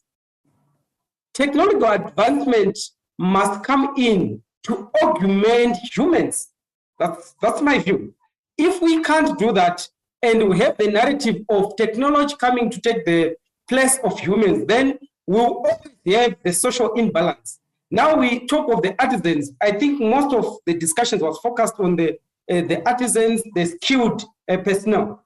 If we don't have that narrative or that balanced mentality, then lo and behold, soon the technician, the artisans will not have any place, because all their work will be taken by the technology and the advancements that we are facing. So I can say in brief, to achieve that, we need actually, I think with my colleagues, we are in a research group where we talk about technology, innovation in society. We want to drive technological Ubuntu, where we are saying the humans must be augmented with technology. Technology must actually unlock efficiency of a human being. If we can't unlock the efficiency of an artisan by improving, by maybe augmenting them to technology, then we have missed the mark. Gone are the days where we need someone who goes maybe up the roof, check the leaks, and try to say this is where the leak is. We need now maybe to use advanced technology. We enhance the artisan so that they can be more effective, they can be more accurate, the tediousness of work can be removed, but still taking the importance of the artisan. So in brief, I think that's what I can say at the moment. I also want to hear other people's views. Thank you so much, Whisper. That was very packed there. Maybe you can come in there, Dr. Patel. You know, you mentioned a lot of factors just around how we can form a healthy relationship between education and training and some of the challenges that are involved in that regard. How can we engage with policy to ensure progressive manufacturing, particularly in rural and township development? Thank you, Tama. you know, I always fight this debate still about our rural nature of our country. Yes, we are. We do have a rural country, or we have the rural side of the country. But if you look at the urban migration that's been happening over the last couple of years, 40 years in particular, we're beginning to move more towards an urban society than the ruralness of a society. And then I want to take the points that Whispers mentioned. The advancement of technology, smart cities beginning to emerge, technologically advanced cities. So we're beginning to move quite differently. And our policy environment should begin to support, how do we bring internet? How do we bring smart cities? How do we bring advancement of technology into artisan development? I'm not saying the artisan must be the old artisan who's a blacksmith. That's something of the past. Technology has taught us recently, and in the past couple of years, Whisper, that for me to fix a vehicle, I need to do a diagnosis first, which is technological advancement. Right. So it shows that our education policy needs to change. The minister fondly speaks, the Minister of Higher Education and Training, Science and Technology, speaks of the mechanic who still sits with it and trains on a carburetor. Very few cars that we have in our streets today have a carburetor. We are all fuel injectors, we are electronic cars. So our policy environment around our education, and I'm going to start with that, our curriculum needs to be revised. How do we do that, Ms. Kun? Let me start with you, and I'm going to ask for your assistance. When we look at policy development, it's not only those people who write policy, but it's also people who drive policy, people who come to the colleges, to the schools and say, but what you're teaching is irrelevant. Sure. Yeah. I don't need seamsters anymore the way I used to need them. I need people who can do CNC machines, who can use computer numeric designs and design a dress for me and sew it that way. So we begin to challenge advanced economies, but our curriculum is not there. So our policy framework needs to get business involved. Sure. Your key partner for the economic development and the topic that we're talking about, the advancement of manufacturing in this country, economic development and sustainability, is business. Without business, we cannot move the country into a next level. Business has to work with universities, yes, for the innovators, for the guys who begin to design these things. We need to spend more money on research. Our research funding is very low in this country. Our research output in terms of what we put into our schools and what we get out at a university level is incomparable. We need to ensure that we celebrate excellence in this country. And that's through policy environment. I said, and I'm going to share this with you, the work we do, we also do a bit of bursary things. And we got a student who got a 92.7% average admitted to medicine at UCT. A father happens to be a teacher, missing middle, does not qualify for NSFAS, cannot afford to go and study. Now, that's not celebrating excellence. That's losing excellence. Yes. We need to have a policy where we have to say, how do we get excellence and look after excellence from scholastic level, right up to university level, right through tracking them once they start working. We need to have our policies to ensure that it brings in the marginalized and the disadvantaged of the past. So we need a very balanced policy framework. We need you, panelists, people who are participating, to become much more engaged and stop being armchair critiques of the education system. Stop romanticizing the past. Stop sitting and saying, 20 years ago, this did not happen. When I was in school, this wasn't. My matric was better. My matric was surely not better than the current matric, I can tell you that. I've served on Omalusi, I've been part of SEQUA, and I can tell you today that we're producing better matric results and better learners, technologically more advanced, but we're depriving them of a future. Sure. Thank you very much, Dr. Patel. I think you reminded me that the most dangerous thing that we can ever have as a society is ignorance, and be arrogant about our ignorance, and lastly, mediocrity.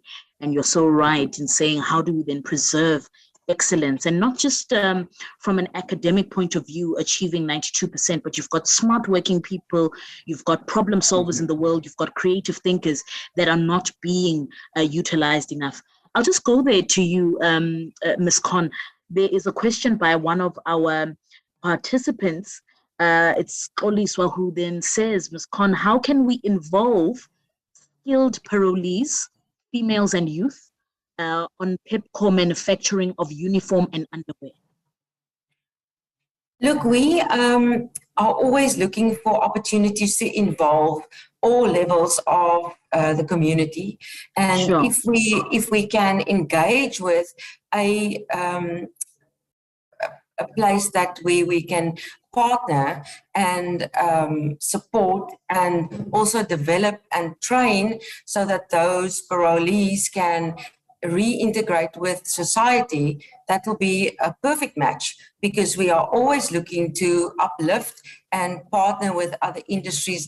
I want to just touch on what Dr. Raymond said about the curriculum going down into the schools, in that we need to start at an earlier stage to entice the scholars to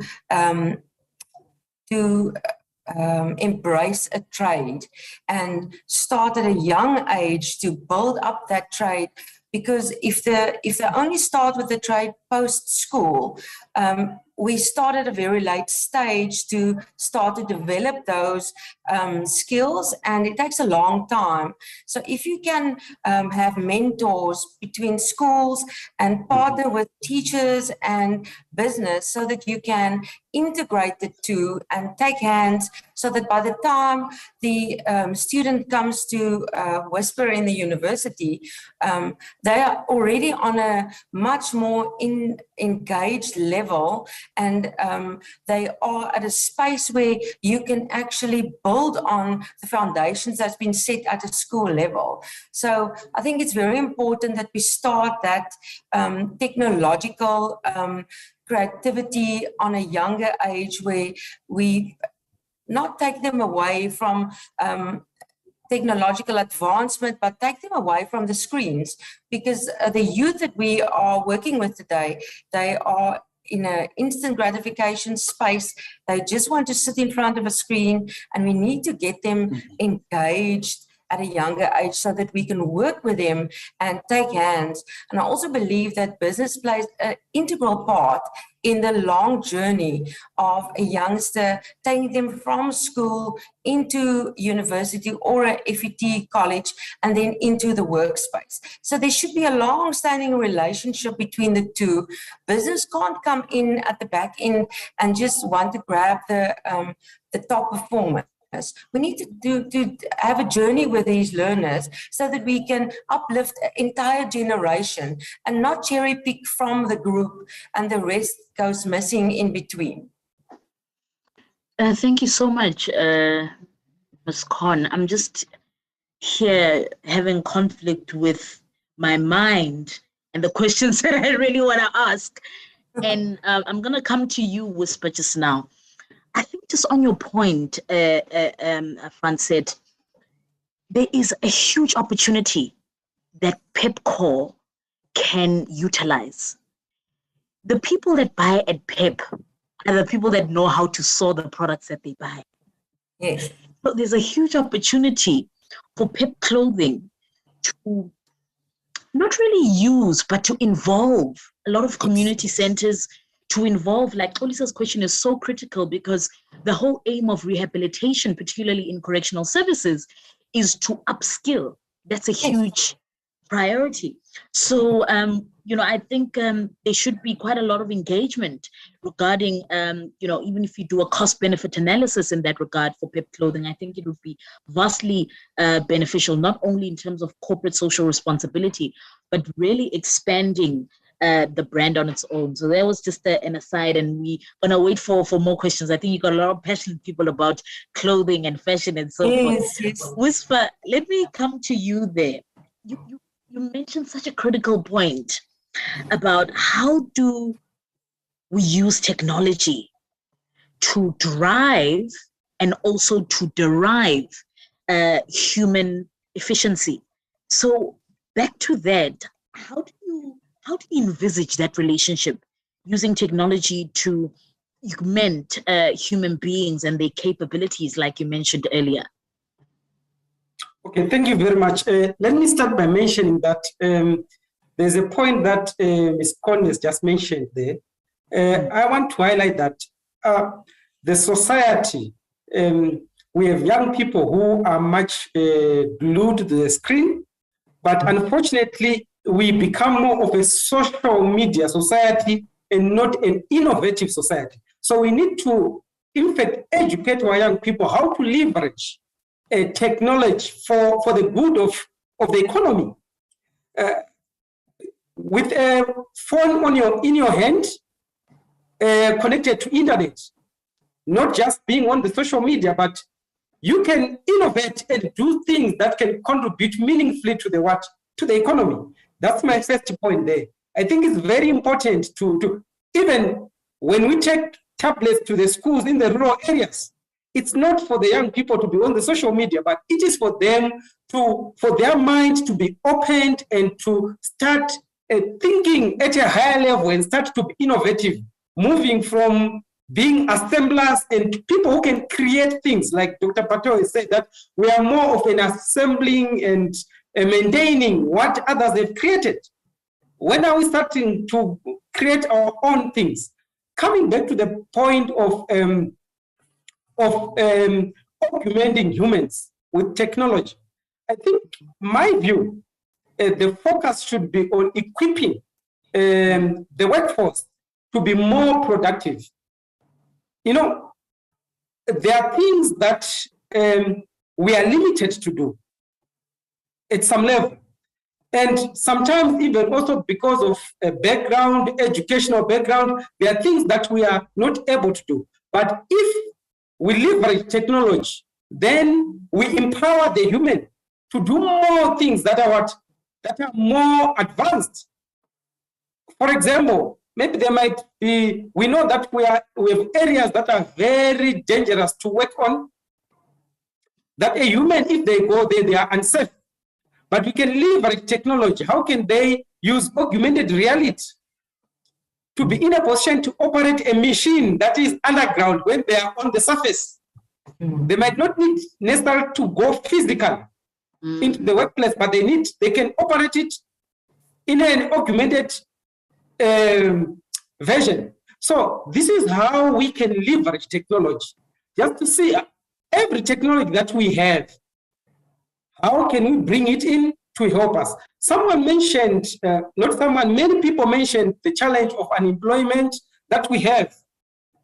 But if we don't check it into context, we might even accelerate the challenge rather than mitigating the challenge.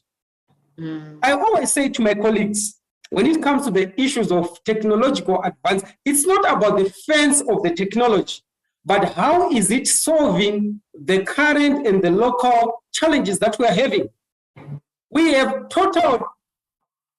Our challenges are totally different from the challenges that Western countries are facing. Some countries are facing aging population, so they always want to automate to make sure that they've got advanced robotics and all this in place so that they can meet the challenge that they have.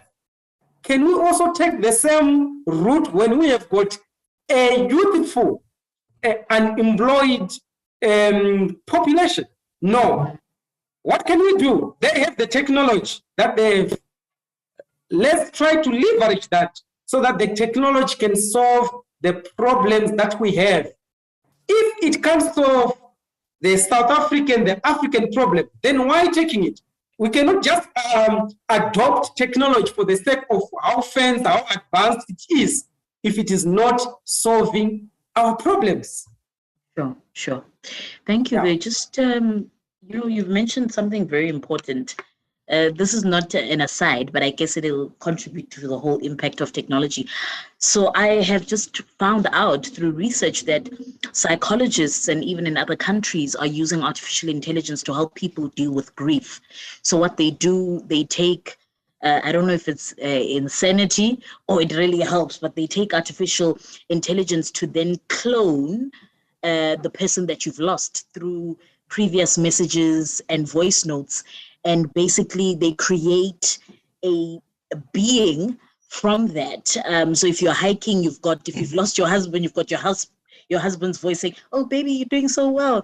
So it's very interesting how we're using technology for different things. But that's just, I found it quite interesting and incredible how technology really is shape-shifting a lot of the dynamics in the industry. Dr. Patel, maybe you can come in there just before we conclude the session and offer our closing remarks.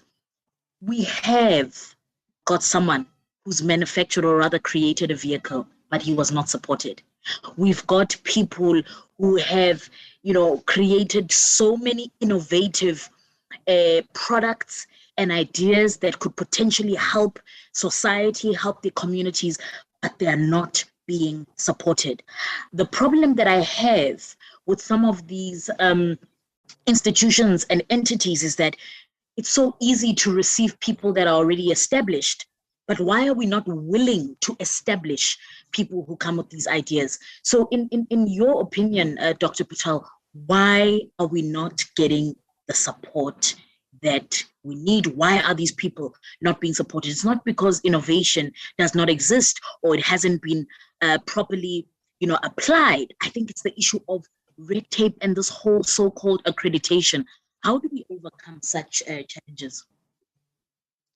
I'm smiling when you ask that question, because as a business person and somebody who has served in this country in the public sector for more than 40 years, by the way. I think that's what I served on, just on to 40 years. When I decided it's time to go and work for myself, I would apply and they would tell, and it's worth innovation and stuff that I did as a CEO. I oversaw the innovation and made sure that this gets implemented. But the very companies would tell me that I have no track record. Sure. So I started laughing at it and then saying, what is track record? If you ask me to develop a tracking and tracing system, I've done it so many times. I've made sure I've done the research. Know how to do it. And now you tell me because I'm a new company, I don't have a track record. One of the problems we have in our country, very much so, is that we seem to develop conformist. Yeah. We do not develop critical thinkers. I tick the box and that's it. Do I conform? I don't ask questions. I'm going to do it as simplistic as it is, and I did it with a child the other day. I said, read the sentence, and he read, the cat sat on the mat. And I said, brilliant. You're 4 years old and you can read. Brilliant. Right, memory comes in. But then I asked the child, why did the cat sit on the mat? Critical thinking. The cat was tired. The cat was exhausted. In other words, the cat had too much to eat, things like that. But all the child knew was the cat sat on the mat. And we as a society become pretty much thrilled with that. The child can read, but we're not moving a step forward. Sure. Now, when I get to innovation, I'm using a simplistic thing. What is a square? It's got 4 sides, yes. Why has it got 4 sides? We don't begin to explore. This tends to go right through our schooling system, our TVET system, our university system. As long as we become repetitive, as long as we give you what you want, that's acceptable. With the result is that when we begin to look at, I begin to innovate and I build my own battery, lithium battery, and I ask the IDC for funding. And the IDC would say to me, is there a takeoff? Yes, there's no takeoff. It's a lithium battery. We import them from China all the time. But when Elon Musk does it, a South African in America and so on, we celebrate it. But Elon Musk, if he did it in South Africa, we would not have celebrated it. My point is that we need celebration outside, we need acceptance outside before we can. So we ask the IDC for funding and there's no takeoff. So your ideation is very important in innovation. Sure. Then you start to do the R&D. We do not do enough R&D in this country. That's right. So if we can start looking at the science and technology, and I'm hoping the department people are still around, begin to start looking at ideation, innovation with the necessary entrepreneurship. Friends, there is nothing wrong in parolees getting their life back on track. If your company can get into a CSI, call me after this and I'll work with you. Get into a CSI to get those people to start manufacturing. You'll be surprised how innovative people are if you give them the space. We need to do that. We need to create these opportunities. Somebody created an opportunity for me to go to university. Let's do it for the next person. So we need government to change. And I heard Minister Stella Ndabeni saying this yesterday. They're trying to relook at the way Seta operates, this body and that body. We have too many red tape, too much red tape, and too many small organizations trying to do the same thing. Now, Comrade Fileng, and I hope you're listening to me, Dr. Fileng. She actually said hi. I still maintain, when I was CEO of the MER Seta, 21 seaters is too much for this country. The country is segmented into 15 economic streams. Start getting your economy back on track. Sure. We duplicate too much in the country. There is this company doing that, there's this Seta doing that. We need to look at an innovation development company that looks at manufacturing throughout. Whether you're manufacturing clothing, motor vehicles, you are manufacturing. And we need to drive that with success. We need to celebrate the research that comes out of the country. There is a lot of research. So I'm back with you, Whisper. I'm saying the university has to look at it. The aging population is a misnomer. South Africa, or Africa as a continent, has got the youngest population in the world. We need to drive that and work on that so that we can start contributing to a world economy, not only a South African, a Southern African and an African economy. I say this with all humility. Innovation does not replace people. Sure. Whisper, you can take me on that one. When the typewriter was invented, and when I was at school, people used to type profusely, and I would look at them. And then came in the computer. Did we replace the typist? No, the typist got additional skills. She got Excel, Word, presentation skills, which she never had as a typist, or he had as a typist. So innovation brings about new skills. Robots clean houses. It means that we're now manufacturing robots and we're getting people to service the robot and to program the robot. That's the new skills that we're beginning to get. And that's what I'm saying. Let's start looking at how we take on this challenge and work on it. I've been to Switzerland with the Minister of Higher Education and Training many years ago. We walked into a company that had 12-year-olds in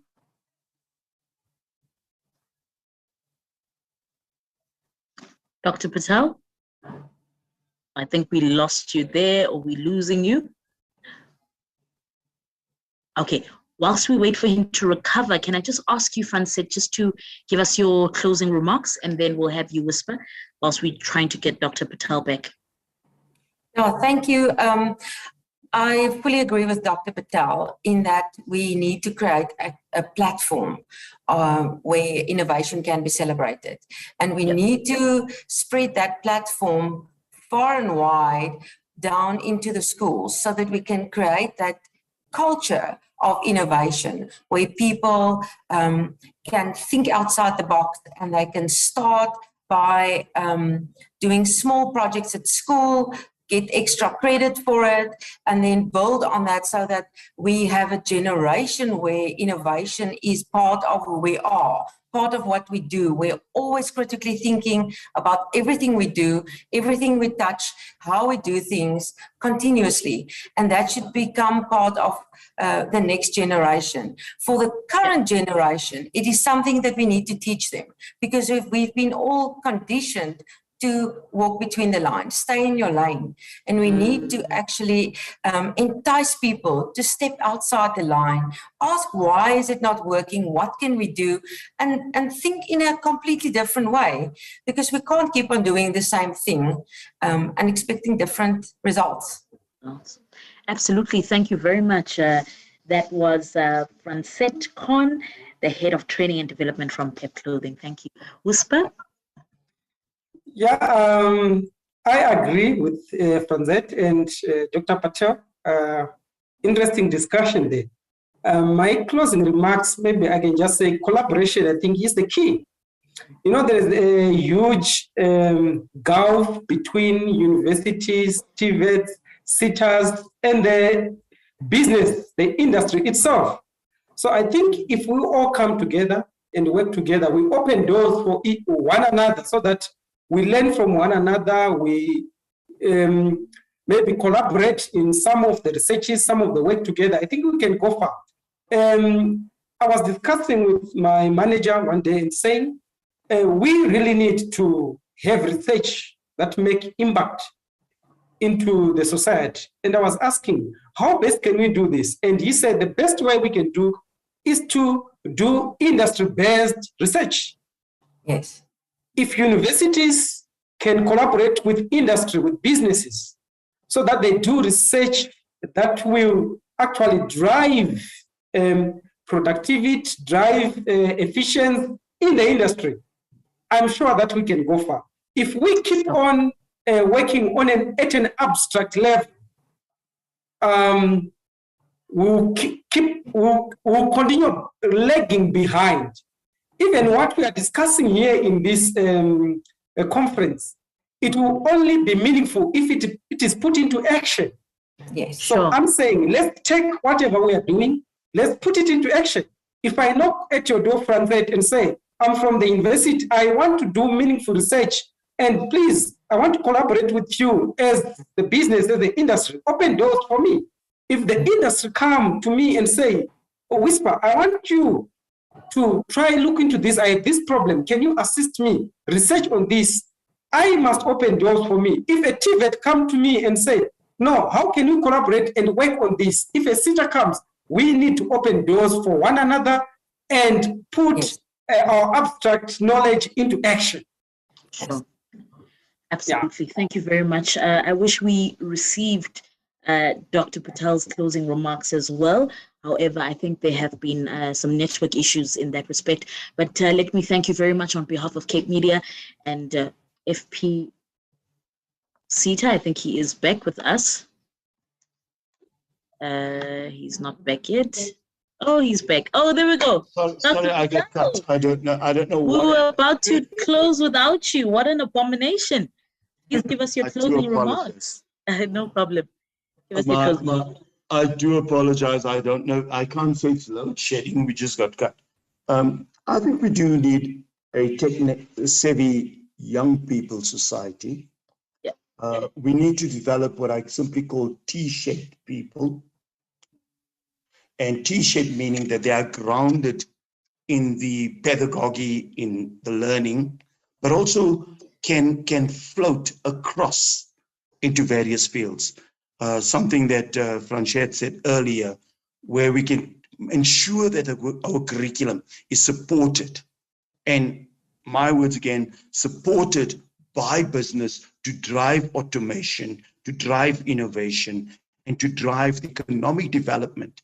Whatever we do, if we drive these things, we will change the way our society thinks and the way we live.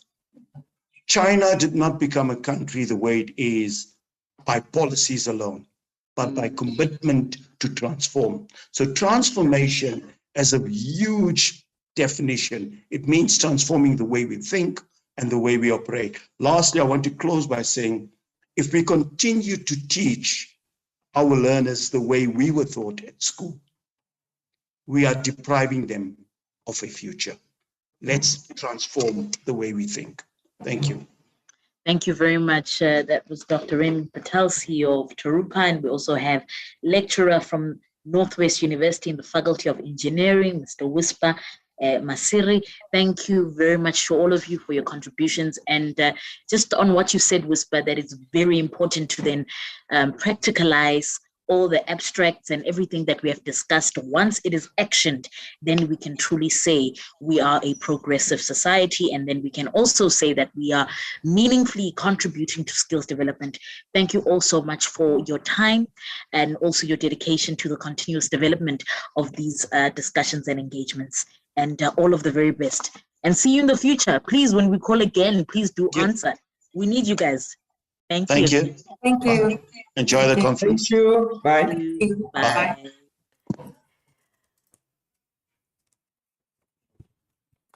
Ladies and gentlemen, that was the panel discussion on the impact of technological advancement and innovation on business growth and manufacturing.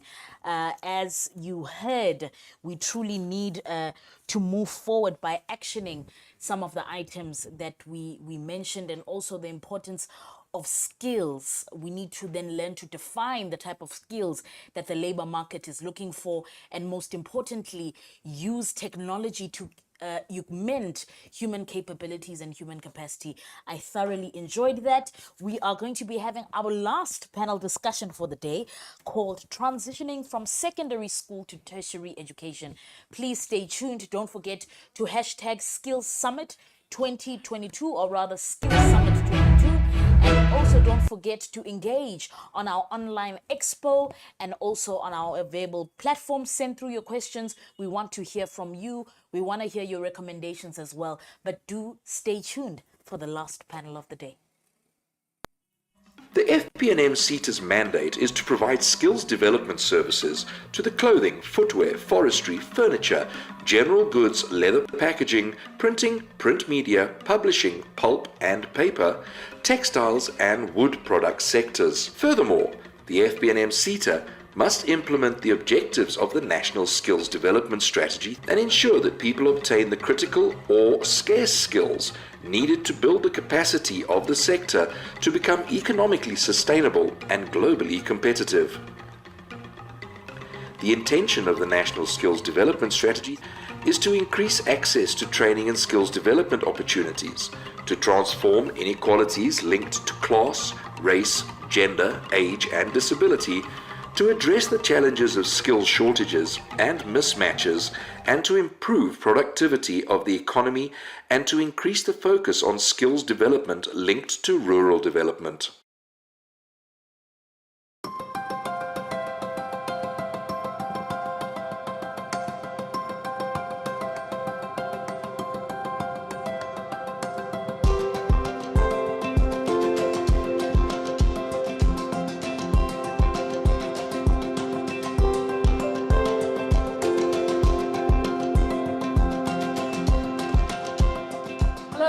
My name is Amy Ben. I work for an organization called Innovate Durban. We are a non-profit who supports innovation and innovators in Durban specifically, but in KZN in general. I am currently sitting at the Indoleni Richmond Skills TVET College. We have set up a beautiful innovation center within the college that is open to students studying here at the TVET, whether they're studying furniture, design, textiles, business studies, the facility is theirs to use. The centre is funded by the FP&M Seta, and it's here to service the students who study and learn at the TVET College. And the different machinery we have here, we've got things like 3D printers, laser cutters, very advanced embroidery and sewing machines. We've got acrylic blenders, resin printers, as well as computers, laptops for the students, and good internet, obviously.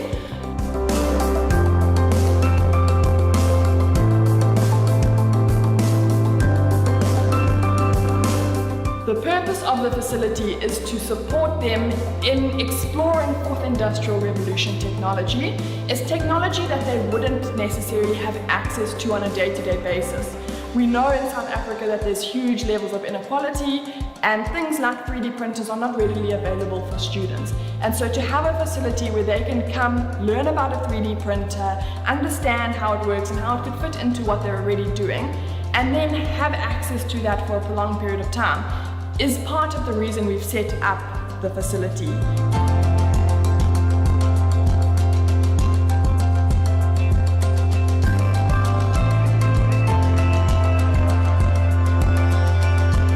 Another thing we will be doing is we'll be running a 12-month startup support program or an innovator support program. The idea behind the program is to allow the students an opportunity again to use the machinery, learn about the machinery, but also to teach them various business skills, how to write a marketing proposal or business proposal, how to understand financial management, so that they're equipped not just to go into the world of work and work, but they're equipped to be entrepreneurs and innovators, and we just are giving them opportunities, skills, expertise to kind of set them apart from other students who may not have studied those different things. So that is our Innovation Centre at the TVET College. We are so proud to present it to you and allow you to see what is happening and what will be happening at the centre. The FP&M Seta's mandate is to provide skills development services to the clothing, footwear, forestry, furniture, general goods, leather packaging, printing, print media, publishing, pulp and paper, textiles and wood product sectors. Furthermore, the FP&M Seta must implement the objectives of the National Skills Development Strategy and ensure that people obtain the critical or scarce skills needed to build the capacity of the sector to become economically sustainable and globally competitive. The intention of the National Skills Development Strategy is to increase access to training and skills development opportunities, to transform inequalities linked to class, race, gender, age and disability, to address the challenges of skills shortages and mismatches, and to improve productivity of the economy, and to increase the focus on skills development linked to rural development.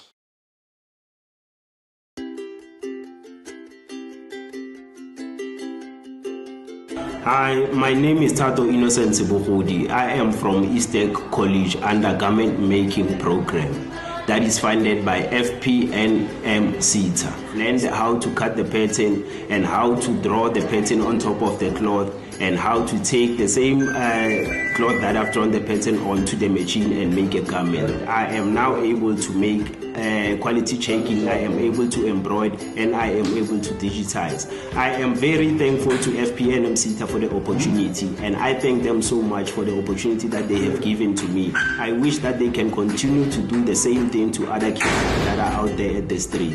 And thank you so much.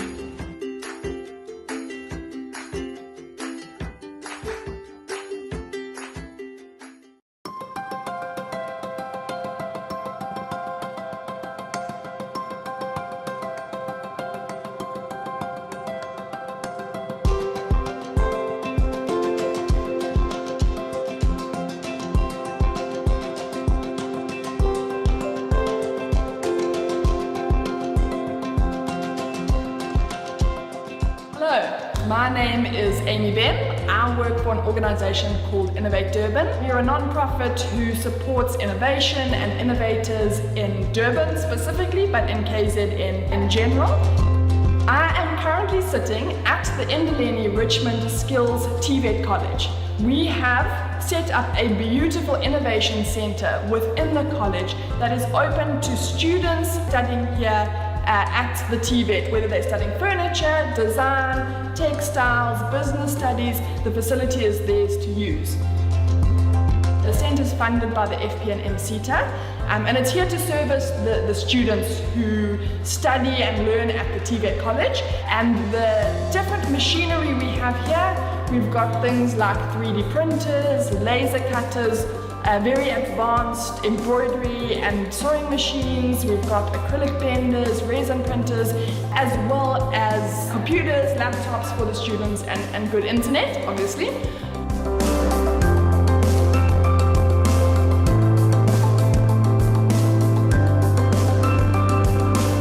The purpose of the facility is to support them in exploring fourth industrial revolution technology. It's technology that they wouldn't necessarily have access to on a day-to-day basis. We know in South Africa that there's huge levels of inequality, and things like 3D printers are not readily available for students. And so to have a facility where they can come learn about a 3D printer, understand how it works and how it could fit into what they're already doing, and then have access to that for a prolonged period of time, is part of the reason we've set up the facility.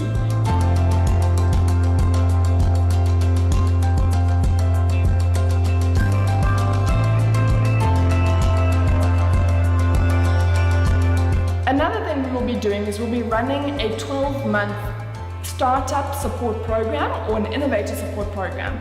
The idea behind the program is to allow the students an opportunity again to use the machinery, learn about the machinery, but also to teach them various business skills, how to write a marketing proposal or a business proposal, how to understand financial management, so that they're equipped not just to go into the world of work and work, but they're equipped to be entrepreneurs and innovators, and we just are giving them opportunities, skills, expertise to kind of set them apart from other students who may not have studied those different things.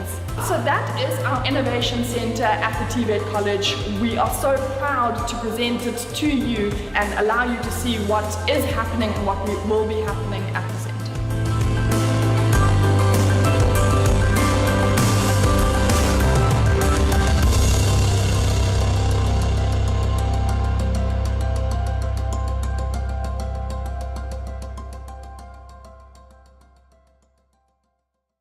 The facilitation department fulfills one of the most fundamental roles within the business. All the highly qualified subject matter experts who facilitate all qualifications on offer at the institution sit within this department. This department is also responsible for coordination of all outcomes-based assessments for learners and have the responsibility of ensuring each learner exits SDC as a qualified and job-ready candidate.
Hi, my name is Tato Innocent Sibuhudi. I am from Eastern College Undergarment Making Program that is funded by FP&M Seta. Learned how to cut the pattern and how to draw the pattern on top of the cloth and how to take the same cloth that I've drawn the pattern onto the machine and make a garment. I am now able to make quality checking, I am able to embroider, and I am able to digitize. I am very thankful to FP&M Seta for the opportunity, and I thank them so much for the opportunity that they have given to me. I wish that they can continue to do the same thing to other kids that are out there at the street.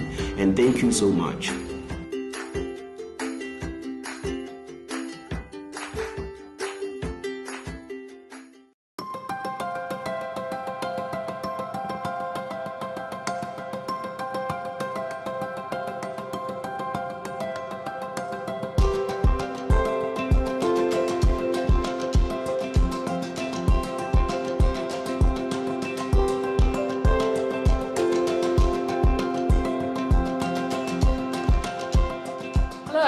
My name is Amy Ben. I work for an organization called Innovate Durban. We're a non-profit who supports innovation and innovators in Durban specifically, but in KZN in general. I am currently sitting at the Indoleni Richmond Skills TVET College. We have set up a beautiful innovation center within the college that is open to students studying here at the TVET, whether they're studying furniture, design, textiles, business studies. The facility is theirs to use. The centre is funded by the FP&M Seta, and it's here to service the students who study and learn at the TVET College. And the different machinery we have here, we've got things like 3D printers, laser cutters, very advanced embroidery and sewing machines. We've got acrylic benders, resin printers, as well as computers, laptops for the students, and good internet, obviously.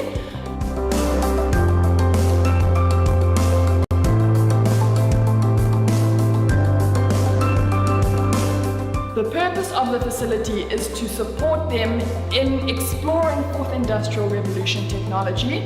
It's technology that they wouldn't necessarily have access to on a day-to-day basis. We know in South Africa that there's huge levels of inequality, and things like 3D printers are not readily available for students. And so to have a facility where they can come learn about it.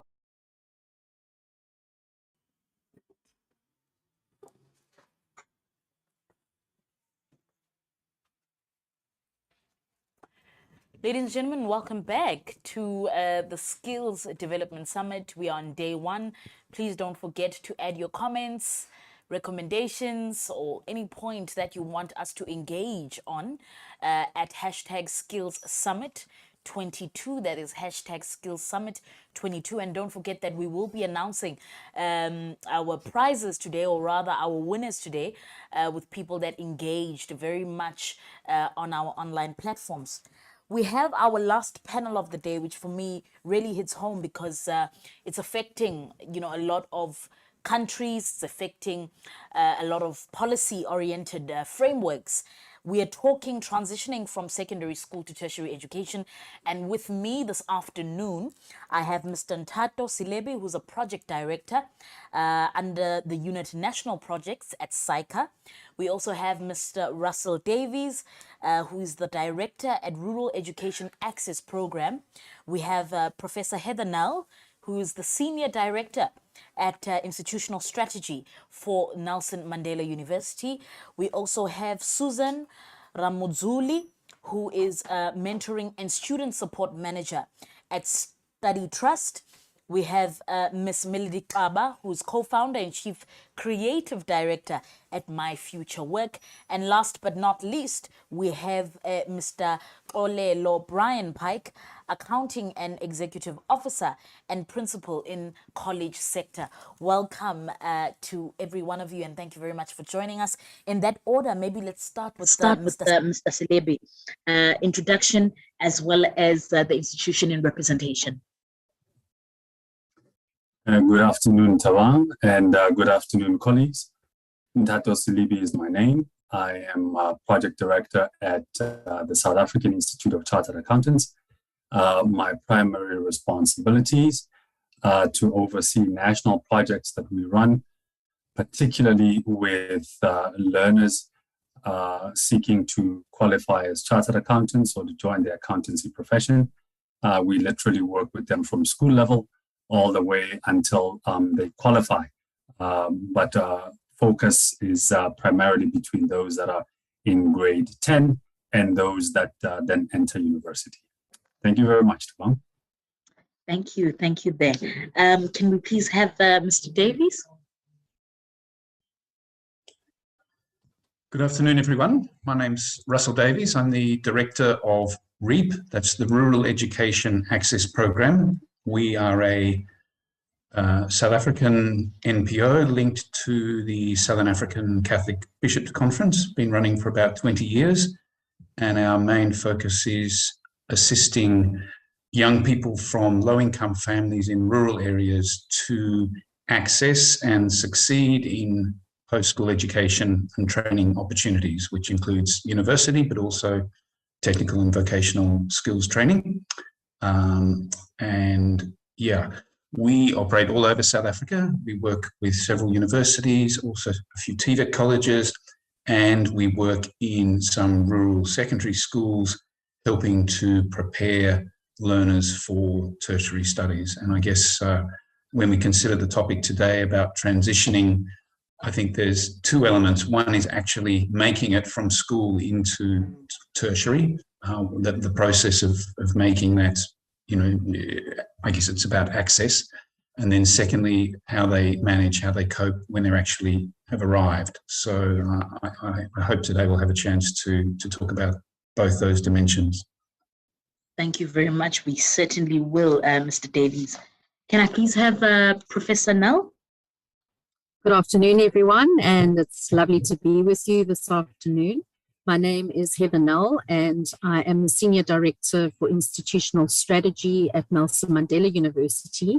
We are based in Gqeberha in the Eastern Cape, and we boast a fairly sizable undergraduate population of students, and my responsibility relates to partly to what we call enrollment planning, which governs the number of students that the university can accept to widen access while also promoting student success. So that's our primary focus. We're a comprehensive university, and we pride ourselves on promoting access, but doing so responsibly so that we set students up to be successful, not only as students in their academics, but as graduates ultimately in the world of work. So thank you so much for inviting me.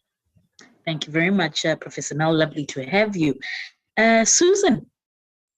Hi, good afternoon, Tabang, and everyone who's in the room today. So my name is Susan Ramuzuri, and I think before I get into telling you guys a bit about what I do, I'd like to just tell you a bit about myself as well. So I was born and raised in a very small village in Limpopo Venda called Mpura. I doubt any of the panelists know where that is. And I'm one of the students who were expected or had to transition from a small village to a big city. I started in UCT at a very young age, having started my first year at the age of 16, having completed my matric just at the age of 15. So I feel like I completely understand the challenges faced by students as I've had to live it. So basically, I did my undergrad in psychology, then did my honors in gender studies at UCT. And currently, I am doing my master's, completing my master's in critical diversity studies at BETS. And after completing my studies, I joined Study First, which is a bursary organization. We do bursary administration, and we also provide mentoring and student support to students. So for the past 5 years of my career, I've been involved in providing mentorship, student support, and also just in the formulation and the implementation of the different programs that students need for them to be able to succeed. Already Heather and Russell have already spoken a bit about access and success, right? So we're very much basically, my day-to-day job includes me helping students on a daily basis to make sure that they are succeeding in university. And as an organization, we have conducted a lot of research when it comes to generally student experiences. And one of the things or challenges that we have realized that our students face when they get to university, it has to do mostly with things like adjusting to university, adjusting to the intellectual pressure. We call it intellectual pressure, which basically means coping with the workload. You already know the story. The workload is too much. The pace is too fast. I cannot pick up. Having to adapt to certain learning and teaching methodology. I have to change my study methods and all of that. Resilience, struggle with alienation, which I feel like has really increased in the past 2 years because of the pandemic, right? But one of the things or topics that I want us to talk about today is basically the adjustment to a new environment. I feel like in most cases, we do speak a lot about academic challenges, but we hardly speak much about the challenges that comes with moving from one small place to another. And the reason why I speak about this is that, as I've already mentioned, I grew up in a very small village. And for the first time in my life, when I got to university, for the first time, my identity was visible. I started not only looking at myself as just Susan, but Susan, a young Black female in a very foreign city who, for the first time in her life, is looking around and seeing people who don't look like her. And in most cases, what that does is that it affects how I navigate my identity, how you make sense of yourself in that foreign environment. And that in turn can then affect how you make sense of yourself and your capabilities as well, which can impact your academic performance as well. So if there's two things that I want to talk about today is adjusting to new environment, specifically speaking to navigating identities and how that in turn can lead to alienation and how that can then impact a student academic performance. So thank you so much, Taban. Thank you very much there, Susan. Truly appreciate it. Melody, Kaba. Hi, everyone. Thank you so much for having me today. My name is Melody Kaba. A little bit about myself. I run a e-learning agency called My Future Work. And what we do is we help institutions of higher education as well as companies transition with their training from face-to-face to online training. A big part of what we do and some of our biggest projects is working and designing e-learning for learnership students. And as you know that, learnerships in this country are targeted at, students who are mostly predominantly come from lower income households, and some of them, are from rural areas. And part of as well of why we've had to do this work with learnerships was COVID, right? Because COVID hit and some of the learnerships stopped, but we had to find a way, institutions had to find a way to carry on. And this is where, we come in and we design multimedia solutions for e-learning, and in a way that it can work and it can accommodate children who come from lower income households. And we're very passionate about, coming up with solutions that are able to just bring us closer to bridging the digital divide. And in our solutions, one of the important things is data consumption, right? When you talk e-learning, you're talking about how are kids, consuming content, what device are they using, how much data are they going to use? And this is all important as well, because a lot of the students who are in learnerships are first generation students who are going from high school and moving to a tertiary education. And this for me as well is a topic that's very personal in the sense that I'm a first generation, like I was the first child in my family to go to university, and to actually even double that I went to a private university because of what I wanted to study. Got a bursary, went into a private university, big excitement about me going to university, nothing in it for just how hectic that first year was going to be. And being the extrovert that I am, I also did not expect that I would struggle. So I'm an extrovert, I've got a large personality, I've been fairly confident all my life, I do very well academically, and here I am, first year, private university, 8 months into it, really feeling like I'm going to drop out, because I could not cope. I was struggling to adjust, not with academics. The academics was fine. Academics is actually why I ended up staying at university, because when I did go to student council to deregister and say, I'm dropping out, I can't do this anymore. And they said, but you're an A student, you're doing so well. And the part that everybody else around me could not understand was how I was just not coping with the cultural adjustment. I was not coping with the environment. Just the economic divide was so big. I was just struggling, with all of that. And so for me, echoing, what Susan was saying, that's an important part of the discussion today, to say academics are one thing, right? And they are very important. We understand that it's important that we prepare students to be able to transition from secondary to tertiary when it comes to that element, but there's also our socioeconomic factors where a majority of our students are first generation university students, and that has a huge impact into how they transition. Thank you. Sure. Thank you very much. That was Melody Kaba. We just struggled here and there to hear you. Please just check your network just a little bit. But so far, thank you. We did get just the synopsis of what you were saying. Mr. Pike, can we have you here? So thank you, Tabang. Let me just correct. I am PK and not Fike or Pike. PK, okay. PH and with the PK. Thank you so much for having invited me to be part of this discussion. And I'm not very sure what qualified me to be invited, but a little bit of a background from where I come from. I worked at both university and TVET colleges. I was also in the school environment, left as a school principal, and I worked at the university as a residence administrator and warden for first-year students in particular.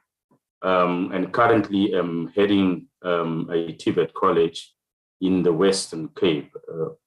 My engagement are more of a strategic leadership, governance support, and also giving inputs into policy development. And my key performance area amongst many is in line with the performance of the institution in terms of access, success, and retention. And throughout those experiences, one then gets to pick up the challenges that your students are facing. So a college environment ideally is offering three different qualifications: the National Certificate Vocational, the Report 1N1, and occupational programs. And as a result, we attract students from the age of 14 up until 100, if they do live up until 100. You then understand the spectrum of students that we are attracting and the issues that arise as a result of that spectrum. And we have, over the years, understood that students, the integration into the system is most probably twofold. Is how do they succeed in terms of the academic system? Then secondly, how do they succeed in terms of the psychosocial system that the challenges put to them? And retain that spectrum comes with its own challenges. And I'm particularly excited to be part of this discussion so that as a sector, we are then able to also have an influence in terms of how we are going to have this learning journey in the life of a TVET college student being successful. Remember that we are being measured on how well we retain the students over and above how well they are doing academically, and also what measures do we put in place to deal with the barriers in terms of having them access to the institution. So I think the discussion today will certainly have an impact on many of the areas that we are supposed to be intervening with as a college in South Africa. Thank you very much. Thank you so much, Mr. Pike. Truly appreciate it. You've actually mentioned one or two points that we can engage with on this particular panel discussion. Maybe let me go back to Mr. Davies, and then I'll come to you, Ntato. Mr. Davies, you'd mentioned a couple of challenges with transitioning. In your organization, what have you noted those challenges to be? Well, multiple challenges. So firstly, in terms of the question of access. So, as an organization, we don't have a lot of influence over the kind of marks that learners obtain, which qualifies them or not to get into the various courses. Right. But what we have discovered is that even learners who attain the marks necessary to get into some kind of post-school education and training opportunity don't actually make that transition for various reasons. One is around lack of career guidance, that from an early stage, they don't have a sense of what the various options available to them are. And they sometimes make choices from a very limited range of options based on, often misconceptions. And we've sometimes found with our sort of first-year students that they get 3-6 months into their studies and discover that this is really not for me. It's not what I thought I was signing up for. It really doesn't suit me. So one is a lack of career guidance. I think another is a lack of role models. They don't come from households where there's, it's a reading culture where, going into further studies is what we do in our family. So they don't know anybody who's ever done that. And often working in rural areas, they're in communities with very low aspiration where people don't expect to go on. They don't have this expectation of future dreams of where to go. So they're not coming from an environment that encourages them to go further.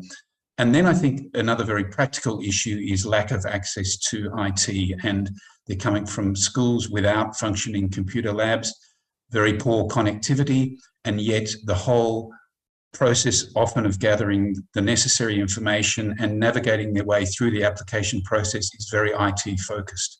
And so they can't actually, manage that transition. So they don't know what to study. They have very poor information. They don't know very practical things like which institutions offer these courses, what kind of marks you need to get into those courses, what's the cutoff date for applying. And then they also don't know what their funding options are. So they think they can't afford to do this course. You'd be amazed how many people in the rural areas especially don't know about NSFAS. They say, I couldn't study for financial reasons. And you ask the question, well, why didn't you apply for NSFAS? Oh, didn't realize I could. Or I missed the cutoff date for NSFAS. So a lot of what we do at REAP is about trying to, pick low-hanging fruit. So identifying learners who actually would qualify, but just need some proper career guidance. So we do psychometric testing, we do very detailed career guidance and give people feedback as to the various courses that they could do that match their personality, their skill sets, their marks so far. And then, give very practical information like, okay, if you're interested in this, here's the various institutions that offer these courses. These are the marks you need to get to do that, to get in. Here's the cutoff dates. Here's how you apply for NSFAS. And then we do very basic IT skills training so that at least they can start to navigate their way through that process. So there's some of the practical things of even just getting in the first place. And as I said, I'm not talking about just getting good enough marks at school. We don't have a lot of influence on that. There's a whole 3-week seminar on the ills of the education system in getting people to that academic level necessary. But I'm talking about people who would be there but don't make the transition for lack of career guidance and the practicalities of knowing how to apply both to the relevant institutions and to get funding on time. And so we actually hold their hand through that whole process of applying to the institutions at the right time to make sure they even get there. The other thing I would say is the lack of IT exposure and skills really hurts them, particularly in a COVID context where so much learning is IT focused. You can imagine what's it like if you've come from a rural area, you arrive at university, you don't even get to meet your lecturers, you're studying at home in an environment with 8 people living in the house, noisy, dark, cramped, electricity coming on and off, load shedding, poor connectivity, and you've had no exposure to IT. How are you supposed to succeed in that context? It's a hell of a thing. And so that's, I think, aside from the usual transition issues around, rural to urban, school to university, a whole different way of learning, coming from a very monocultural, monolingual rural environment to a very diverse setting can be very overwhelming.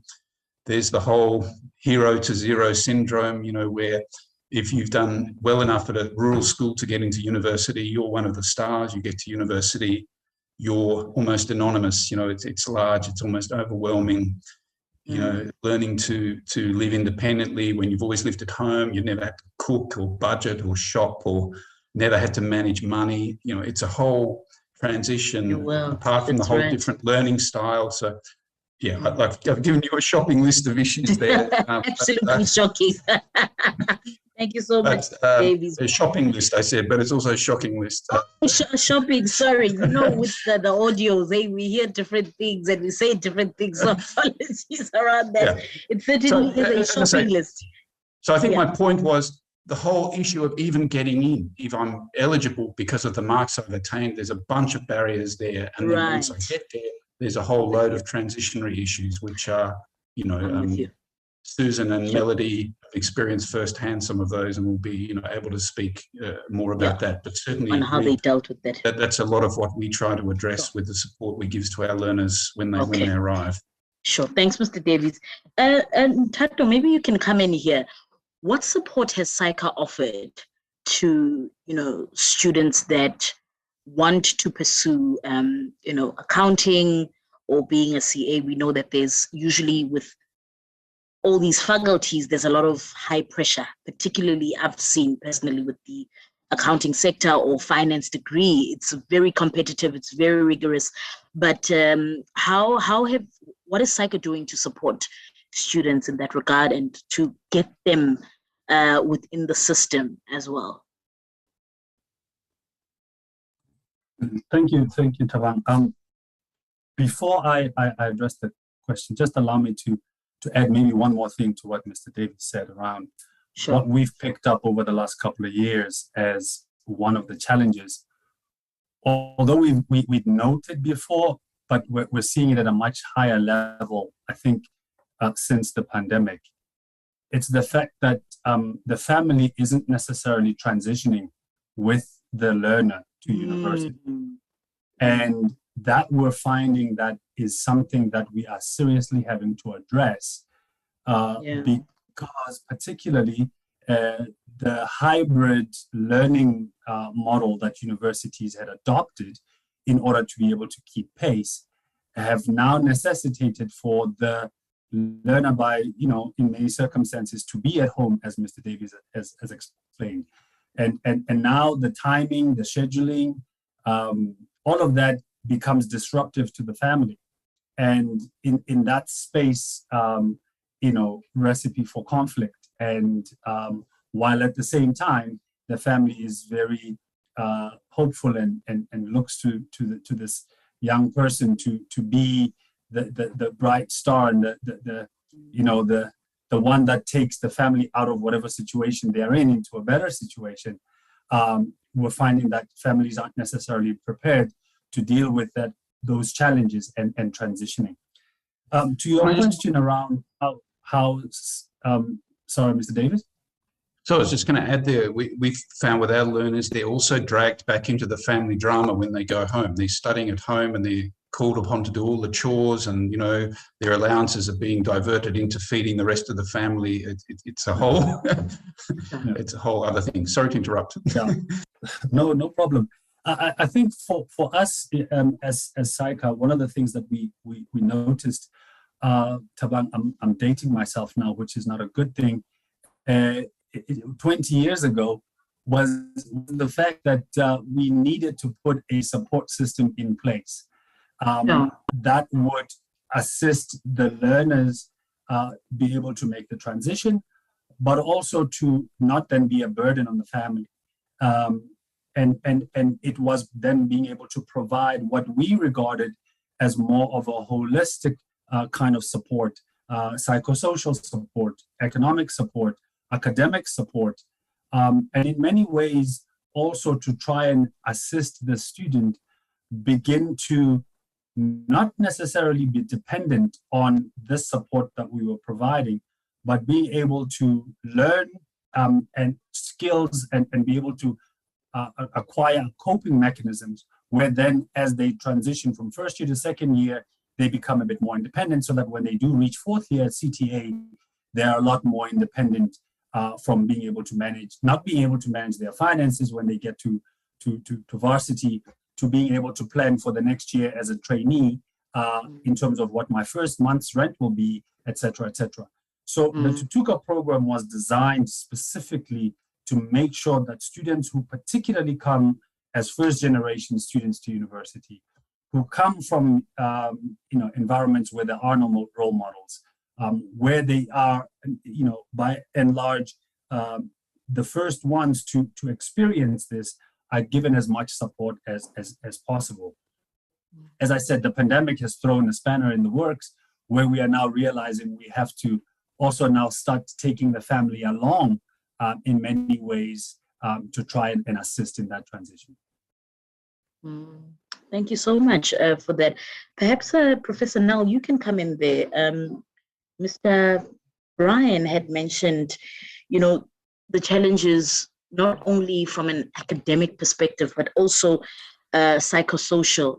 As a professor working for a renowned institution, what have you experienced between the academic and psychosocial challenges that students are confronted with?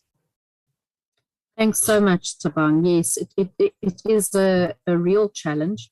And I think, a university environment can be very alienating.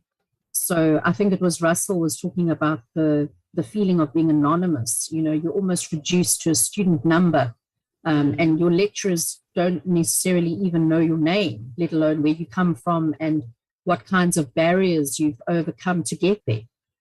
So I think, at the heart of what we are all saying is the need for empathy and a real caring, because it's one thing to stand in front of a class, whether it's online or in person, and teach and engage with students around, your learning outcomes. But it's an entirely different thing to actually get to know your students and to understand where they come from, to understand what they're experiencing.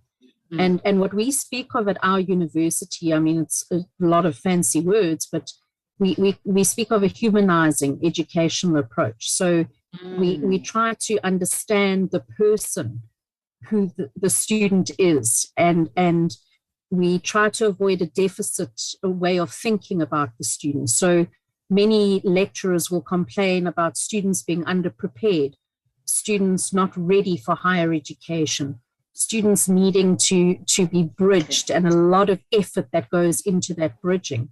But what we try to do is rather perceive it or approach it from a humanizing perspective, where we look at that young person or older person, for that matter, if it's lifelong learning, and understand who they are in terms of their potential, their talent, their hopes, their aspirations, and to work from that point and really just nurture and try our best, even in large classes, to try and get to know what are the students dealing with, and how can the university assist them along their journey through their studies from first year to graduation, and really just provide holistic support. So not just academic support, but holistic support. And I think one of the big challenges is students often don't know what support is available to them. Yes. So that's another barrier, is just communicating as broadly as possible what's available, and encouraging students to take up those opportunities, because many see it as a stigma if they have to approach student counseling, for example, if they're struggling. But it's absolutely nothing to be ashamed of. It's something that, as we've already heard from this panel, the best students academically are often the ones that suffer the most, because there's such expectation placed on their shoulders. And they often struggle under the burden of that expectation to perform. So yes, absolutely, the balance between seeing the student in terms of their academics, but also seeing the student as a person with psychosocial needs is really critical. Thanks, Tabang. Sure. Thank you very much, Professor Nell. Susan, you can come in there, and then I'll go to Melody. I mean, we've. Can I just add something to what Professor? Okay. Would that be fine with you? Yeah, sure. Please go ahead. So maybe if I can just put a spanner into the wheel. Sure. The institution that I'm currently at is attracting about 75% of its students from other provinces, and not students within the province. And that's challenge number one. And they come with all sorts of baggage, and I think it has been well said here. But then also we're attracting a student who otherwise would not have found him or herself in any higher education institution. And that due to various reasons, being rejected by universities, being dropouts from schools, being delinquent and the like. Our minister actually has a very nice word that he normally says to us, that there is no dumping site for a South African youth. And we need to deal with that as TVET colleges. But then the third thing that is also critical is the misconception that is out there about TVET colleges dealing with what we used to call handwork. And in fact, TVET colleges are extremely heavy on theoretical aspects of their teaching. But then what becomes a challenge, maybe just for the panel's sake, we are running programs that are 8 weeks, 4 months, and 8 months in length. I'm talking about the formal academic qualifications. And I'm not talking about the skills programs that we are running for a number. Now that puts tremendous pressure on a student to speedily adapt to the different and various strange sometimes academic and social environment. And as a result, what we have done as a TVET college is we have an entry level assessment, which does not determine whether you are accepted or not, but is identifying skills gaps or academic gaps so that the institution can then develop focused interventions. But then also we have appointed counselors and academic support officers in each of our 7 campuses so that they are there on a daily basis and intervene in those students. So we are dealing with a lot of pre-entry counseling support. We have on-course support and counseling consistently right through the academic life of the student. And then we have post-academic life support, which we call post support.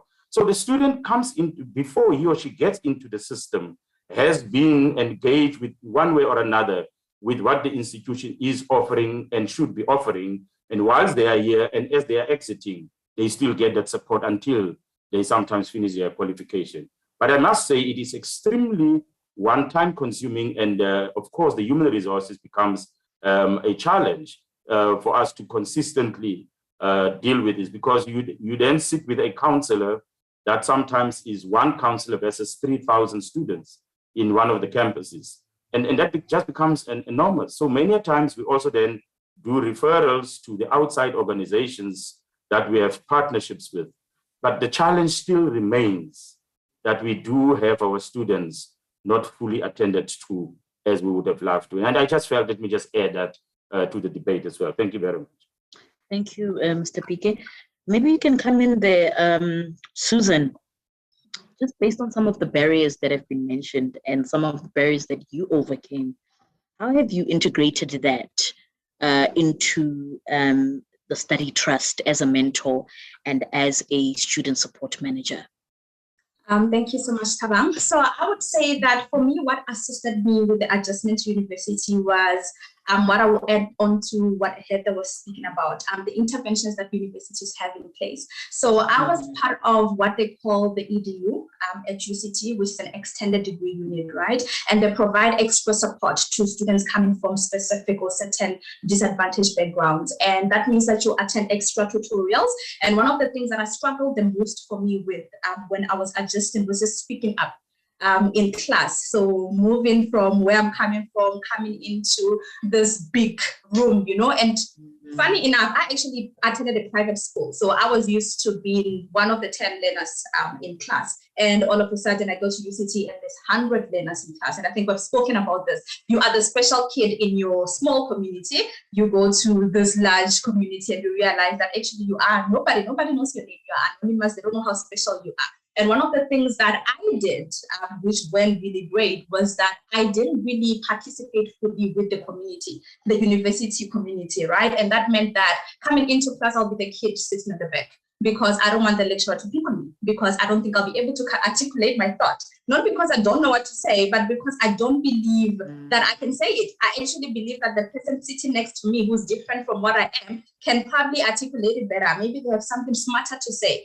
And what the EDU assisted me with was that we also had our own small lecture or tutorials after that. So you attend your main class, and then after that, you still attend your extra tutorial. So I find those things were very helpful in terms of the institutional support. We had peer mentors from the university, peer mentor from campus. But I think one thing that we also need to note is that not every single student becomes, or they get to be a part of the EDU. Most of the top achievers, when they come in, they feel that, okay, academically they are capable, go to mainstream, and that's when they suffer the most. So I would say in terms of institution, that was great. But what I would say I brought into what my experience helped me in terms of what to add in terms of study trust as the mentoring and student support manager is this space of building a community. That place where you can feel like you belong, because that's what I spoke about, that the minute you feel like you don't belong in a community, you can't fully participate in it. And we all know when it comes to university, you need to be fully in it, 100% in it. Otherwise, if you're not fully participating with your lecturers, with your tutorials, with your extra activity, you feel alienated and you start feeling like, oh my God, I really can't do this. And just to give an example, last year we had a student from Limpopo who was studying actual science at UCT, first year, top achiever, one of the top learners at Limpopo for the whole province. But what he struggled with was the same thing: language, closing himself in his room, felt like he couldn't make friends. That meant that he couldn't engage with all the other activities. And what happened at the end of the year was that he failed.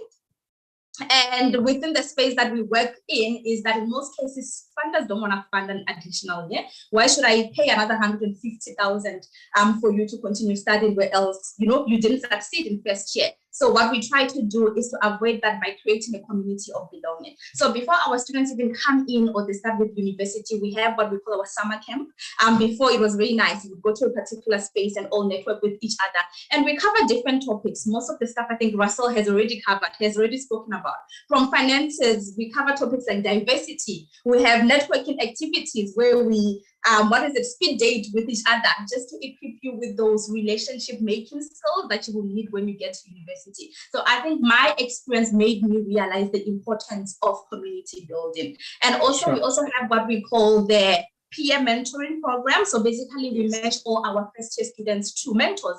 And what we try to do in most cases is try to allocate them to somebody who's probably studying the same study program that they're in, somebody who looks like them, somebody who probably has an understanding of some of the challenges that they're gonna face when they come in, so that already when they look at that person, when they're in first year, they see them in third year, they're like, oh my God, somebody has done it, I can do it too. So that's another way in which we encourage that community. And also the workshops that we have, so we try to have institutional workshops. So generally, instead of just combining all our students into one, we will go out to UCT, let's network with each other, meet other students who are in the same university as you are, so that there's that UCT or UJ study trust community that you feel like fantastic. You are part of. Yeah. Okay. Thank you so much, Susan. Melody, maybe come in here. You spoke about creating multimedia solutions for e-learning, and that was with respect to data consumption and so forth. We have a question from Isaac here saying, how can townships and rural areas have access to critical information? So it could be with respect to registration, finding information about universities, etc., etc. Well, I mean, so now you're talking in regards to online, right? Yes, of course, in the context of, I mean, that's access, right? So how do they get, access to information with regards to online platforms? Yes. Well, I mean, with the different institutions, they usually have like a portal where you can go and be able to access information. And there's been lots of developments since COVID in that regard, where, students can go and be able to access, information online. But one of the things that we still, need to really further develop is the data part of it, right? You know, a lot of these websites, you know, you find that they consume a lot of data. So yes, the information is there, but you know, the students are unable to access because they don't have the data. And one of the big things really that's being advocated for when it comes to the different telecoms is to be able to zero the data consumption when it comes to the networks and the websites of the universities. It's still a fight, you know, that's still ongoing, that, you know, we are hoping that, you know, it's some point soon we'll be able to win that, because that's going to make things easier in terms of then students being able to have access to the information online, because data is, you know, a major issue. And then another different level as well when it comes to access, when it comes to online learning, is now you've gone and you've registered, right? And now you've registered, you've managed to make it work. Studying online consumes a lot of data. Yes. Accessing the videos, accessing, you know, all the multimedia content, you know, consumes a lot of data. So again, we are in a space, I guess, in a process where of just working on solutions as to a lot of what we do with e-learning and multimedia obviously is borrowed from international solutions. A lot of things start overseas. They start in America, they start in the UK. We see this as a lovely solution. We bring it to the country, and then we realize that that's actually not going to work very well here, right? Because, you know, we have different challenges. And a big part of the work that we do as well is looking at those solutions and going, how do we make our material small enough? It's really our biggest innovation in our company goes into that. And our biggest research and our biggest investment in research is when we've made this product, the important thing that we have to look at is how big is it? How much data is it going to consume? Because that is the difference between a person being able to study and not being able to study. Really that simple. They may have all the desire, you know, in the world to study, but if they can't access it, if this thing is 100 megabytes, that's it for them, it's over, right? So how do we then make it small enough to go, when you've received your data allowance, this is 10 megabytes, so it means that you can access 10 of these and you are able to, you know, to get through all your courses for the week. So that's part of the problems and that we encounter and the solutions that, you know, we are looking at. And one of them as well is looking at WhatsApp. And we're still, you know, working on the solution as well. WhatsApp, you know, has taken on in Africa, like more than any other continent, right? Even in South Africa, we are amongst the largest WhatsApp population as well, you know, in the world. And we're also working on solutions as to WhatsApp is already in your pocket, right? It's already an app on your phone and it's already in your pocket. How do we then start to bring e-learning solutions onto WhatsApp that don't require you for you to be able to go and log on to another platform, you know, use something else that consumes a lot of data, adjusting to a new system that you've never seen. So those are just some of the solutions as well that we are looking at and working on from an e-learning and an online perspective. Okay, thank you very much. Mr. PK, maybe you can come in here. I see you've added in the chat room. Maybe you can just tell us a bit about the comment that you've mentioned there. Okay, you're still on mute. There we go. Thank you very much. I think I must get this cover to also help me. Technology.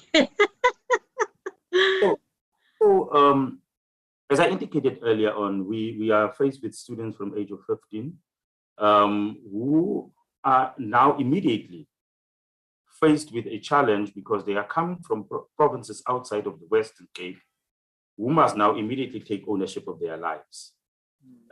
There's no parent, there's no big brother that is around them. They are now on their own. And at that age, needs to then start to become self-sustained person who must stand up, build their own self-confidence, most probably stand up against the environmental issues that he or she might find in the institution. But then they also must take ownership of their studies. It is no more in an environment within which mommy, daddy, or any other person is there to say, you must now read. They are given an assignment and the due date is there. Yes, we make available resources like our open learning centers, where they will have access to computers, access to the internet, access to Wi-Fi, and be able to do their work. But still, they need to then step up and become the person that is going to take a decision on whether they want to succeed in this environment or not. And those are the pressures that these students finding themselves in. And sitting next to an elderly person who is most probably psychologically much more matured than a 15-year-old, and that person might get the grades because they understand the curriculum from an adult perspective. It's putting a lot of pressure on our young ones to be able to perform. I think somebody mentioned earlier on that they would close themselves in a room because they cannot face this Buti or this Sisi who's sitting next to them, who should be their mother or their father by right, in the same environment. So those are the pressures that we are doing. And as a college, we, as I said earlier on, we then have counselors, but getting a student from the room into a counseling center or to confront a counselor is always also very foreign, especially in our African culture.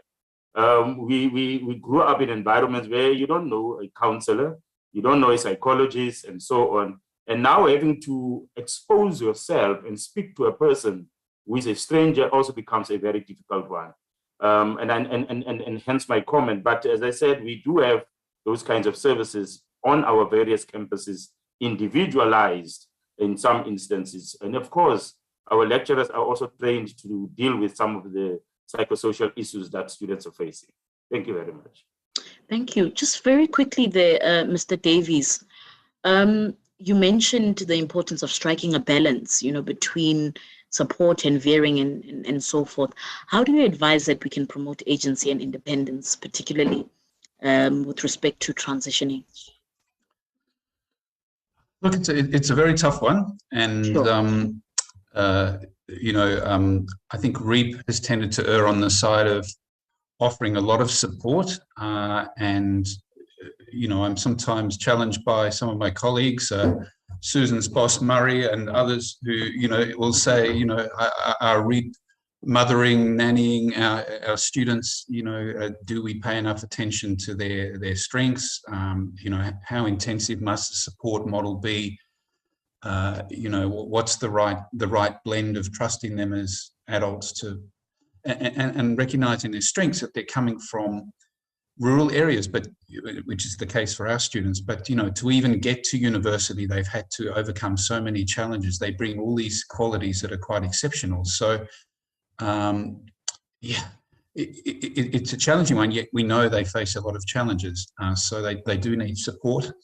There's no magic answer for it. And I also chair a network of organisations who work in this sector, the National Bursary Support Providers Forum, and we have debates within that quite often about what level of support is appropriate, and at what stage are you almost not doing your students a favour by over mothering them, or whatever the term might be. So that's something.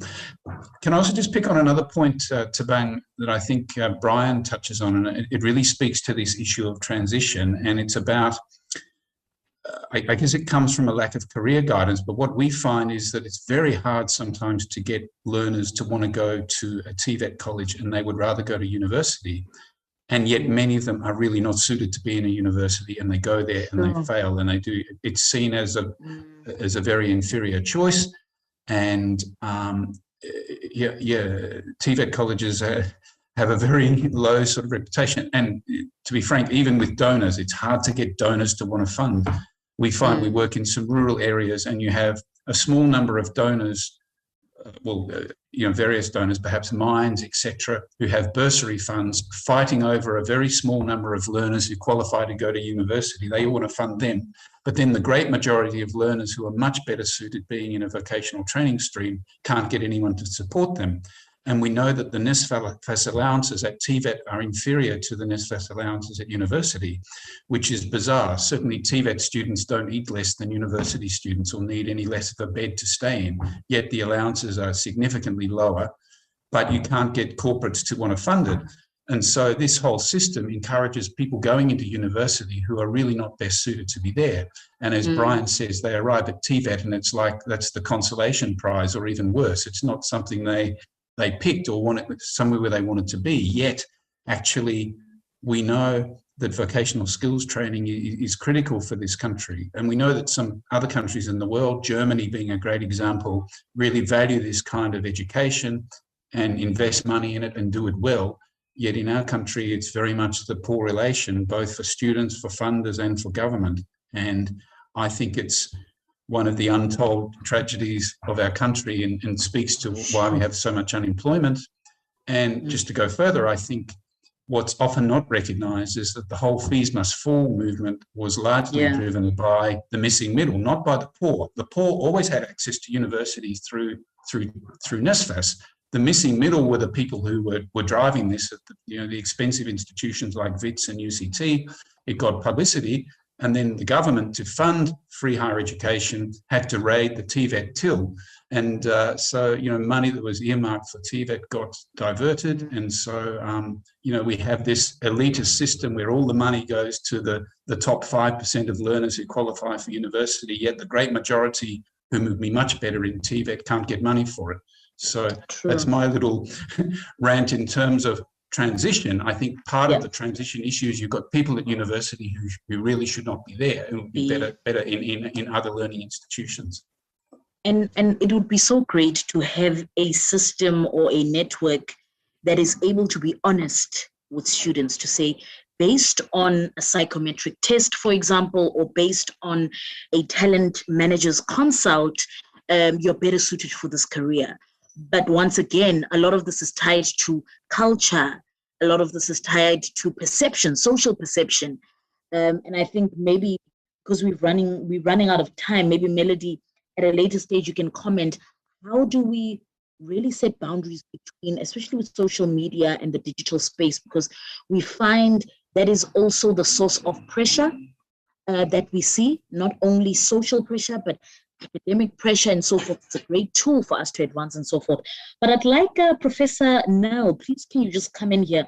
We will be closing in the next 10 minutes, and we'll then ask all of you to please prepare your closing remarks. But Professor Nell, do you think lecturers have an obligation to support students beyond the classroom, or rather in the classroom, in terms of their methods of teaching? For example, you will find in a class, the lecturer will say, listen here, this is not nursery school. I'm not here to babysit you. Get your act together. It's very cutthroat. There are sometimes, the methodologies are different.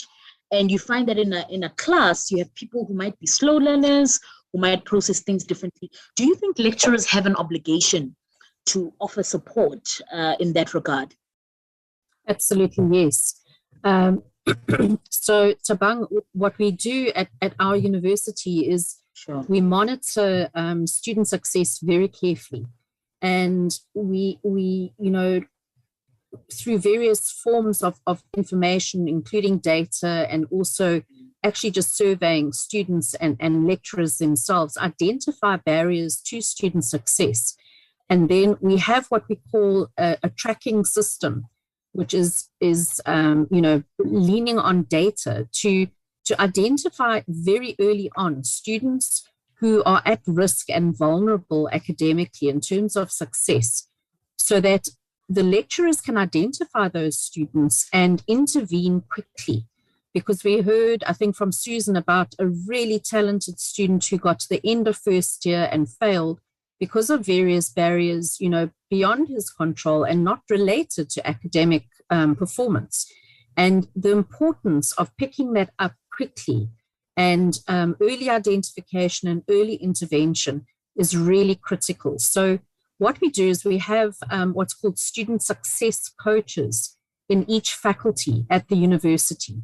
And what the lecturer then does is monitor the performance of students, particularly after the first test or the first assessment, and then identifies students who are vulnerable, and then advises those students to make use of the student success. So it's not student counseling. That's in addition to student success advising. This is actually someone based in the faculty who will then work with that student and identify their barrier, and then help them to navigate that barrier so that in subsequent assessments, they can do much better. So, that's why I was saying earlier that there's a variety of support measures in place to assist students. But the challenge is for the lecturer to take responsibility, but also for the student to take responsibility, to work in a collaborative way to ensure that the best potential of every student is realized. Thank you very much. And Tato, maybe you can come in there as inferred from Professor Nell. What more can we do? I mean, we sometimes we round around in circles, you know, and we probably will be having even more leading discussions in the near future about this. But what more can we do than what we've already done? Maybe Tato, you can come in there, and then I'll have Susan, and then we'll have our closing remarks in that regard. Tato? We haven't really done much. We've barely scratched the surface. Sure. We've literally began to realistically identify some of the challenges that we've all been speaking about. But one of the things that we have not been is we have not been honest. You spoke about a system that is honest, that is able to look at its society and say, this is where we as a society need to move to or want to move to economically, socially, you name it. Yeah. And then begin to plan 5, 10, 15 years in bunches and saying, these are the milestones we want to hit. We have not done that. Thabang, we may be having this conversation again next year around this time. And, we will. And there will be very little that would have changed in the corridors where that change needs to happen. Professor Nell, Mr. Davies, Susan, the PK, they will all be working to try and solve in piecemeal attempts what is systematic in nature. So for me, I think that is where I see is the biggest challenge. So what more should we be doing? We should be more honest. We should really be looking at the system properly. And I agree with Mr. PK in that we also had an opportunity to try and run a pilot at Orbit College in the Northwest, and a very successful pilot. But at the end of the pilot, we were told by the funder we're not going to repeat the program, even though financially, academically, and otherwise, the program was highly successful. So we are not working within a very honest system, and we are not honestly looking at where the country needs to move, not only in terms of skill development, but in terms of our education system and how we can best take advantage of great minds, great institutions, a very willing society, a very willing young people and old people to learn, and how best to take advantage of that. Thanks. Sure, thank you very much. Susan, maybe you can come in there. I've also observed, not only just in research and so forth, that the suicide rates that are increasing are actually amongst young people and amongst students in universities in tertiary education. How do you think we can manage that? And I mean, we spoke earlier on about, psychosocial challenges and so forth, but from an aspect of mental health and mental support, what do you think universities can offer? Thank you, Thabang. But I think before I even answer the question, I'd like to add on what Ntato has already spoken about with regards to what more can we do. I believe that we also need to start early. I feel like the conversation around access and success has been going on for a while now, but I still feel like we're still trying to address it from a tertiary level. So I think it's time we start early from high school. I think today Russell has already spoken about things like career choices, psychometric tests. I feel like those are things that we need to start very earlier on. And I think another thing that I can add on is things like exposure, right? Especially speaking about culture. Students or learners need to be exposed to the, world that they'll be dealing with when they get to university at a very early age. Things like practically it would look like camps, making sure that we have career visits. Let's visit certain companies on certain days so that they see what the outside world or the world they're getting into looks like, so that by the time they get to it, there isn't really that cultural shock because they're already aware of what they're heading towards. So that's one thing that I can add. And then when it comes to mental health, I think that is a very difficult one, not just for our students, but I think for everyone in the world right now. And in the past few weeks, we've been running workshops with our students, what we call orientation workshops. And the topic was on self-actualization. But one of the things that we also realized was that we cannot keep on going on while ignoring this dark cloud that we have around us with regards to mental health. So I think the best way to address it is, number one, it has to do with access. As much as slowly we are getting aware of the mental health challenges that a lot of people are facing in the country or in the world,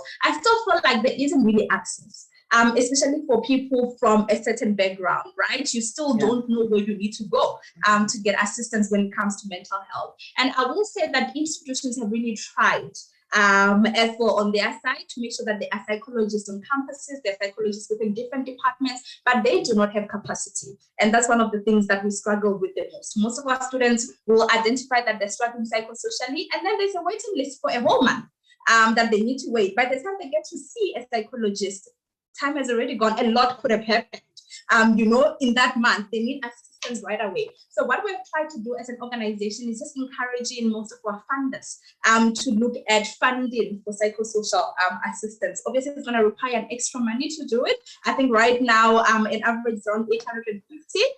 So it's all about promoting access, making sure that we're talking about it, normalizing it as well. We all know that the stigma, I think we spoke about it in the beginning of the session, that the stigma around mental health issues, we think, okay, I'm struggling, but I can't go and speak up about it because there's certain stigma associated with it. So I think one of the things that we need to do is destigmatize it, but also there's a lot of work that needs to be done with regards to access to mental health assistance. We still need fantastic.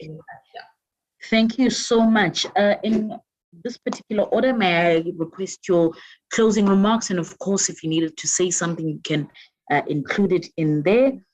Professor Nell, you will go first, and then we will have Melody Kaba. After Melody, we will have Mr. Pique, and then we will have Susan, and Tato, and Russell. Okay. Great. Hopefully Thanks so much, remember Tabang. the order. Go ahead, Ben. Thanks so much, Tabang. So just in closing, I think what this panel discussion has brought home to me yet again is the importance of an integrated and joined up system that supports students to access post-school studies and also to succeed. I mean, just on this panel alone, there's initiatives that I wasn't even aware of. So if I am not aware of it as a person in the university sector, how are students in deep rural areas going to be aware of all the support that's out there for them? So I think what's needed is for the different sectors of society that are interested in student access for success to come together and to really design and implement joined up strategies that will really just identify which students are most at risk in terms of not accessing further studies, and also those students who, when they access further studies, are most vulnerable in terms of the likelihood of not succeeding due to various issues, often not academic, often relating to their sense of identity, adapting to post-school studies, and also just coping with the demands of post-school studies in the current circumstances, especially. We as a university have implemented what we call multiple learning pathways, where we go beyond just online learning, where we combine different methodologies to make sure that the digital divide is not a factor impacting on student success. So there's just a need for us to really just as institutions be integrated in our approaches, but also as a society to be joined up in our approaches. And parity of esteem between the different sectors in the post-school landscape is really critical too. We need, societal messaging around going to a TVET college, going to a private institution, going to a public university. There needs to be parity of esteem amongst the different parts of the post-school sector, so that young people can make informed decisions about where best they need to pursue their careers and their hopes and dreams. Thanks, Tabang. Thank you so much. That was Professor Heather Nell, Senior Director at Institutional Strategy, at the Nelson Mandela University. Thank you very much for that. Melody? Ms. Klaba? Yes. So in my closing remarks, I want us to, I know we've got all these challenges and these issues that, we are facing, and we won't be able, to solve them overnight. We are making, all these, different efforts that we are putting into it. But I also want us to look at the good things that we've got, going on. Yes. We are raising a different generation of children right now. For example, with me, I'm a millennial. Still very much in touch, with what's happening, with Gen Z. And one of the things that social media, as much as there's a lot of negative with social media, but one of the positive things that social media has been able to give to us is just bringing issues forward that previously we did not know how to talk about. Right? As much as we are looking at the fact that there's a huge rise, in depression and anxiety and suicide rates, there's also a huge rise in terms of the conversation and people speaking up and saying, I am struggling. There's not enough people speaking up, right? And maybe it might not even be the platform, but we are becoming a more open society in terms of just expressing, how we feel about stuff. And I feel that part of the efforts when it comes to how do we offer support now to, students when it comes to transitioning, to university is getting their peers included and involved in this, right? We are raising children who are a lot more compassionate than what our parents used to be. And for different reasons, our parents were living in apartheid, they were afraid of each other because of the different races and the different cultures. That's less and less now, more, it's much less problem than it was, before. I remember with me at varsity, with the struggles that I had in first year, by the time I got to third year, some of my biggest support came from my peers, not because of what the school said they should do, but because as rich as they were, when some of them realized this struggles that I was going through, their first instinct was compassion. It wasn't, oh, well, I'm rich, this is, not my problem, I don't need to give you a lift, to go to that place. And I think that in our interventions, we have to include the kids. We have to make them part of the solution. In our essence as people, we are good, right? In our essence, really just all of us, we are good. And most of these kids, when they do realize that there's a problem like this that's happening to my peer, their first instinct is compassion and wanting to help. And I just wanted to put that out there to say, instead of just even isolating the solutions and saying the solution here is just educating and giving information to only the students who are struggling, tell everybody that there are students in here who are struggling and see how many of them put up their hand and say, I had no idea that you don't know how to use this device. Actually, I'm going to help you for the next couple of weeks to be able to adjust. Peer-to-peer learning is one of the most powerful tools, one of the most powerful tools that I don't feel that, we are using enough because we are just afraid that, oh, the rich kid doesn't want to help the poor kid. That's not the case with Gen Z. If you don't take my word for it, go on TikTok and just see the cultural diversity that, is happening, in that space. It's a different generation of children that we are raising now. Thank you. Thank you very much. That was Melody Kaba, co-founder and chief creative director at My Future Work. May I please then ask Mr. Pike? So first of all, thank you very much for having me on this discussion. It is highly appreciated. I think my small contribution in terms of closing, it's perhaps to get government to realign its funding strategy, to get money where it should go, but then also the issues around advocacy.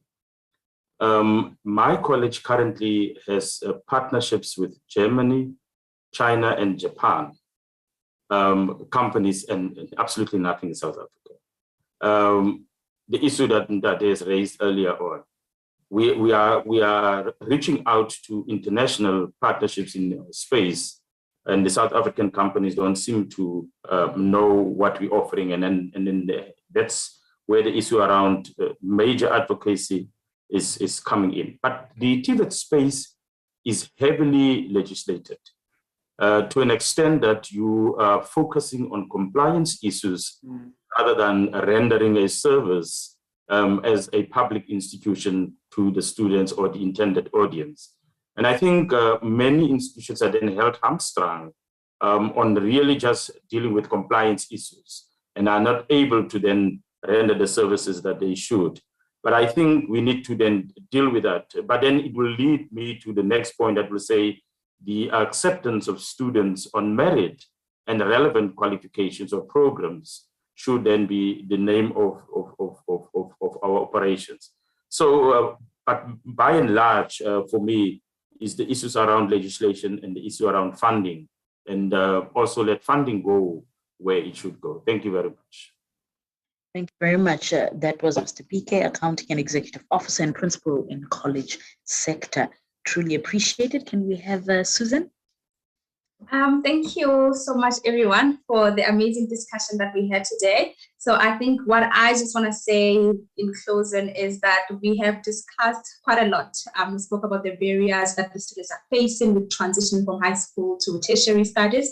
But one thing that I want us to acknowledge as well is the resilience that the students show as well, right? And I also just want to add that as hectic or as difficult the transition is, I also feel like it is necessary. I still go back today, every single time I go back to UCT, I always say, oh my God, I'm very grateful for this institution because it has made me the person that I am today. So, and how I look at it is that you step into the university or you enter as a very young woman or young person, and obviously you need to go through different stages. And I use the concept, you need to be cooked and you need to make sure that you're fully cooked by the time you leave. And part of that is facing the difficulties, right? And being here today together is also just making me realize that as difficult as it is, there are so many organizations doing the best that they can with different interventions to assist the students. And one thing that we've also realized as well at Study Trust is that our students also have the resilience to go through it. So that's one thing that I just wanted to acknowledge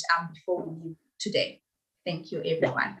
Thank you very much. That was Ms. Susan Ramzuli, Mentoring and Student Support Manager at Study Trust. And without further ado, can we please have Mr. Hado Silebi? Thanks, Solang, and I think I'd like to echo what colleagues have already said as well. Thank you very much for the opportunity to be engaging and discussing an area that is very, very important to our education. I didn't fully introduce myself at the beginning of the program intentionally, because I think as Melody has said and Susan has said, one of the things that I believe that we're not doing enough of is telling enough about our success stories and about the fact that this is very possible. As a young person having to navigate high school education in America and university education in America and be able to come through with all the challenges and that transition brought, not only in terms of moving from one level of study to another, but also culturally, societally, you name it. I used to joke with my friends that I had to acquire a new sense of humor because South African humor is very different from American humor. But the fact that I was able to traverse that and come out on the other side, for me, is something that we are not telling enough of, so as to be able to create the kind of role models that will start earlier, Susan, at schools, that will drop down into communities and be able to say, this is very possible. We just need to shift our eye at what we are focusing on. So I think for me, that just the parting shot is that we need to be speaking a lot more of the Susans and the Melodies of this country. We need to be speaking a lot more of so many more that make it versus the ones that don't make it. And for corporates to understand and for institutions to understand, some of us may take a little longer, but we're going to get there. And all we need is just for your patience and understanding and support. So these conversations are very important for me. And I think we need to continuously have them, but also we need to as I said, speak more of the success stories, because those create a culture, those create aspirations that others can aspire to. Thank you very much. Thank you. That was the project director at National Projects for SAICA, Mr. Ntato Silibi. Thank you very much for your inputs there. Mr. Russell Davies? Thanks, Tabane. I think for me, the very thorny and unanswerable question is about scale and how you offer this support, to the masses. I think as a couple of our institutional colleagues, Heather and Brian have indicated, you have a services offered at the institution, but thousands of students, and how do you ever sort of cater to that sort of load? And those services are by nature always going to be reactive and relying on the student to access them, or it's sort of responding to something that happens. It's much more difficult to make them proactive. And at REAP, we work very much on like an accompaniment model where we're traveling with the students throughout, and we can try and intervene early when there's an issue, and that's based on the relationship of trust that we've developed over time. But these kind of support services, wraparound support is often a term that's used, are expensive and quite intensive. I know the SAICA model is probably the 5-star model, and there's others of us maybe offering a 3-star model. It's a little bit cheaper, and maybe the study trust career-wise, relying more on peers. It's a bit cheaper again, but still to scale that with the kind of numbers we're talking about, I don't know how we ever find the resources or the human capacity to do that. So you're left with, institutions offering a range of services, but relying on the students to access them. And a lot of our work is trying to keep our students alive to the opportunities and the services that do exist and encouraging them to use them, but without that, many of them won't do it. And as has been shared, it's often not culturally what the average student is going to do. They're not used to talking to, psychologists, particularly maybe, elderly, white, postgraduate trained professionals. It's not the people they're going to share their stuff with. So how do we provide the sort of support that's necessary, still promote agency, but do it to scale? I think that's very challenging. So I don't have the answer to that. And the organizations like ourselves and Study Trust, we work with a number of people, but in terms of the overall student population, it's a drop in the ocean, if you like. So, and do you offer, as I say, with SAICA, the 5-star service to the few, or do you offer the 1-star service to the many, or what's the answer? So I don't have an answer to that. So I think it's something we have to keep wrestling with. Well, thank you so much, Mr. Davies. That was Mr. D, Director of Rural Educational Access Program. We don't have the answers, but probably in the next conference next year, we'll have the answer. Keep us accountable and hold us to it. And thank you so much for brushing our egos. And Tato's even smiling there. First time we see that smile, saying SAICA is a 5-star here. Hey, Mr. Davies, don't get us in trouble. Thank you so much, everyone. This was truly insightful. We appreciate your time. And I truly hope that you've given a lot of, companies, organizations, just action items to truly pursue in the nearer future, so that by the time we come back next year, the conversation is completely different. Thank you very much, and all the best in your future endeavors. Thanks, Taban. Okay, thank you. Ciao.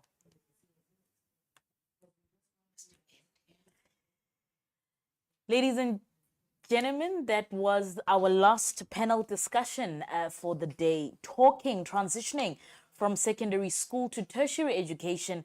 Thank you very, very much that you have still been with us. Just lastly, we are busy tailing all the expo visits. So today's prizes, please be notified that they will be announced first thing tomorrow morning.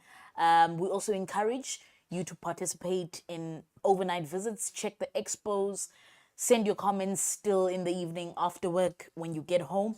And this is also permanently active even after the event. So please feel free to visit us. Don't forget to send your recommendations and of course your questions on #SkillSummit22. Well done for making it through day one, and we do thank FP&M Seta for being our key sponsor and partner for this event. Until tomorrow, same time, same place on your screens, and I will catch you at the same time as I mentioned. Take good care and enjoy the rest of your afternoon. Signing out.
Sifisa